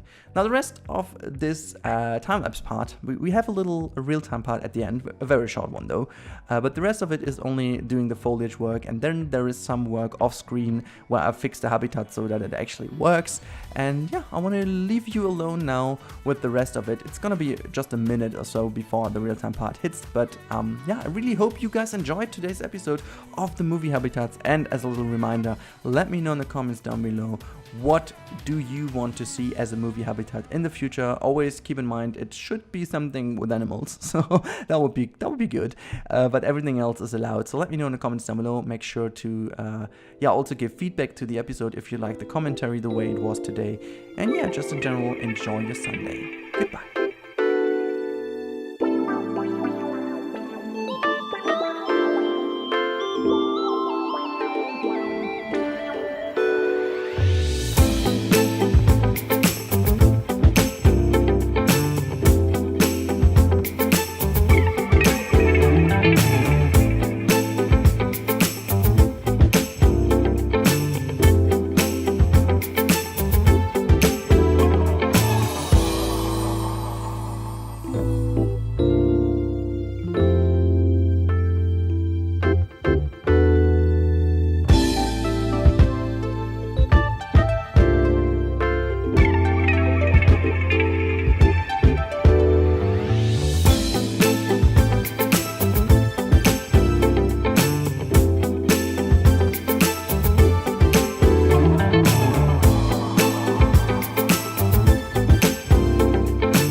So, hello, we are in the real-time part of The Emperor's New Groove habitat, and you've seen now the time-lapse. And we're here in the real-time overview. I used my filters again of the Ansel settings to make it look a bit more colorful, a bit more bright, a bit more nice with the depth of field. But this is the habitat, and I think in comparison to the habitats I did prior for the movies, I am super happy with this one because it's very functional, it's very simple, it gives the ones the shelters. I could have done the buildings, as I said, a little bit more in detail, but the problem is that the hitboxes for those animals, yeah, they are just like insane. And so these two habitat shelters they have do function the way they are, and this is the only sole reason why I left it the way it is. Also, we have this pond down here from the very iconic scene where they tumble down into the ground and then they just hold each other off here. It's size-wise obviously totally wrong, but I mean, this is kind of translating that. And we have obviously the little reincarnation of Cusco's Cuscotopia, the fun swimming pool he has planned as a yeah, it's the visitor center, so to say, where you can actually bring in your pathway. And at this time, I really made it pretty simple for you guys. You just need to put in the path like a plaza in here. Just start off in one of the corners and just draw out one line pretty straight, and then just use a line to grid and create a little plaza. You can connect it over here and then drag it out of your habitat as you want, and you could put in the backstage area to the right hand side. Pretty simple. I left it the way it is, and you can just download this the way it is from the workshop. The only thing you need to do is build that in, and the rest should be pretty much set for you. You can also put down more foliage to your liking, but I loved it a little bit less lush because then you can see the animals and can see how they are playing and running around. The animals do have some privacy area in the back over here and over here, but the rest is pretty much on spot for the guests to see, so the view should also be fine. And I'm quite confident that I'm also going to use this habitat in one of my projects. And yeah, so that's basically it. I don't want to stress this too long. I hope you guys enjoyed today's episode.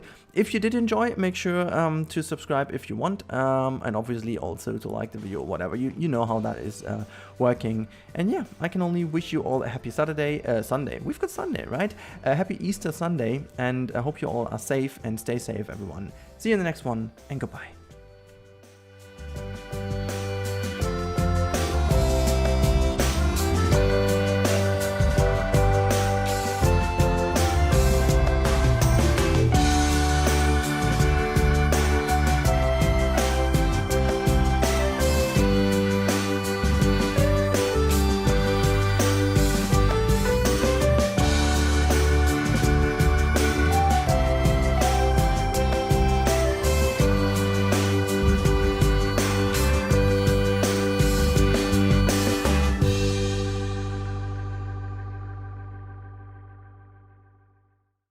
Hey everyone, and welcome finally to a new movie habitat. Today we are going to build the heart region from the latest Disney movie Raya and the Last Dragon. Don't worry, there will be no spoilers ahead in here. We are going to talk about a little bit in general about the movie and about the build over here. First things first, this build is going to be somewhat of a starter map. So in case you guys want to know or want to build something related to this movie, or just having a very cool little starter map, this is for you. It's not going to be like a very elaborate habitat or whatnot. This is mainly about this wonderful mountainscape on which you have a little castle, or I don't know, it is kind of a temple in the middle, and this is where we are looking at. You can see I'm blocking it away at the beginning, making this little block section in which I can understand where the temple or this all is, and playing around a little bit with the light here to understand where the lighting needs to go, and then we're going to do this. So this is potentially one of the smaller movie habitats, if you will, but I think maybe one of the most useful ones for you guys out there. So the download link will be available in the description as always, and you will be able to play from over here. There is barely any DLC animal requirements, however I don't really know which pieces are used exactly, so you're gonna have to check it out yourself. Sorry for that.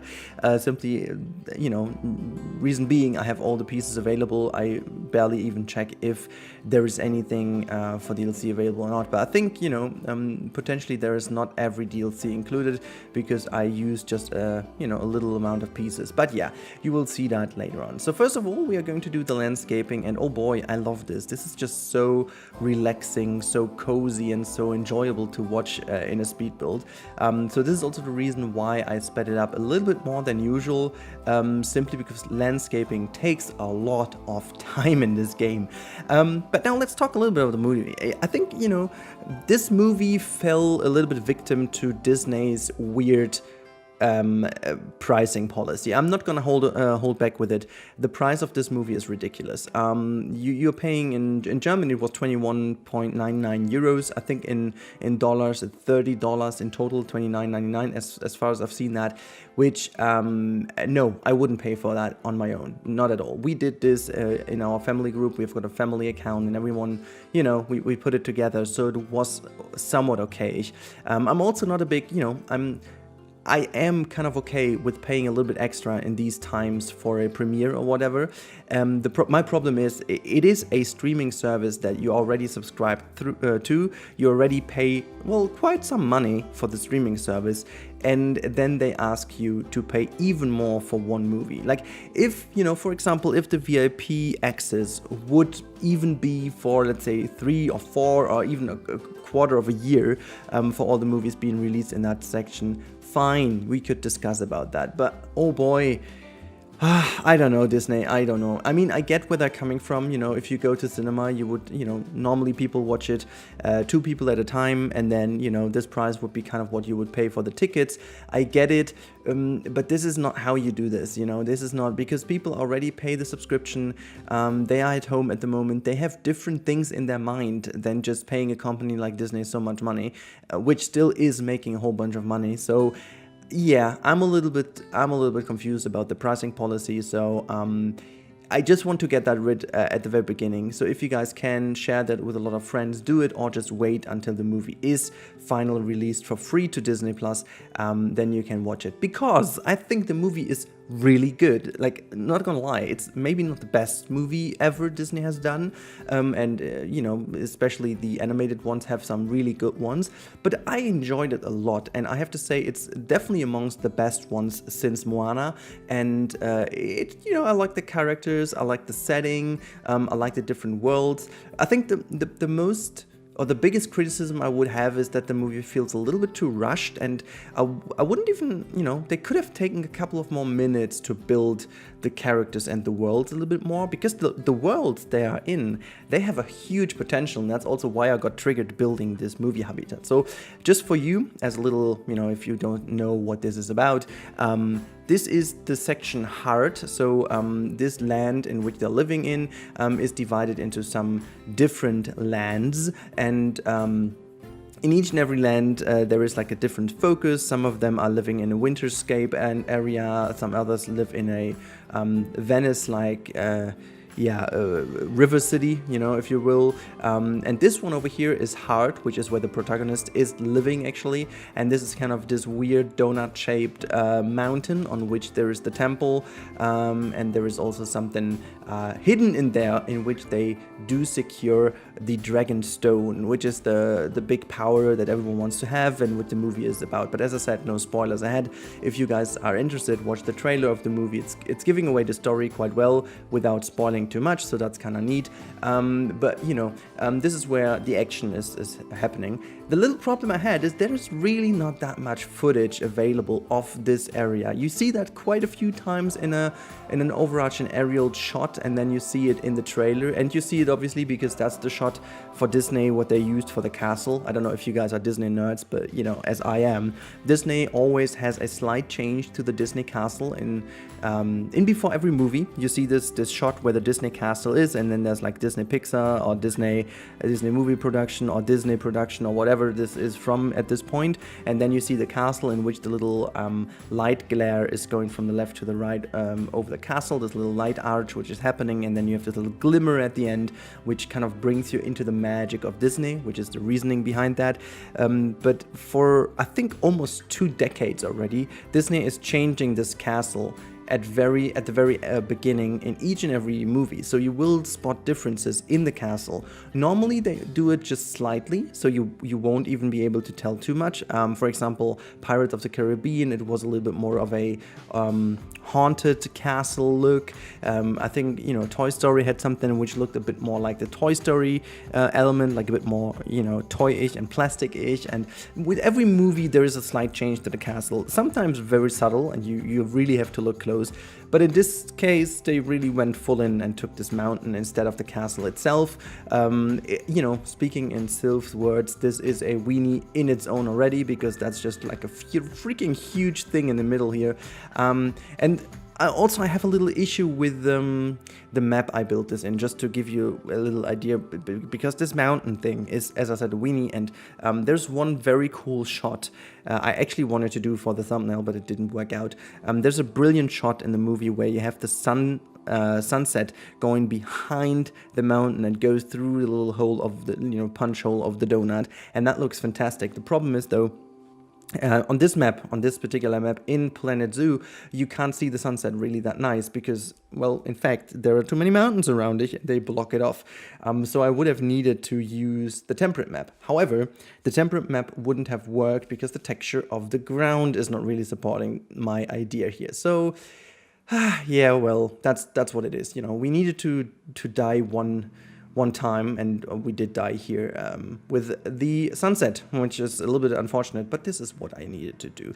So going ahead, you can see I'm building the blueprint of this little not castle, temple. I don't even know what this is more like a temple, I think. And I wanted to, just create this one scene. And there's one scene in the movie where Raya is sitting with her dad on, I think it is the breakfast table or whatever. And they're looking out of the window, which is exactly what I'm building over here. This is the window in front. And this is going to be the shelter for the macaque monkeys, because the macaque monkeys are part of the movie as well. Again, not going to be spoiling this too much, but I think it is macaques though. I guess they were.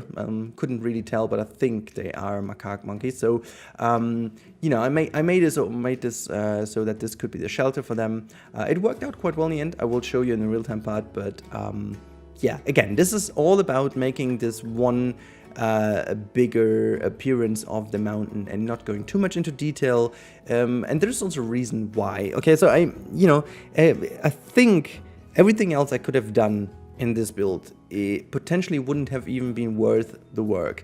First of all, because people seem sometimes not to appreciate it that much, because it's all about the first impression. Is it good or not? Yes or no?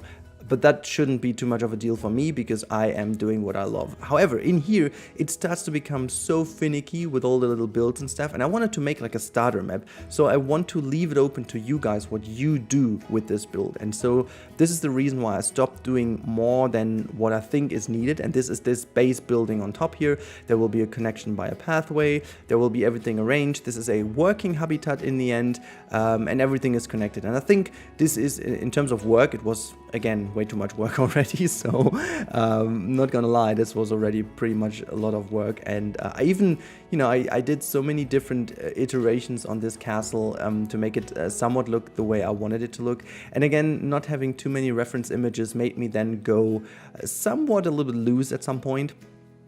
Just to get into a look that I was liking, actually.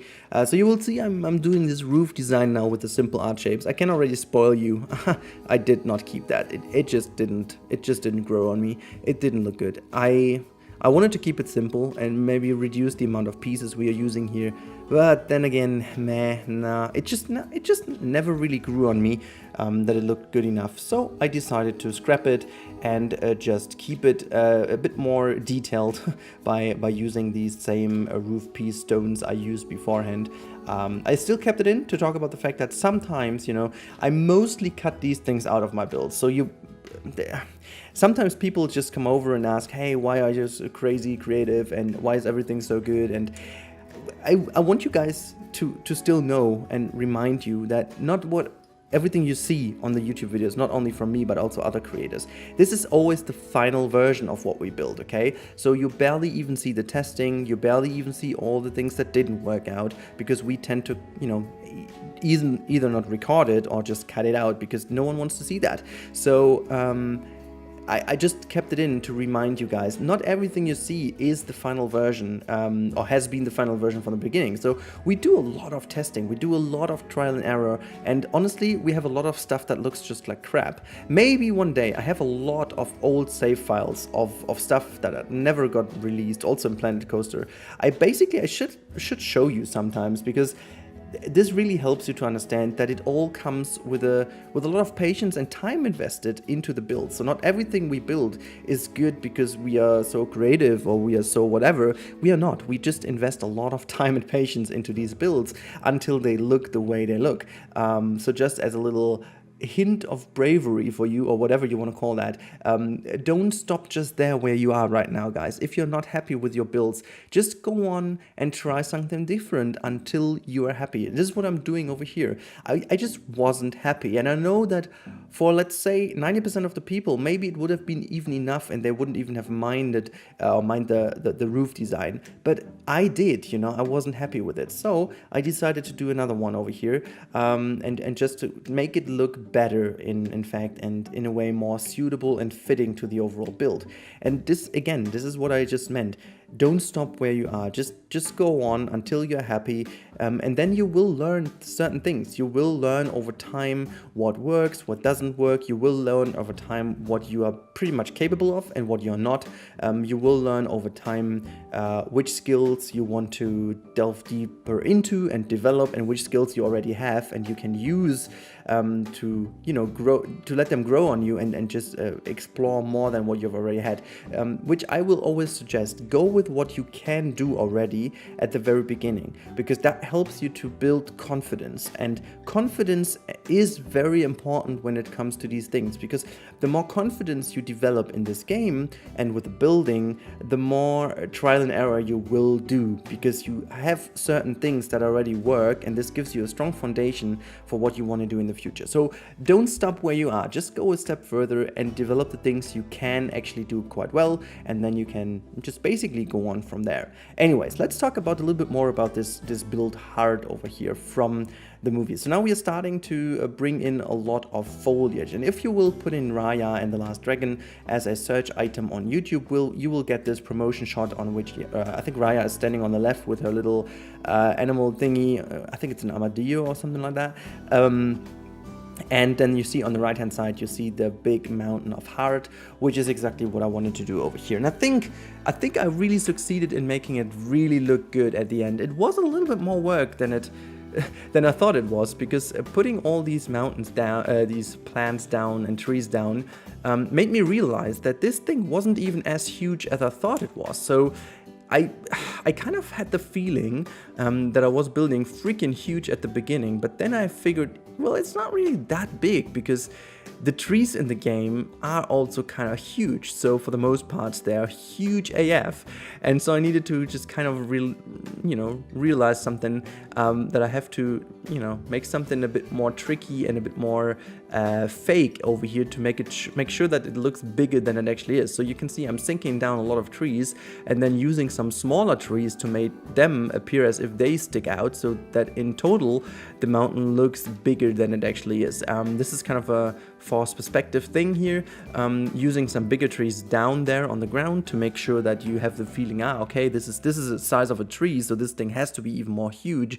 And then you put some smaller trees on top, which then your brain is connecting to the bigger trees, and then you really think, okay, well they are huge as well, so that must be very high.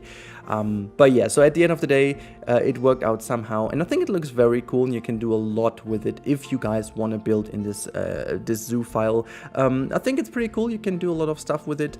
I chose the monkeys on top there simply because I felt, they fit to the movie. They are part of the movie, so why not? There are some other animals you could use as well if you fancy that, but for me, this was what I wanted to achieve. I wanted to really go for this one look over here of this castle on top, because I found this a very nice design of Disney, really nicely done. I loved it, and this is why I wanted to create it. A very brief one, because I am working already in the background on another movie habitat. In fact, I was already working on that one for longer, but then this just came around the corner. We watched the movie and I just had the feeling I want to make this one. So promises ahead, you won't need to wait another half year for the next movie habitat. There is something planned and I'm really building on that, but this is going to be a lot more detailed than this one over here, and so it's going to take some time. We're going to have to wait what baby does, so maybe it's taking quite some weeks though, but this is mostly down to the baby then, and not to the fact that I'm already building it. So yeah, kind of cool. I made this little design here of these towers now, just making sure that this from down looks like a real temple and stuff like that. I put down some facilities just so that it works. I've hidden them in here. I didn't do much about them because you will potentially relocate them anyway, so I decided to just leave them there just for the sake of making it work for the moment. But then again, in the future, if you want to build in this file, you will definitely have the chance to change this according to your liking and put it to the locations where you think it fits best. So yeah, just left them there as it goes. And then the last thing I'm going to do here is a little bridge cover, just so that you're entering this area, you have already quite a fun little nice bridge design. It's just very simple, nothing crazy going on here. Just making a stone bridge. I remember there is a stone bridge as well in the movie. I have no clue exactly how it looked. I didn't really look it up that much now, because I think it's easier and better to just build it myself and then just get this design in, be happy about the design, and then leave it as a great new foundation for you. I think this is pretty much what I wanted to get out to you, because now we are really already getting to the end of the time lapse, and I will show it to you in real time. I really hope you guys enjoyed today's movie habitat. It's another edition now, movie habitat series. If you guys are interested in more of these things like Planet of the Apes, Star Wars, The Mandalorian, Jumanji, I've got a lot of them, and they will be all linked in the description as the movie habitat playlist, or to the top right in the little bubbles. So in case you want to check out the other movie habitat, they are all available here on YouTube. And now thank you so much for watching this time lapse. We will jump over into the real-time part now, and I hope you guys enjoyed it, and I talk to you in a couple of seconds in the real-time part.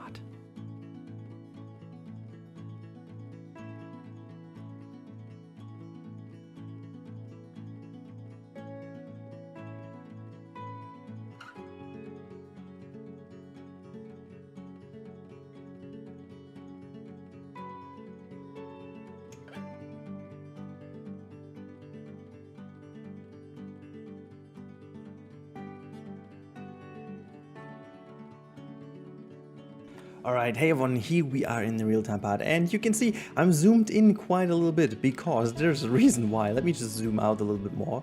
and boom, the dome is gone. Yeah, the draw distance is a little bit of a pity in this build, but yeah, you can see this is how the build turned out to be looking, and I'm just going to zoom in. Come on, appear. Oh no, it's not going to appear. Oh my god, this is as close as we have to get. There's a little trick to do this by using the Ansel mode. I mean, you can't really do it if you don't have a NVIDIA card that supports Ansel, but I can do it this way, and so you can see at least we get a bit of a nicer view here.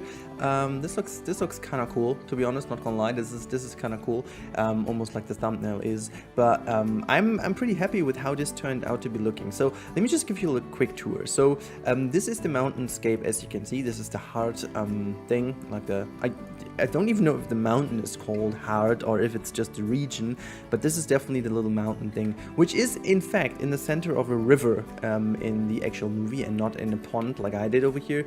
But you know, since we don't have rivers in the game, which by the way would be a cool thing, you know, having a map that supports a river, that would be something really cool, to be honest. Something you can't, maybe you can only use the river but not terraform. That would be cool, would be a good challenge. Anyhow, so you can see this is the temple build, and again the real focus of the build lied into this central dome with like the little flower design, the blossom design on top here, and then this front where they sit. So you can see this is like the view you have over here, sitting down here. I love the pattern in the roof, to be honest. I left it the way it is because it looked kind of interesting. And then they sit down here. This is like the breakfast scene, and you look outside, and there is where your kingdom would be, but this is how it is. And this, as you can see, has become the shelter for our little macaque friends over here. You can see they're sitting, and I'm just gonna quickly show you that I'm not going to tell you shit or whatever. This is definitely gonna be a working habitat. Look at that. They can get everywhere on here. I intentionally made sure that they can't get here because they would kind of break out with these things. But it's kind of cool because most of the traversable area is actually on top of the trees, which I think is fine, because this is how it should be. You can see they have some plateaus here on top of the trees, which I think is kind of cool. And then they can take all that way up here and go all the way to the top. I should definitely, you know, re-emphasize that with this amount of animals, it takes a while until they're running around. So maybe you would now want to put a lot more animals in here to make sure that they are moving all around here. But it's kind of cool. Let me just see where all the animals are. I think... Okay, so 1, 2... Oh, they're all down here. 1, 2, 3. I wonder, you know, shall we just test this real quick? I wonder what happens if we are going to put one all the way up here. I want to see if it's moving down. Let me just quickly see. So it shall be brought over there. There you go.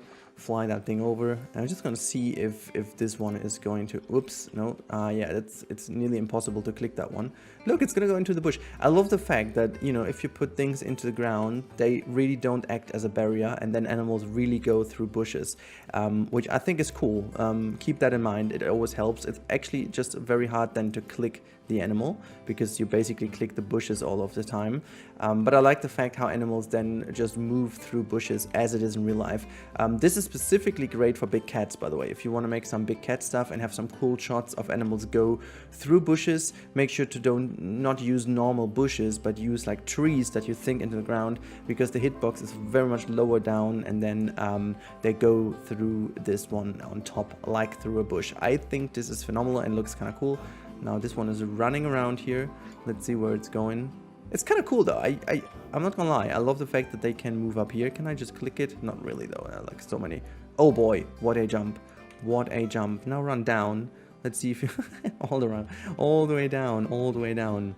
Let's see where it's going. There's also a sprinkler. I put a sprinkler there as a little enrichment, so they have a reason to go there. But yeah, you can see they can actually move on top here, and this is the habitat, and you can see... I also put some clouds in, like cloud effects.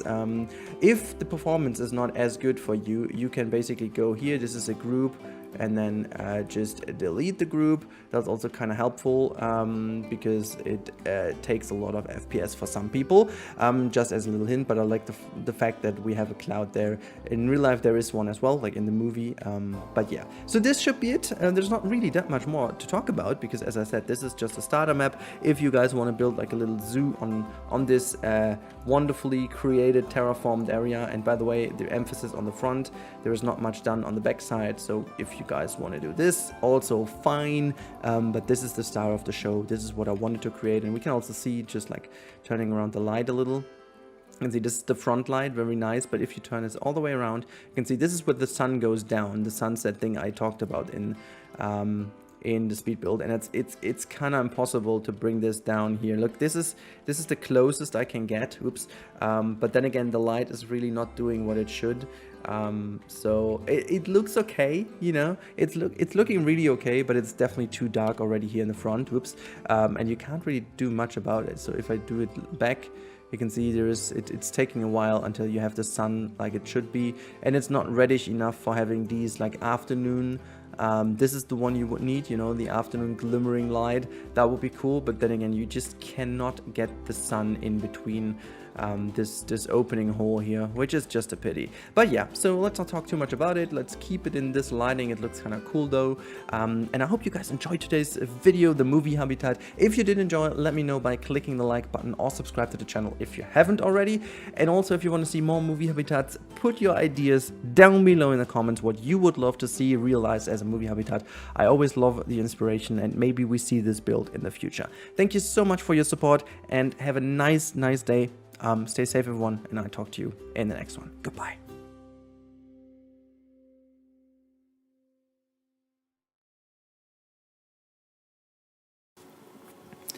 Hey everyone, and welcome to another series habitat. Today we're going to build Last Homestead from Tatooine and the brand new release series of Obi-Wan Kenobi on Disney+. In this video, you're going to see a speed build of the Last Homestead that you can see in the trailer, but also in the series, obviously. Most specific when this wonderful internet meme goes out there where Obi-Wan is looking through its goggles towards Last Homestead, basically monitoring what Luke is doing, the young Luke. And I thought it would be a good idea to recreate that exact frame he's looking at through this thing when not crazy people are putting Jar Jar Binks in there or so. And this build especially was really cool because I am super hyped for this series. Actually, this series is not released when I'm recording this. It's a couple of days before, so I'm using the footage that we had from the trailer. So if something is majorly different, or maybe sometimes, you know, the trailer doesn't tell what really happens, and so might be different than it actually is, but I'm building this from the trailer, and my god, I'm hyped for this. I think it's for several reasons I'm really hyped for this series. So I think one, because they're very well-known actors, including most obviously Hayden Christensen and Ewan McGregor, but I think it's really cool that we have a series that is taking place in this time frame. My personal opinion is that the best series that we have seen, or like the best movie we've seen from Disney in the Star Wars universe so far, is Rogue One. And Rogue One, I think, benefited a lot from the fact that two different things. I think first, it just kind of created a completely new storyline with brand new characters, with a brand new approach, but it was connected to the main story nevertheless, and I think this was what made the whole thing so strong, and it just kind of connected nicely. And basically we are in the same kind of time frame in between, just a couple years earlier than the events from Rogue One, obviously. So I think it's very interesting to have this new time frame open up even more between episode 3 and 4. So I'm very much looking forward to what this series is going to bring us, and in terms of storytelling, what exactly happens in the meantime, how Obi-Wan did age so quickly in between those years, maybe also his connection with Qui-Gon, as you can tell from the trailer. And also obviously we've heard the music of Duel of the Faith, so we can potentially even see Darth Maul again, who knows. But I just kind of, I am very hyped, and I really hope that, again, the creators of the show do a similarly good job than they did with The Mandalorian, because that's my second favorite thing Disney has brought us with the Star Wars universe. But then again, The Mandalorian plays so much later in the whole time frame that I just kind of, like this a lot better than what we have seen so far from the other series and stuff, but it's always a kind of what you want to have from a series or not. So I'm really hyped for the moment, but I think we should talk about this wonderful build over here now. Again, I was trying to create the exact frame, so I'm not going to build too much in Last Homestead, even though it was kind of tempting, not gonna lie, to make a build like that, but I really had no idea what to do with it. So maybe I'm going to release that as a habitat for you guys. You can drop a comment down below if you would be interested for having this. I'm definitely going to upload this for the members, so if you want to become a member, there was a very nice idea someone gave me lately, and I think this is only fair. I have a lot of projects that I never released a Steam Workshop link to, and honestly though, I might just do that. I might just give you guys, not the blueprint, but actually the save file, so you can play in there yourself. I will release that for all members. And granted that the lowest fee is 99 cents, I think it's totally fair. If you want to have all the save files that I put tremendous hours into, you can grab them. I'm going to create like a Google file link, and you will be able to get this from the member link in the YouTube community section. Obviously, you could share that, if you are not nice, you can always share the link. But, I can see how many people have access to it. And if it's going out of hand, I will definitely close it off again. But I think it was a nice idea. Many people commented that would be a good kind of little member tier. And I think I'm going to do this. But just as a little idea here. You can also let me know in the comments down below what you think about this. But yeah, so I'm really happy that this build worked out so well. I kind of think I messed up some of the dimensions, especially of these moisture generators. I'm not quite sure what exactly those antenna thingies are. I think these are the kind of moisture antennas, in fact, that kind of filter the moisture from the desert air and then bring this down into the system. I even found like a very nice scheme of how Last Homestead is built. Like I could do a very, very nice recreation of it, but it's super detailed. There are a lot of generators in, and the house itself is like super twisty and so on. Like a really interesting one. I'd love to be in there. I'd love to be in the actual set of it. For those of you who don't know, obviously Last Homestead, the lower part is done in studios and so on, and the upper thing is really in the desert. I think it was from Morocco, and it's still, the ruins of it is still there.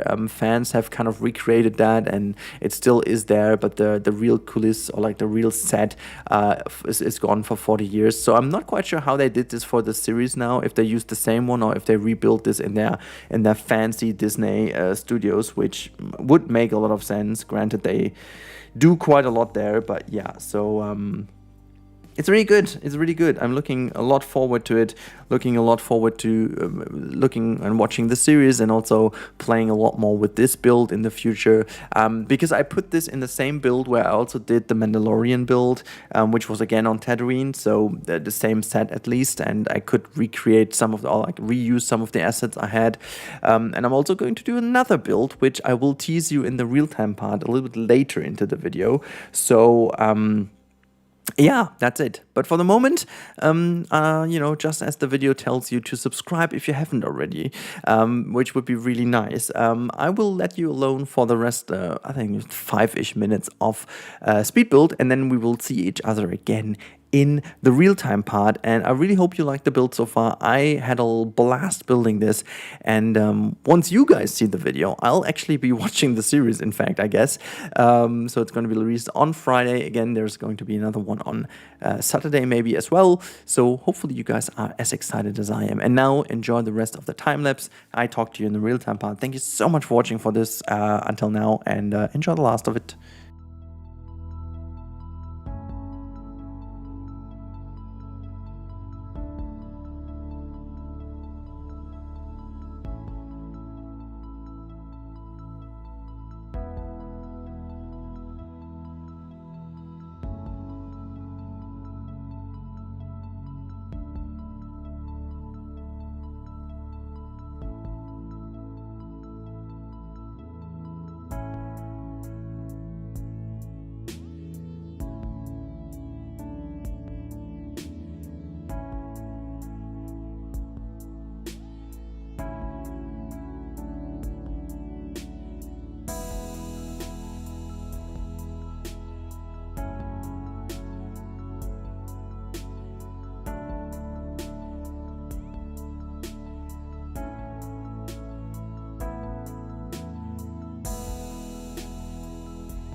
Alright, here we are in the real-time part of this wonderful Obi-Wan Kenobi inspired series build, and this is Last Homestead as we see it from the goggles of Obi-Wan from the trailer.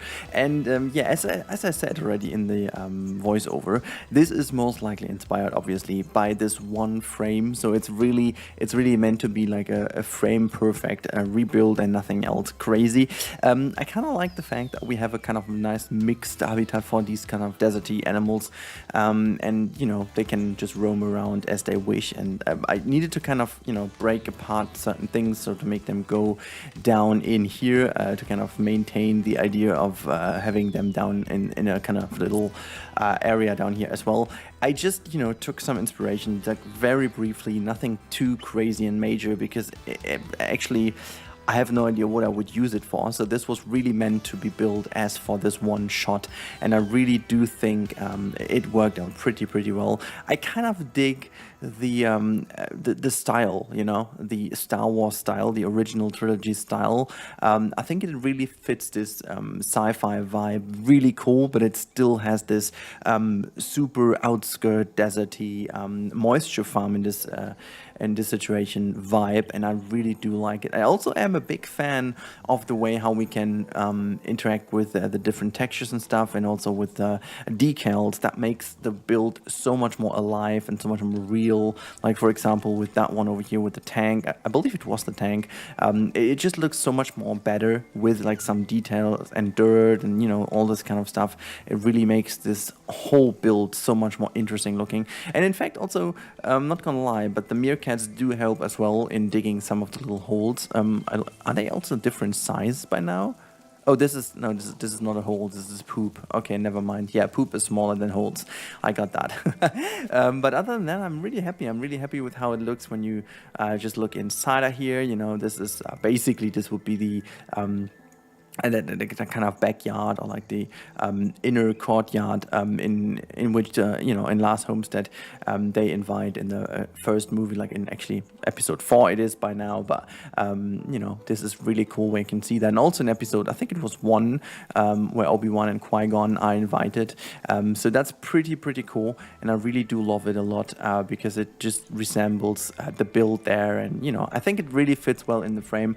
But there is not really that much more to talk about. I can only say there's going to be another Obi-Wan Kenobi series build today or tomorrow on the channel. Not quite sure when I'm going to you know, put this out. I've got a little sneak peek for that, and that's it already. You can stop the video if you fancy doing so, but this was a little sneak peek of what I'm working at on. So yeah, I hope you guys are looking forward to that. And now I really hope you guys are going to enjoy this series. The moment I'm recording that, I haven't seen it because it's a couple of days before the release of the series, but if you have seen it already, please drop something down in the comments. Make sure to not spoil anything, because maybe people want to watch it, but let me know how you found the series so far. Are you going to watch it?